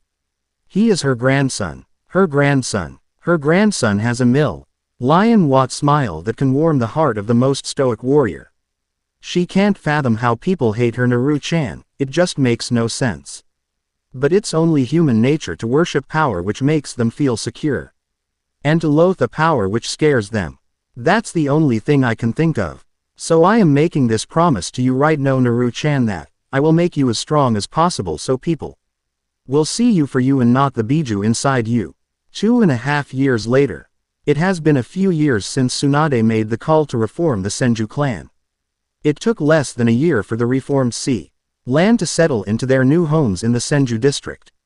In the meantime Tsunade spent most of her time in the Hokage office with Sarutobi getting paperwork done as fast as possible. Jiraiya has been out of the village for more than 6 months following a lead on their ex-teammates' movements. So that left Tsunade and Shizune raising Naruto, when he is gone. But whenever he showed up back in the village Tsunade would send Shizune out on missions to give her a break from watching Naruto. On most occasions she protested going out on missions, but with the village still recuperating from the Ubi attack they needed all the missions they could get. Today though is a special day for Naruto. It is the day Tsunade and Jiraiya told Naruto they were going to start training him as a ninja. When Naruto turned 4 a few months ago, he asked the question they were waiting for him to ask. Flashback 6 months ago. Today was October 10th, the anniversary of the Kyuubi attack 4 years ago, Todd. I was also the day of the Kyuubi festival. It was a day of mourning, though at night it turned into a party for the defeat of the Kyuubi no Kitsune at the hands of the Yondaime Hokage Minato Namikaze. Tsunade took the day off to mourn for her son, and also celebrate the birth of her grandson. Jiraiya was there too as he arrived back in the village a few weeks ago for the information dropped to Tsunade on the other nations.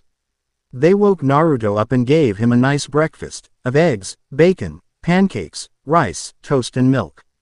Afterwards they spent the day together as a family in the Senju compound giving Naruto birthday presents. Jiraiya gave Naruto a toad-shaped wallet that he affectionately started to call Gama-chan. Shizune gave Naruto a small pot and seeds for a bonsai tree.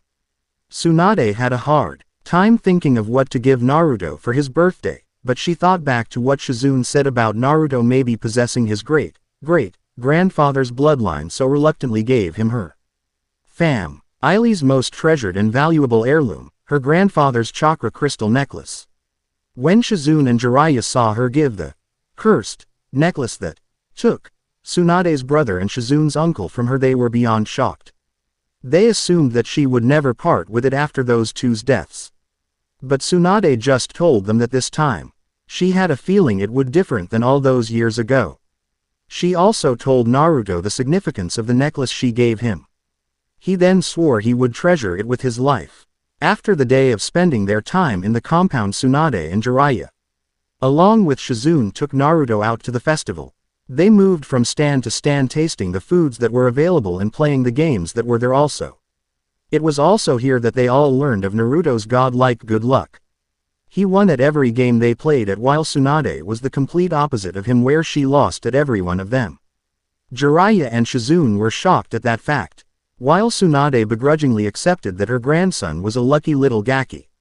After a few hours of playing the games and munching on snacks from the various vendors, the Senju family decided to go get some dinner at Ichiraku Ramen.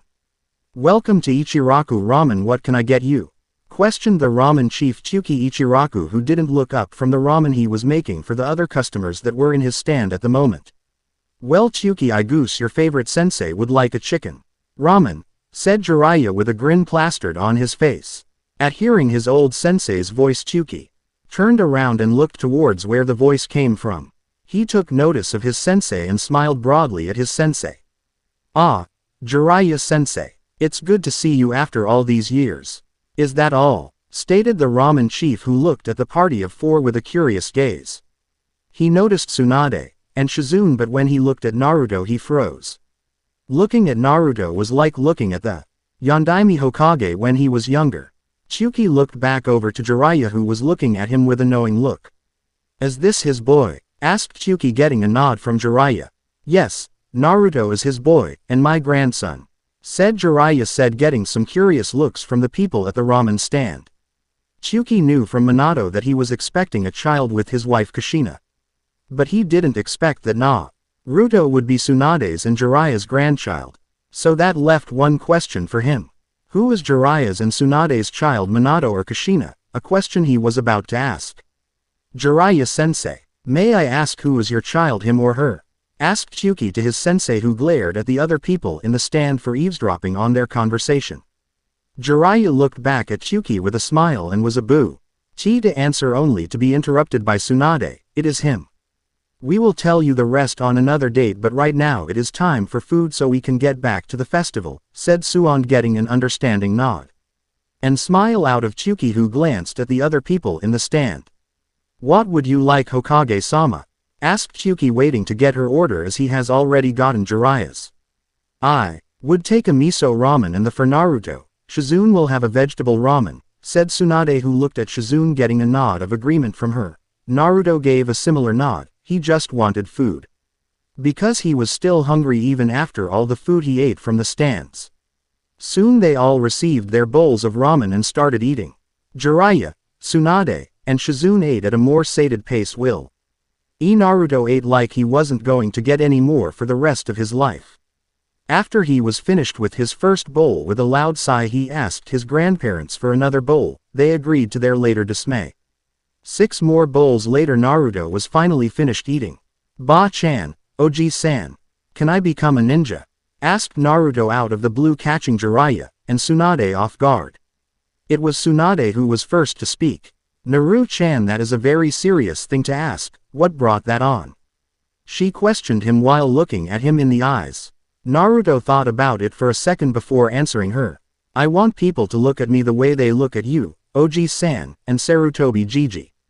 I don't want people to look at me the way they do anymore. I may not know why or what I did to them, but I want them to look at me with respect and acknowledge me as a person," replied Naruto with passion only a 4-year-old can hold, and making Tsunade and Jiraiya wince a little at their grandson's keen observation skills. "Even though it doesn't take a genius to find out what he did. I also want to get strong and defend our family and home from anyone who tries to harm them. I also want to be Hokage just like Hashirama Gigi, Tobirama Gigi, Sarutobi Gigi, Ba-chan, and the Yondaime," babbled Naruto, who surprised everyone with him proclaiming to wanting to be Hokage. Tsunade and Jiraiya shared a silent conversation when they looked at each other with the new knowledge they just received from Naruto. Tsunade had a look sadness in her eyes that she didn't physically show, while Jiraiya had an understanding look. "That's a huge dream of yours, my boy," said Chuki, who was listening in on what Naruto was saying. "Train hard, and don't let anything or anybody get you down," he continued. Tsunade sighed, looking at Naruto with a small smile that didn't so much reach her eyes, and said, "Well, if that is what you want, I won't stop you. Though you will have to wait till the next academy year. Though we can start your training during the summer."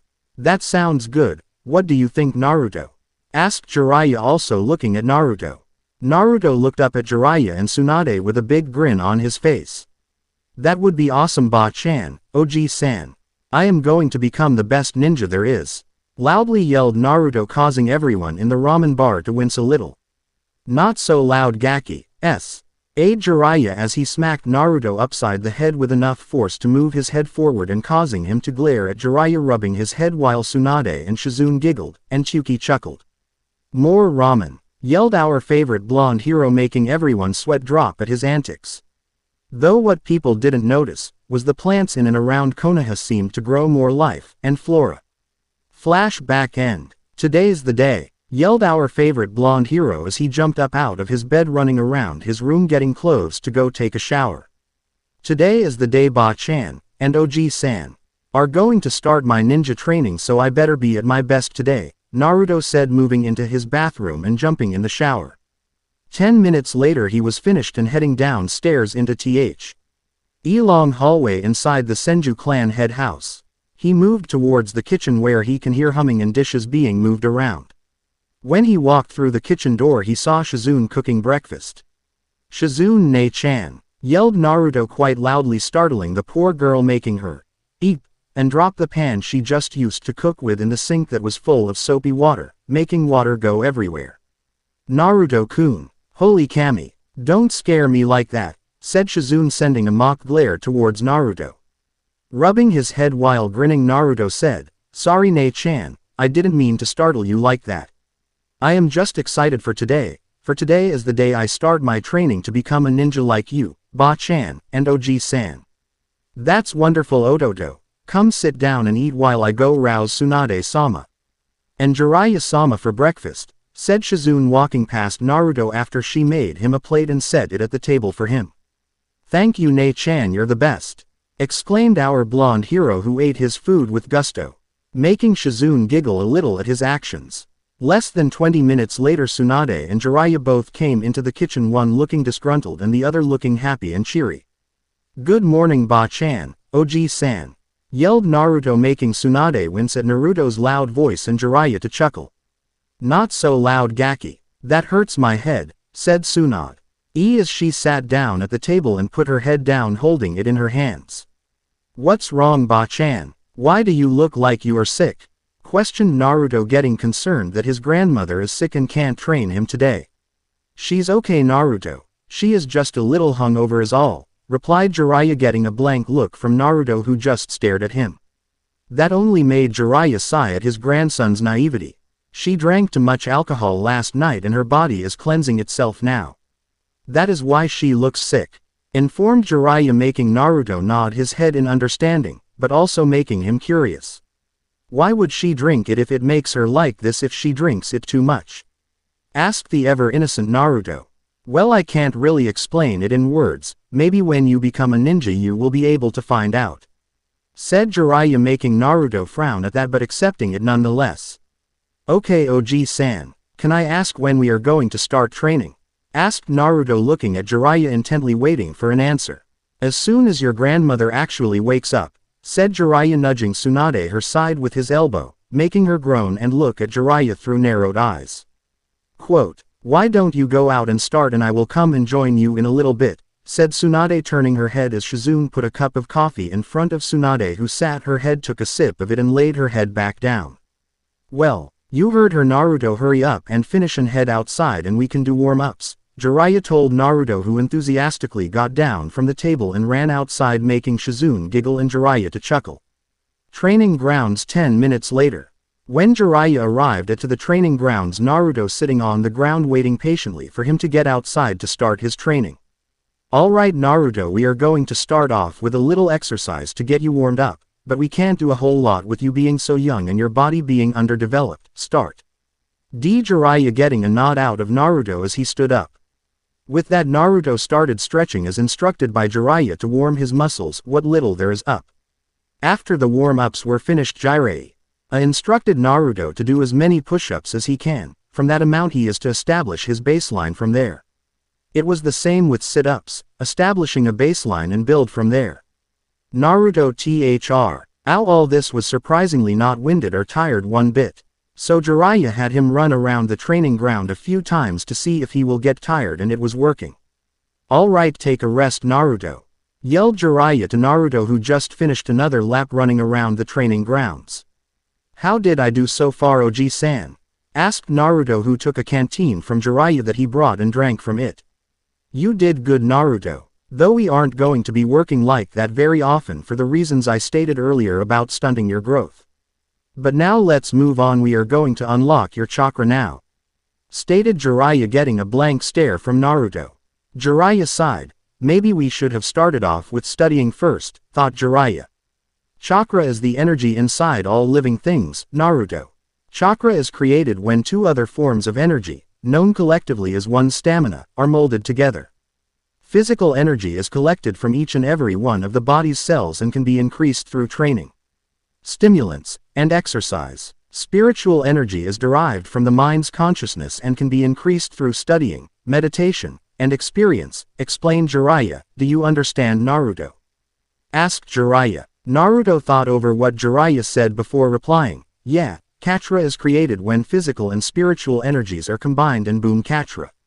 Sigh. Naruto nodding his understanding and yelling the last part a little too much exasperation, making Jiraiya face vault at how he pronounced chakra. It's chakra, Naruto. Chakra, said a voice coming closer to them. Naruto and Jiraiya looked over to where the voice came from and saw Tsunade and Shizune, both walking with Tun in Shizune's arms. Ba-chan, what took you so long? We have already been out here for years, inquired our little bundle of exaggerating young chakra. Laughing, Tsunade spoke. I was not gone that long, Naru-chan. It has only been a few hours, but yes, I was gone for a long time now, wasn't I? Getting into a thinking pose before giggling at Naruto's pout that he had on his face. Ba-chan, why do you have to be so mean to me? Whined Naruto, getting chuckles and giggles from the crowd and an oink from Tun. Can we get started now? I really wanted to start doing awesome cool ninjutsu I heard in the stories you told me about, said Naruto, getting excited about the prospect of spitting fire or throwing rocks or even cutting things with wind. Calm down, Naru-chan, we are starting, said Tsunade as she sat down next to Jiraiya. Alright, Naruto, what I want you to do is put your hands in a seal like this, said Jiraiya, making the Hitsuji hand seal with both hands. When you make it, close your eyes and concentrate and feel for the presence inside yourself, explained Jiraiya. When you feel it, pull on it and release it and let it out as much as you can. Naruto did as Jiraiya asked. He felt within himself feeling for his presence. In his search, he discovered two presences within himself, one bright, calm, subduing presence, and the other dark, calm, hatred, subdued, and frustrated-filled presence. Naruto was a little scared that he had that inside him, and it showed in his facial expressions outside his body. He decided to ask his Ojiazan and Ba-chan about it later, and went for the bright, calming other presence and latched onto it. He did what he was told to do and drew on that chakra and released it out as much as he could. What happened when he released his chakra for the first time would forever change the Senju clan and Konoha no Sato, and the land of fire for years to come. As soon as Naruto released his chakra like instructed, it burst out of him like an explosion. The ground cracked slightly at its mere presence.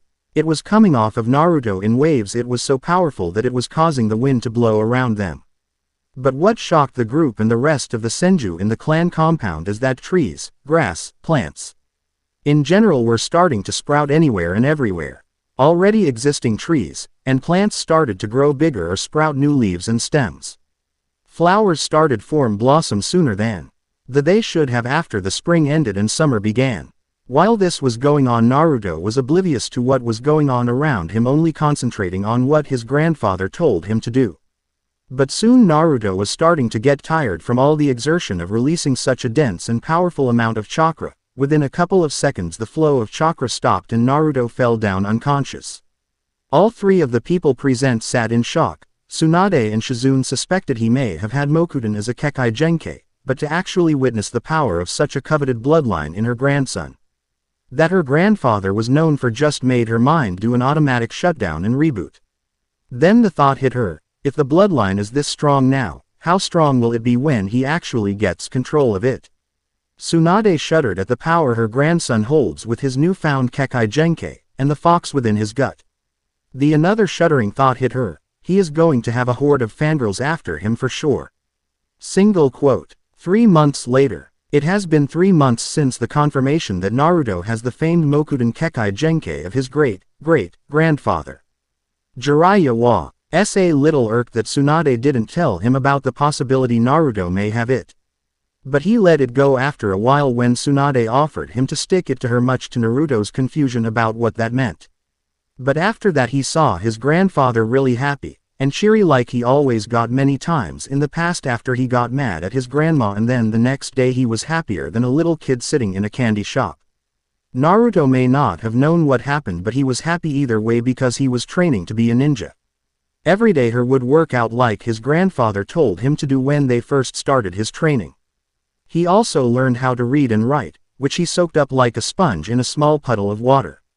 His writing was decent, but he was able to read words and understand them faster than kids his age should. Tsunade and Jiraiya chalked it up to how Naruto learned hands-on, and in some cases requiring help from them.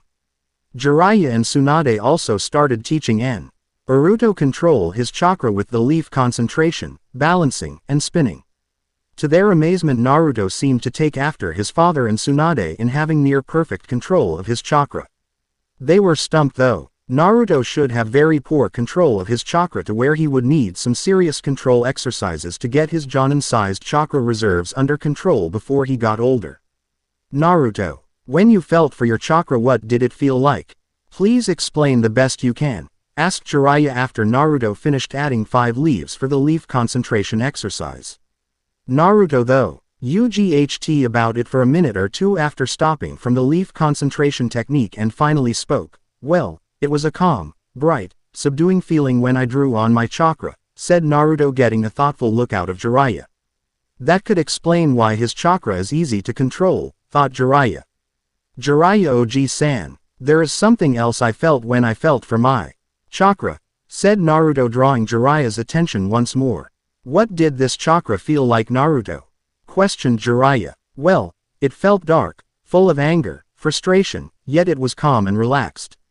I can't really explain it, I was just able to feel it, said Naruto. Jiraiya thought about it for a second before sighing.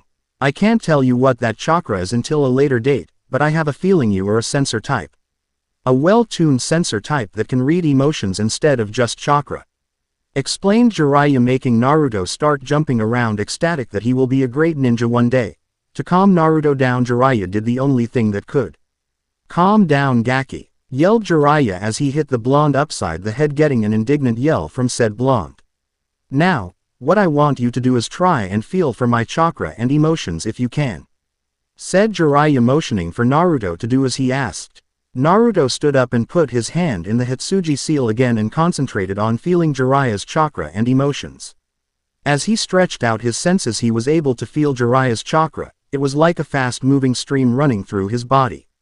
But the size of his chakra was like the size of the Hokage monument.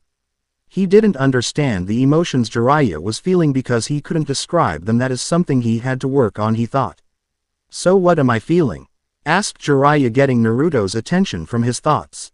Well, I can sense you are happy, but I can't describe the other feelings you have, only the happiness and maybe a little frustration, said Naruto, making Jiraiya nod with a smile on his face. We will work on that in due time, but now what was my chakra like? Asked Jiraiya of the blonde. Once again the blonde answered. Your chakra was like a fast-moving stream. But it was as big as the Hokage monument, maybe bigger, replied Naruto, getting a happy grin from Jiraiya. Now that you have felt how big my chakra was, why don't you measure mine to yours? Ordered his grandfather. Naruto did just that. Instead, feeling outward, Naruto felt inwards towards himself. When he was finally able to feel his chakra, it was like he felt before. When he started to measure it to his grandfather's, he discovered that it was just shy of being equal with his grandfather's. Now what does it feel like? Repeated Jiraiya with the same question as before. My chakra feels like I described it before. The size is just a little smaller than yours, OG-san, said Naruto, getting a nod out Jiraiya. Good, we will also be working on your sensing abilities. You are going to be worked the bone training for the rest of the summer, and in a few weeks the academy will start and you will have your training cut short. Right now we are done for the day. I have to go speak with your grandmother. Go find Shizune and bug her till I get done, said Jiraiya, getting a grin from the blonde, who took off to find his Nei-chan so she can treat him to ramen. Hokage's office. A few minutes later. Tsunade was sitting in her office with the Sandaime, doing paperwork for the umpteenth time today after the grueling Elder Council meeting about the Uchiha clan. They received word from Itachi and Uchiha that some of their fellow clansmen were planning a coup d'état against the Hokage and the village at large. Danzo vehemently urged the extermination of the clan as a whole so as to not have to deal with any more traitors, even though Itachi and Shisui informed them that the coup won't happen for another few years in hopes that those who are in on the coup can get more followers. Though higher-ups were informed, Tsunade and Hiruzen were worried for what the cause was.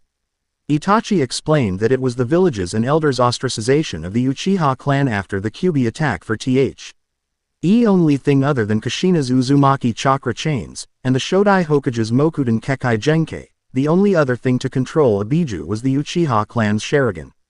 Tsunade had a feeling there was something not right about this whole situation, and it had the elders written all over it, mostly Danzo, that scheming bastard. You know, sensei, the whole situation with the Uchiha clan has Danzo written all over it, stated Suan, breaking the frustrating silence of doing paperwork. Hiruzen took his pipe out of his mouth and taped out the ashes of his tobacco and put a new pinch in the bowl on the end of his pipe. He put the pipe up to his mouth and with a quick ignition of the tobacco. With Kaden chakra he puffed on it a few times, drawing out the flavor of it. With a sigh he let out the smoke from his lungs and spoke. Yes, I know, but we can't do anything about it because we don't have any proof to accuse IM of any wrongdoing just yet, said the Sandaime, getting a nod out of Tsunade as Hiruzen continued. We are only going to have to wait and see how this plays out. In the meantime we can try and sway those Uchiha clan members back to our side without the use of force or cost of blood. This is the reason why Tobirama-sensei put me as Hokage and not Danzo. He may have not liked the Uchiha clan, but he was willing to trust them with a lot of power when he had them be the military police. But with the elders and the village ostracizing them, for the sake of the village, as Danzo and my old teammates so gladly like to put it, they are pushing the clan away from the village. Explained Hiruzen to Tsunade, who understood all that of what has been happening after the Kyuubi attack. It is still rumored that an Uchiha was behind the attack, but no proof as far as they can find.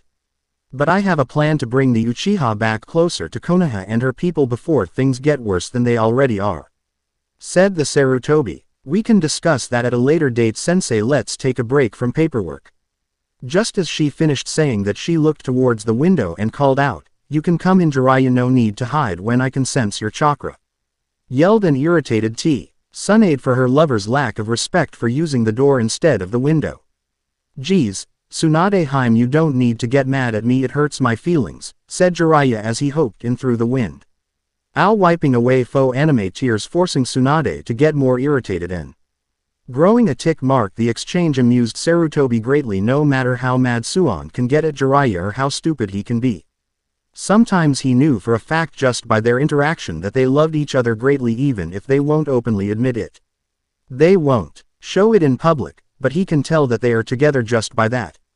Oh, shut it, Jiraiya, said Tsunade, calming down. How is Naruto's training going? Anything new?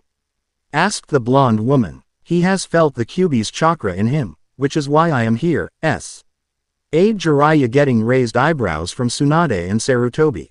It seems Naruto is a sensor, but not a normal one. He was able to feel my emotions too. He couldn't describe some of them, but he was able to feel and understand happiness, said Jiraiya, shocking Tsunade and Sarutobi.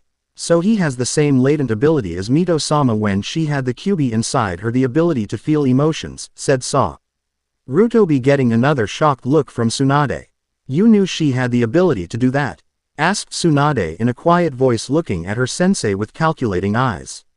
Yes, said Sarutobi, as Hokage I was privy to that knowledge as soon as I took office, because she was the Jinchuriki at the time. In Konoha we may not have used our Jinchuriki as weapons like the other countries that have Bij.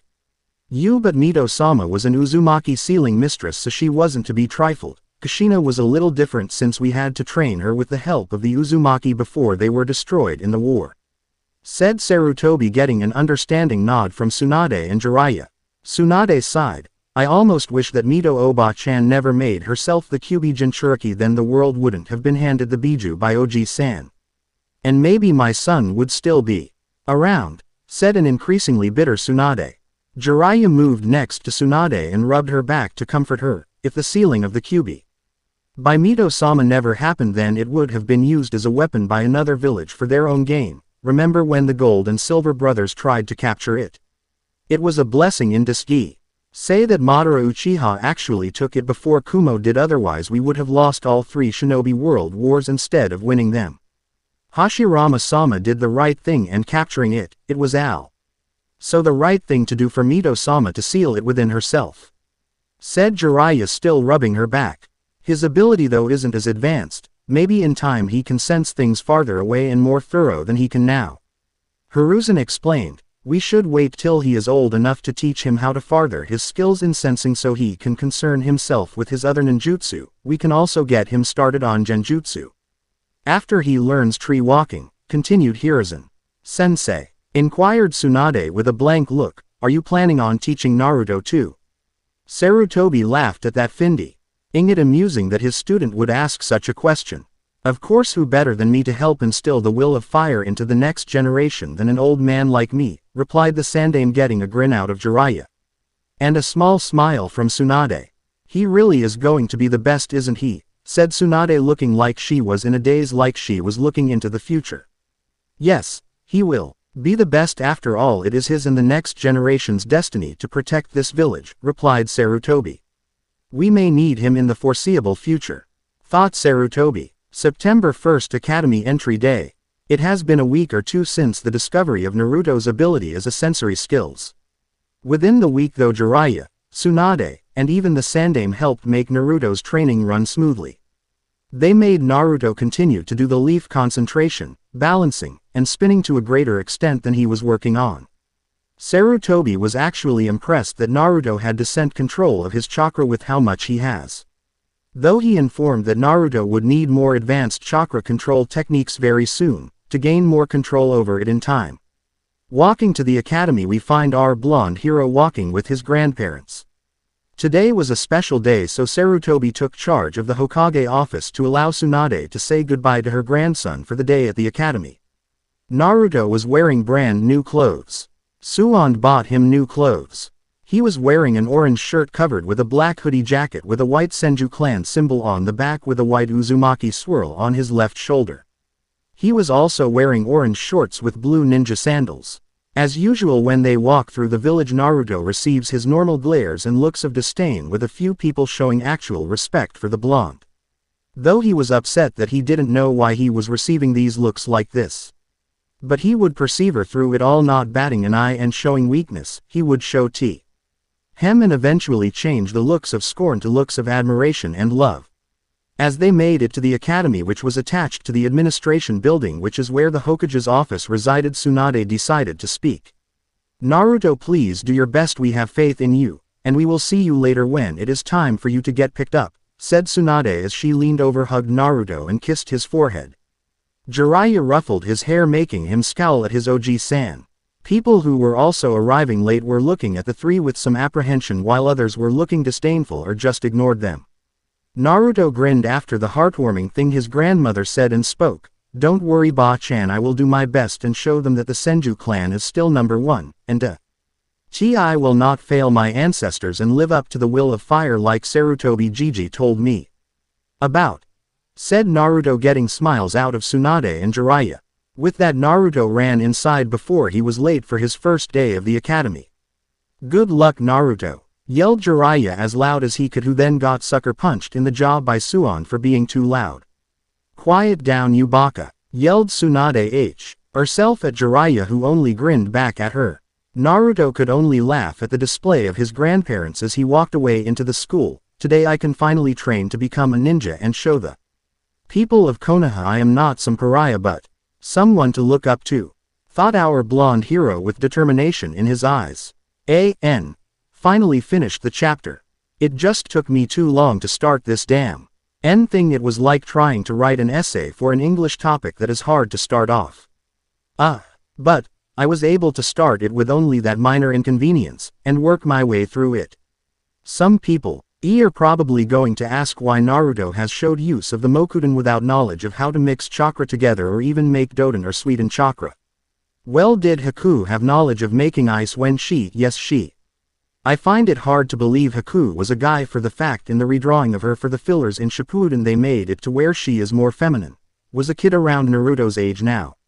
People also might wonder how Naruto has so much chakra at the age of 5. Well, Kakashi did say that Naruto has 4 of 5 times more chakra than he did at the start of the series, so it is only natural for him to have Jonin level reserves at such a young age, with him being the Jinchuriki and all, and also being Uzumaki and Senju, not to mention Asura's reincarnation. So please don't flame me on knowledge from the canon series. Some might ask why for the near-perfect chakra control of Naruto as well. Well, I would assume with Kurama's chakra and him being angry all the time resulted in Naruto's chakra going haywire all the time. Another thing is Naruto never started his chakra control drawing so early. It was later when Iruka took the time to teach him how to control it was when he started. By then it already too late for getting descent control over it before it grew more because of training and the seal giving Naruto more chakra. Yes, Naruto started the academy. It will continue next chapter. Thank you guys for your reviews and suggestions. I haven't decided if I should bring Ino in with the Naruto and Sakura. I have been contemplating whether or not to even make a harem story out of this. Some even suggested I make Sasuke have a female twin, or turn him into a female.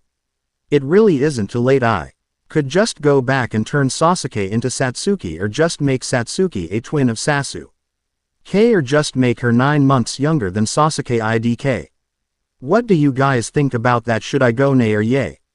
If I make a harem I will bring Haku into it. There aren't many female Haku stories out there. And Hinata will not be in it, for she will be with someone else.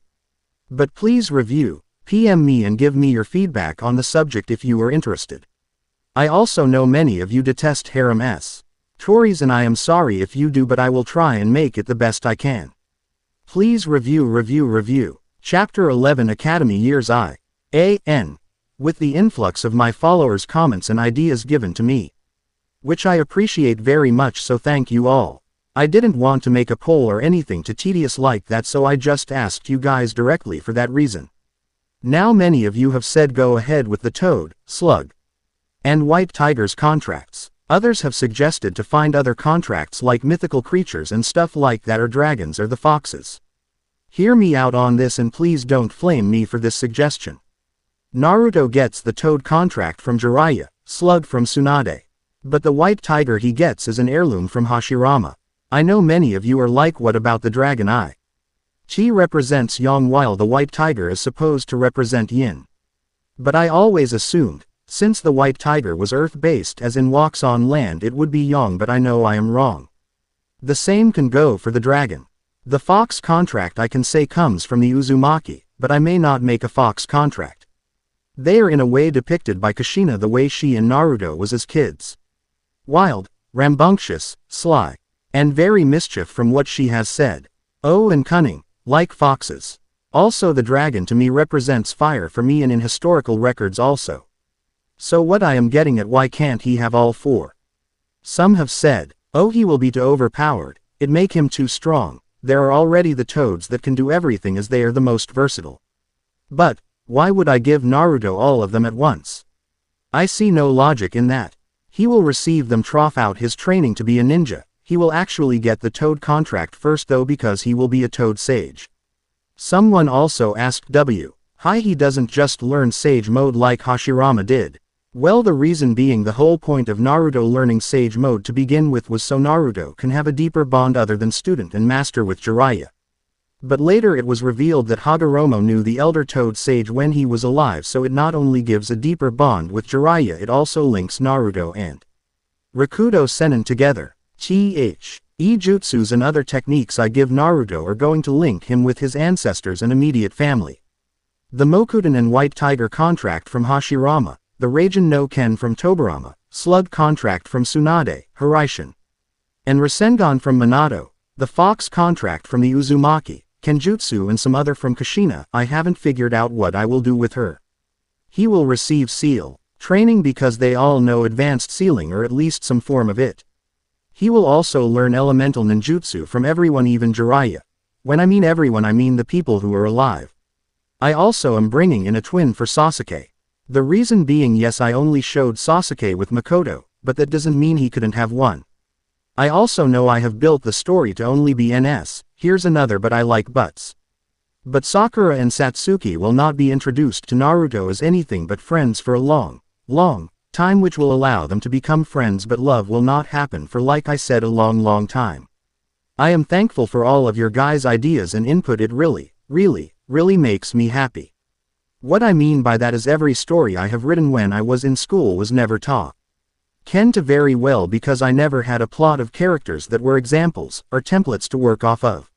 Yes, the characters of Naruto are the around characters in the story, but Kishimoto could have do a better job instead of listening to his staff all the time. That's what the problem with the ending was. Kishimoto didn't do it, his staff did. Now on with the story. Rasengan. Normal speech. Rasengan. Thought speech. Rasengan. Biju speech. Jutsu. Summons. Rasengan. Biju thought speech. Disclaimer. Naruto I do not own. Masashi Kishimoto, who does. Insurrection is the most sacred of the rights and the most indispensable of duties. Marquis de Lafayette. Last time. Good luck Naruto, yelled Jiraiya as loud as he could, who then got sucker punched in the jaw by Suon for being too loud. Quiet down you baka, yelled Tsunade herself at Jiraiya, who only grinned back at her. Naruto could only laugh at the display of his grandparents as he walked away into the school. Today I see. And finally train to become a ninja and show the people of Konoha I am not some pariah but someone to look up to, thought our blonde hero with determination in his eyes. Naruto walked through the academy looking for his classroom number. He in fact had to travel up to the second floor to get to his classroom. As he approached the classroom he could hear the chatter coming from within. He could also hear the whispers from the other students walking by, hurrying to class before they became late for their own classes. Naruto arrived in front of the door and took a deep breath as he was nervous for the first time in his life. He was going to meet many of his new peers here at the academy and maybe potential teammates, so he opened the door and walked in. As soon as the door opened, the students on the inside that were chatting away looked in the direction of the now open door. Naruto walked in feeling really nervous as he had every eye on him. He walked to the teacher's desk at the front of the class and stood there waiting for acknowledgement from the teacher, whom was sitting at said desk looking over the attendance list. Soon the teacher finally looked up at the new presence in the room and, curious to why the class suddenly quieted, who he saw startled him. He wasn't expecting this boy to be in his class. He really hadn't looked all the way through the attendance yet. But he ever expected Naruto Senju the Kyuubi Jinchuriki to be in his class. He had no grudge against the boy at all, even though he is the container of the most feared Biju in all the world. He looked through the list and was shocked that Naruto's name was on the list. This made him smile and radiate happiness. He had the Senju heir, the Uchiha twins and other clan heirs and heiresses. Those two were the most surprising, though never in his wildest dreams would he teach a Senju, let alone Senjus and Uchihas. Naruto was getting even more nervous because his new sensei kept staring at him and not doing anything but that. So Naruto decided to voice his discomfort. Sensei, is there something on my face? He questioned, moving his hands around his face, trying his damnedest to get the teacher to talk instead of stare. Oh, I'm terribly sorry for staring, said the teacher, getting a nod of appreciation from Naruto. Naruto, is it? Asked the teacher, getting a nod from Naruto. My name is Iruka. Ino, I will be your instructor for the foreseeable future till you graduate, expelled, or just dropped from the program, said Iruka, getting a nervous nod from Naruto. Alright Naruto, go take a seat at where and we will introduce you to the class shortly, said Iruka, getting another nod from Naruto. Naruto turned towards the stairs leading up to the raised seats, moving towards the back of the class. Naruto could make out the faces of people he has met before, the Shikamaru who he waves at, and Choji who was sitting next to him. Naruto continued to look around and saw a few of the other children staring curiously at him. Naruto noticed a blonde-haired girl, and a pink-haired girl looking at him from his right. He saw a black-haired boy sitting in the middle of the rows looking like he was brooding. He was sitting next to a raven-haired girl that was also staring at him. Naruto decided to sit next to the boy, as to not draw any more attention to himself, or so he thought. But it instead drew many eyes towards him. He made it up the stairs and sat next to the boy and faced the front, waiting for their sensei to start speaking and doing roll call. Naruto glanced over at the raven-haired boy and smiled before reaching out with his hand in a friendly gesture of greeting. I'm Naruto. said the blonde, drawing a glance from the raven. The boy reached out and shook his hand. Sasuke, replied the now-named Sasuke. Naruto smiled at that. Nice to meet you, Sasuke, I hope we can be friends sometime, said Naruto with a huge grin on his face. All right, class, said Iruka, getting everyone's attention. Today is the day of the start of your career as a shinobi of Konohagakure no Sato. So right, I am going to call roll call. When I call your name, stand up and introduce yourselves with your full names, explained Iruka, getting highs from the younglings. Shino Aburame, exclaimed Iruka, and it went on from there, working down the list, everyone introducing themselves. Naruto only paid attention to whose names were attached to whose faces. There was Ino Yamanaka, the blonde girl that was looking at Naruto when he walked in. The next name that piqued Naruto's interest was Sakura H. Aruno, the pinkett that is sitting next to Ino. When Naruto looked at her, he couldn't keep his eyes off of her. Naruto didn't know what it was, but something attracted him to her, either it being her hair or her eyes. Naruto heard many other names like Kiba Inuzuka, Hinata Hyuga, Choji Akamichi, and Shikamaru Nara. Naruto Senju, exclaimed Iruka, knocking Naruto out of his thoughts. When Naruto looked around, students were looking around trying to find where he was. But the one student that had a look of shock on his face was Sasuke. Naruto stood up, smiled, turned around and bowed. Hello, my name is Naruto Senju, said Naruto in a polite tone. Those who were looking for him zoned in on him the moment he stood up, and he started to feel nervous again. Others were shocked that he was so polite. They had heard through their parents that the Senju clan was reformed, but they never thought they would be in the same class as one. Naruto at this point was so nervous he was sweating a little. So he just stood straight and sat back down, avoiding people's eyes. Sasuke though kept staring at him with no inhibition. Soon the roll call continued through the names and was reaching the end. Sasuke Uchiha, yelled Iruka, looking up from the list and looked around for Sasuke. Naruto was shocked that Sasuke was an Uchiha. His grandparents told him about the rivalry between the Senju and Uchiha up until the founding of Konoha. How they always fought in the olden days during the Warring States period. But he just grinned as Sasuke stood up, introduced himself, bowing, and sat back down. So you are an Uchiha? Asked Naruto, getting Sasuke's attention. You are a Senju, replied Sasuke with a raised eyebrow and a glance towards Naruto. This is so cool, exclaimed Naruto in a loud whisper. We are so going to be badass ninja one day, I can just feel it, said Naruto, making Sasuke smirk. At that, little did they know that would come true. Hey, what about me? Asked a feminine-sounding voice on the other side of Sasuke. Naruto looked over to the other side of Sasuke and saw a raven-haired girl that looked exactly like Sasuke but feminine. She wore a blue high-collared shirt with no sleeves. She had on a white skirt that went down to her knees. Under she had black skin-tight short shorts. Her hair was long and went down past her shoulders. All Naruto could do was stare at her for a second before asking the obvious. Who are you? Asked the blonde with a raised eyebrow. The girl grew a tick mark before pouting at the blonde boy. I'm Satsuki Uchiha, Sasuke Ni-chan's sister. Naruto stared at her for a moment before smiling brightly. It's nice to meet you, Satsuki-chan. As you know, my name is Naruto, said Naruto, getting a grin out of Satsuki. Before Naruto and Atsuki could continue talking, Iruka stood up in the front and cleared his voice. All right, class, now that I have finished roll call, we are going to go over what I will be teaching you this year, Iruka told the class. With that, he went into an explanation of what they would be doing that year, from theory of chakra, activation of chakra of those who have not already done that, civilians, to learning how to control one's chakra with a simple leaf concentration exercise. From there, Iruka would start teaching the students about the 3 graduation requirement ninjutsu for the end of every year. Are those who want to graduate early or those who are skilled enough to graduate early. All in all, this year will be very interesting for the new students at Konoha's Ninja Academy. 1 month later. It has been 1 month since the start of the academy. For Naruto, it was the best thing in his young life. He had been able to make friends, instead of being alone with his grandparents, Shizune-chan, and Sarutobi Gigi. They were fun, but he needed someone of his own age, not those more than 4 times his age.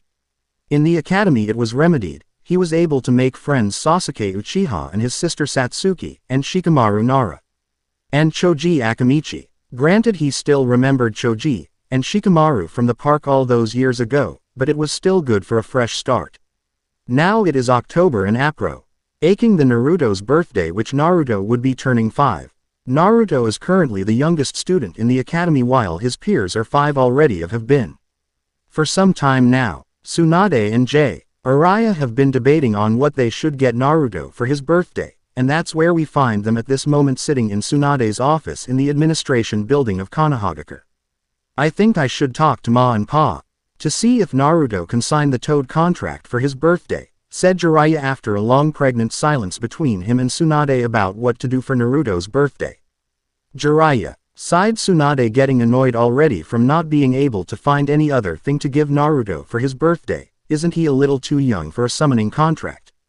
Asked Tsunade, glancing at Jiraiya. Hey, we were 6 when we got our contracts after watching Sarutobi-sensei summon Enma, replied Jiraiya, getting another sigh from Tsunade, though this was one of resignation. Yeah, you are right about that. What would 1 year younger do to him? He already has genin level control of his chakra, and his chakra capacity is already beginning to rise again because of the Kyuubi's seal. We could also teach him the tree-walking chakra control exercise so he can learn more control of his chakra. Continued Tsunade, babbling on about what else they can do for Naruto.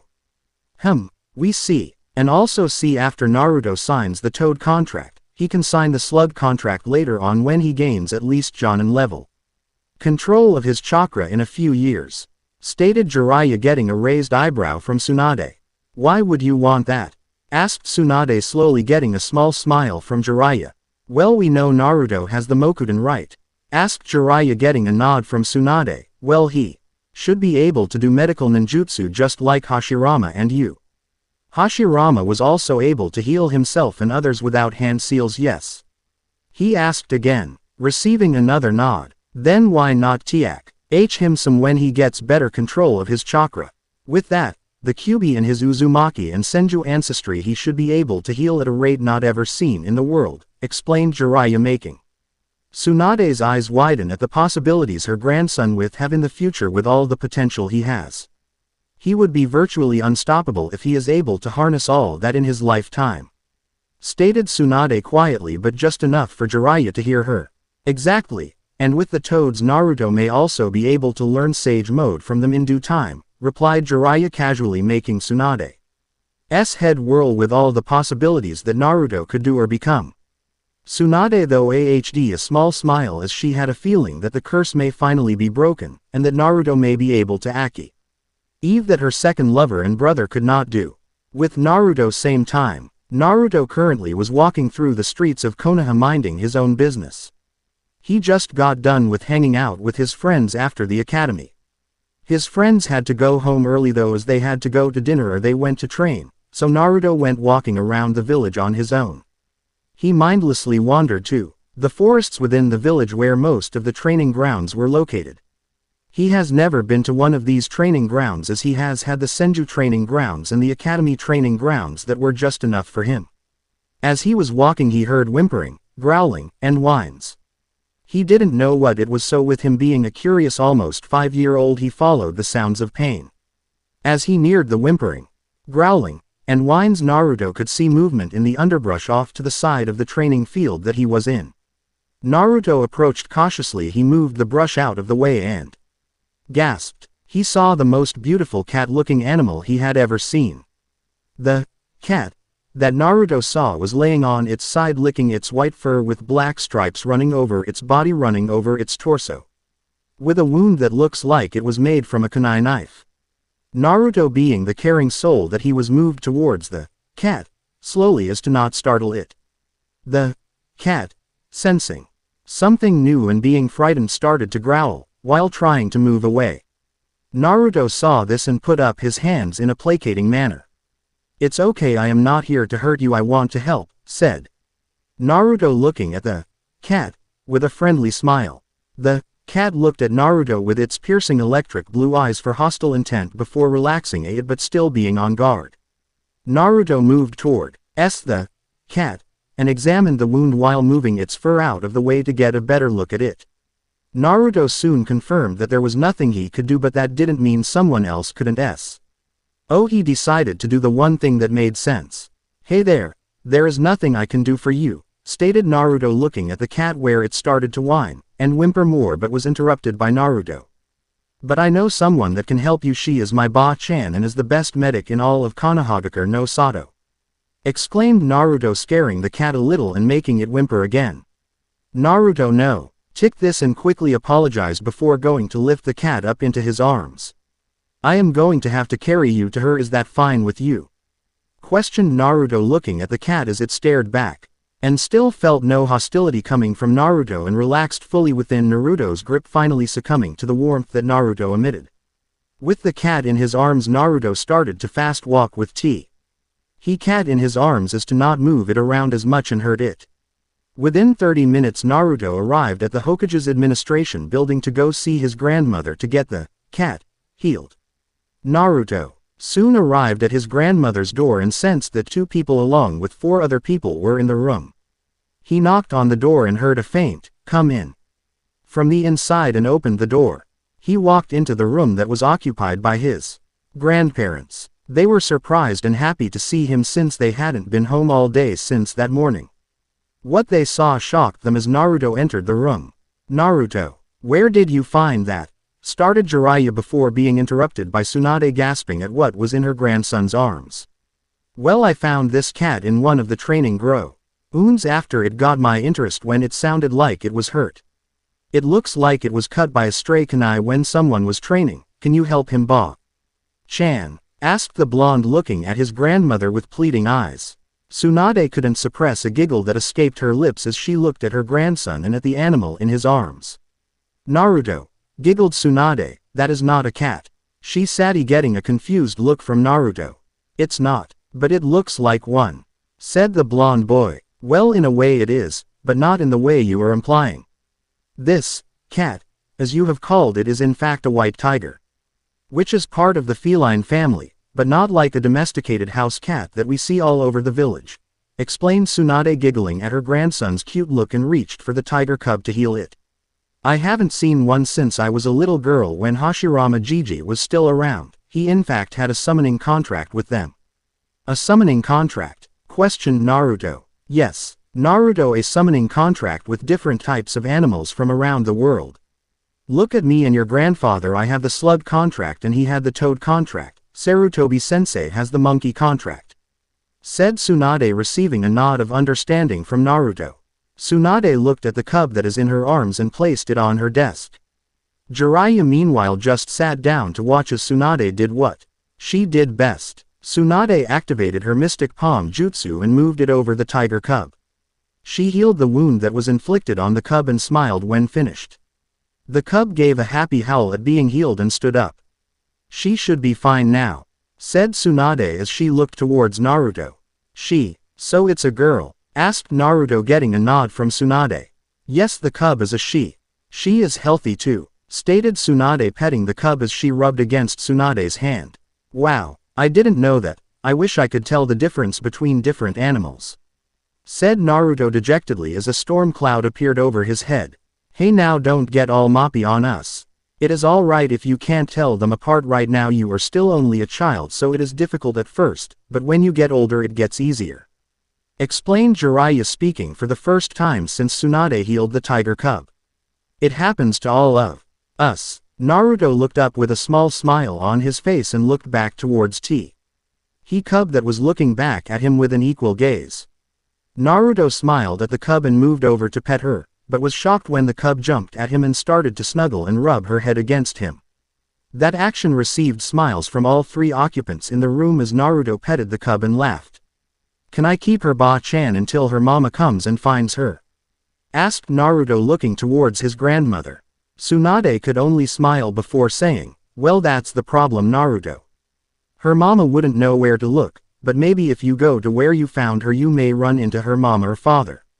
But as of right now she has to go home. She can't stay here with us without her parents' permission to stay," said Tsunade, making Naruto sigh in sadness as he knew she was right about that.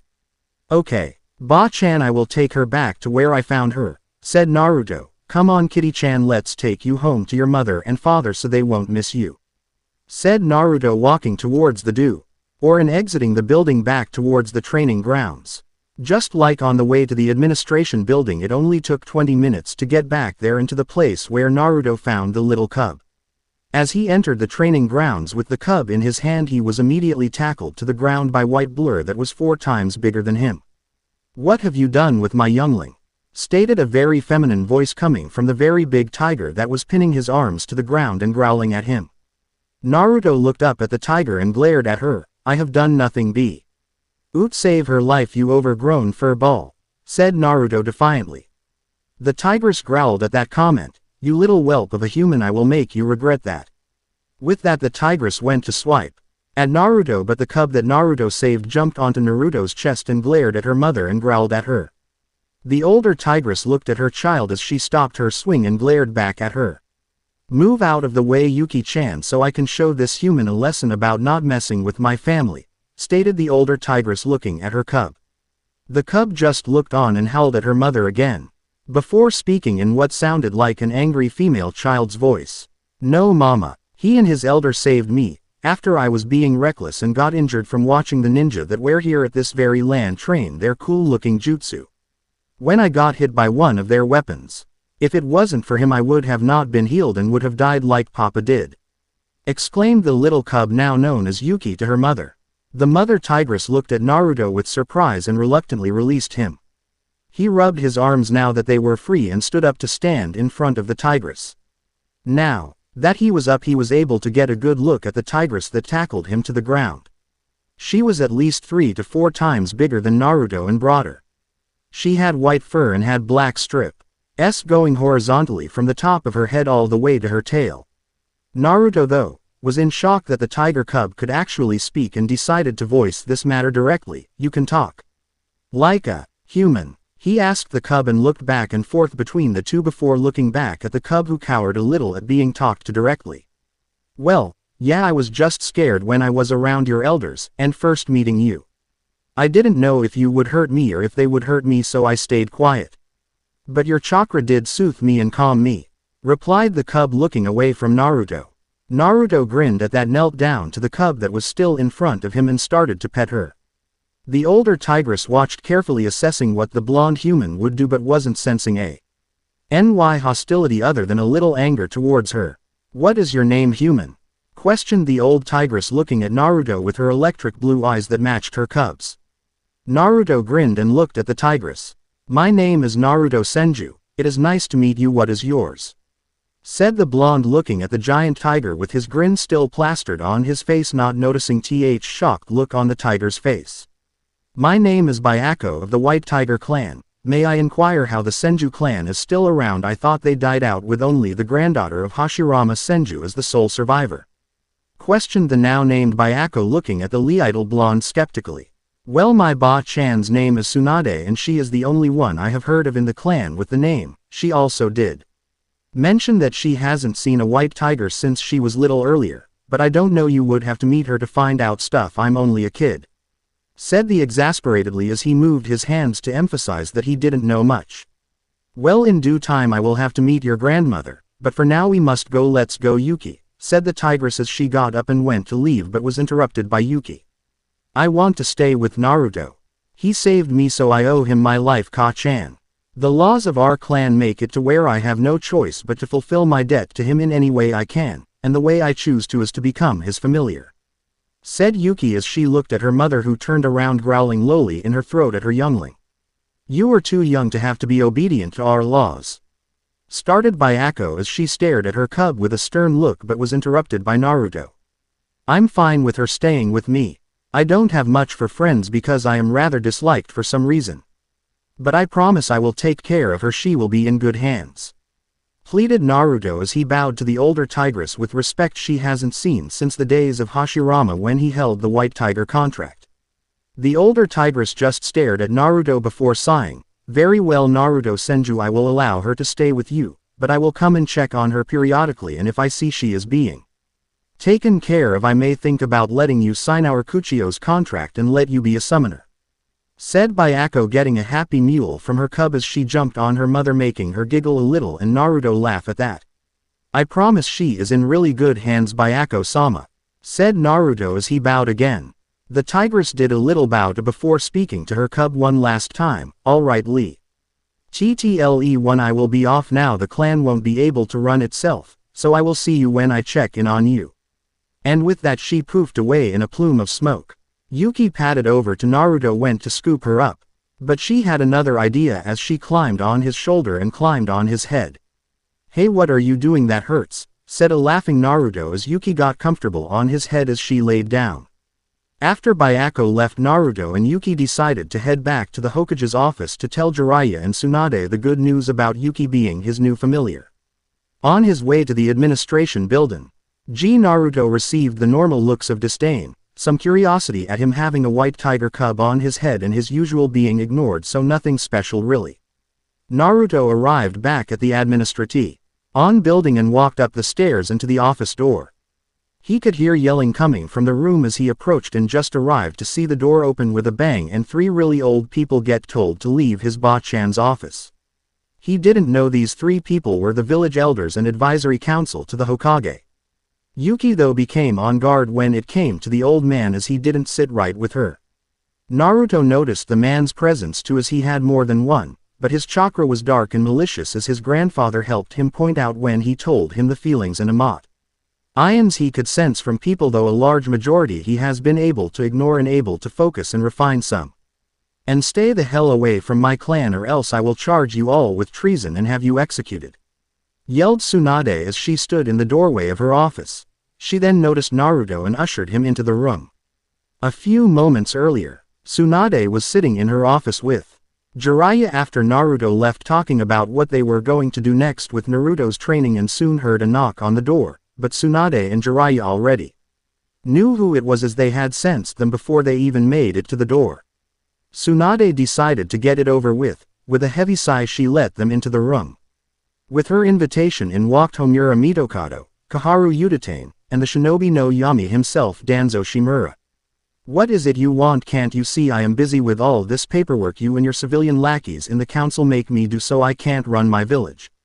Asked an irritated Tsunade. We wish to discuss the future role of the Senju clan within the village, Tsunade, stated Koharu with an edge of her own in her voice as she squinted her beady eyes at Tsunade with a frown.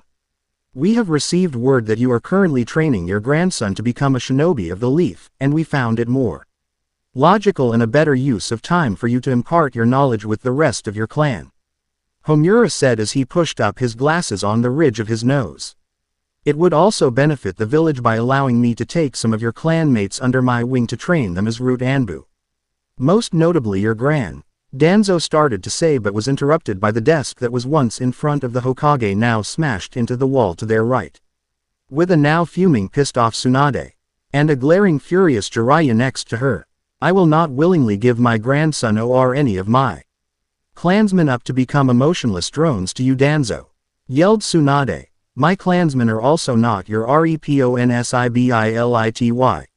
If they want something from me that they wish to seek guidance on, they will have to ask. Other than that, I will willingly teach my grandson everything I know along with Jiraiya only for him.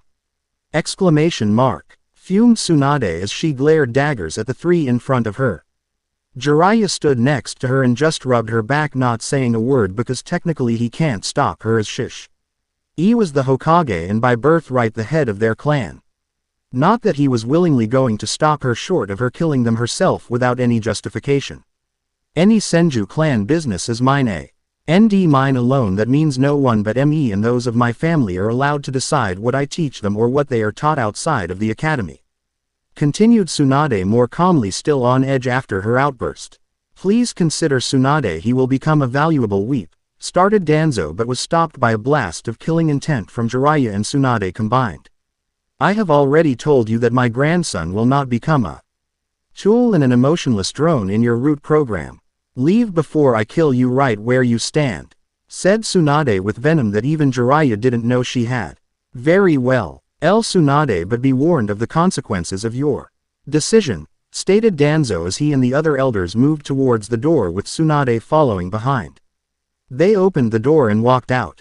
And Stay the hell away from my clan or else I will charge you all with treason and have you executed," yelled Tsunade, noticing Naruto was outside her office and ushered him in.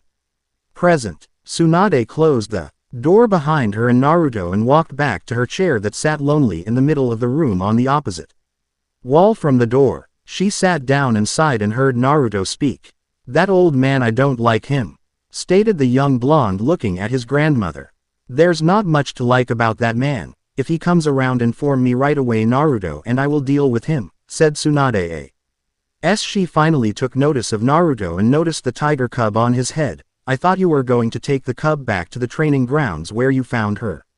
asked Tsunade. "Well, I was then I was tackled to the ground by her mother Byako," said Naruto, looking away, embarrassed at telling his grandmother he was in that situation.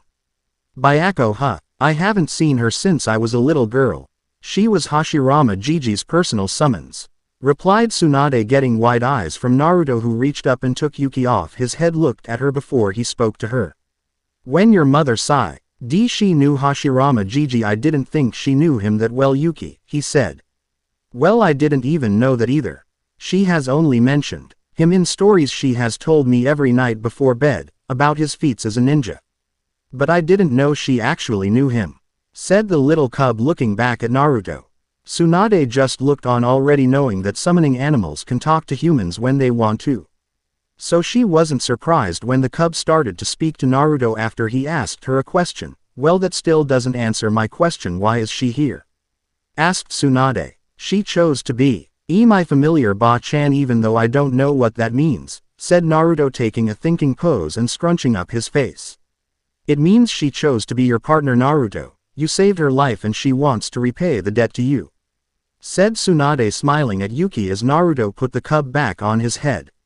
"Oh, Byako-sama also said that she wanted to meet you sometime when she comes and checks up on Yuki, Ba-chan," said Naruto, getting a nod from Tsunade as Naruto started to head towards the door. "I will see you at home, Ba-chan. I am going to go see what Shizune-chan is doing," said Naruto as he left the office. Jiraiya, for his part, stayed quiet the entire time Naruto was in the room and decided to voice his opinion on the matter. "I guess I will need to speed up his training so he can sign the Toad contract before he signs the Tiger contract," stated Jiraiya, looking at Tsunade with a smirk. "Why is that, Jiraiya?" she asked, already knowing the answer.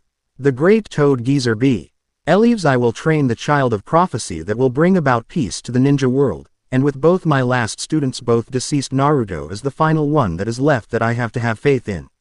I also wish for him to be the next Toad sage," said Jiraiya, staring Suon down with a serious look in his eyes. "Well, if that's what is for the best, it doesn't matter to me," said Tsunade, sighing. As she went to her portrait on the wall and opened to reveal a safe. She opened it and pulled a sake bottle out with 2 cups for her and Jiraiya. Root base. After altercation, Danzo Shimura was and has always been a calm and collected man. But what just happened a mere hour ago, he was absolutely livid. Though he will never show it on the outside, he was still angry at what occurred. As he sat there, on his throne-like chair with his Root Anbu captains right in front him, he mulled over what that wretched woman of a Hokage had said. He knew of her anger and her prowess as a kunoichi, and her skill as a Hokage, but she is still weak. In his twisted mind, to him all the ninja of the leaf were weak if they followed the ideals and teachings of the Shodaime Hokage. The will of fire. He believed that is what will get the village destroyed one day, only if he knew. So he decided to take things into his own hands and train his own soldiers to fight for Konoha himself and do what is necessary to defend the village. "It is time I contact him," Sway ordered Danzo as a Root member appeared out of nowhere in front of him, kneeling. "Your orders, Danzo-sama?" asked the Root member in a gruff but emotionless voice. "Go to Orochimaru and tell him we need to meet as soon as possible. It is high time to set my plans in motion to finally take the Hokage hat and conquer the shinobi world under Konoha's banner," said Danzo as he handed the Anbu member a scroll with the meeting point and date, before the Anbu disappeared. "The rest of you continue trying to get into the Senju compound and search the country for other orphan candidates for the emotion recession program for our future recruits. It is time to start building our forces for the coming future," ordered Danzo. "Soon soon I will have you in my control, young Senju," Then I will make Konoha in my image and soon the rest of the elemental nations. Thought Danzo, letting the darkness shroud him as he pulled the banda. Just from his right eye revealing a Sharingan eye that glowed in the darkness. The end. I hope you enjoyed this episode. Remember to subscribe and like this video. See you in the next video.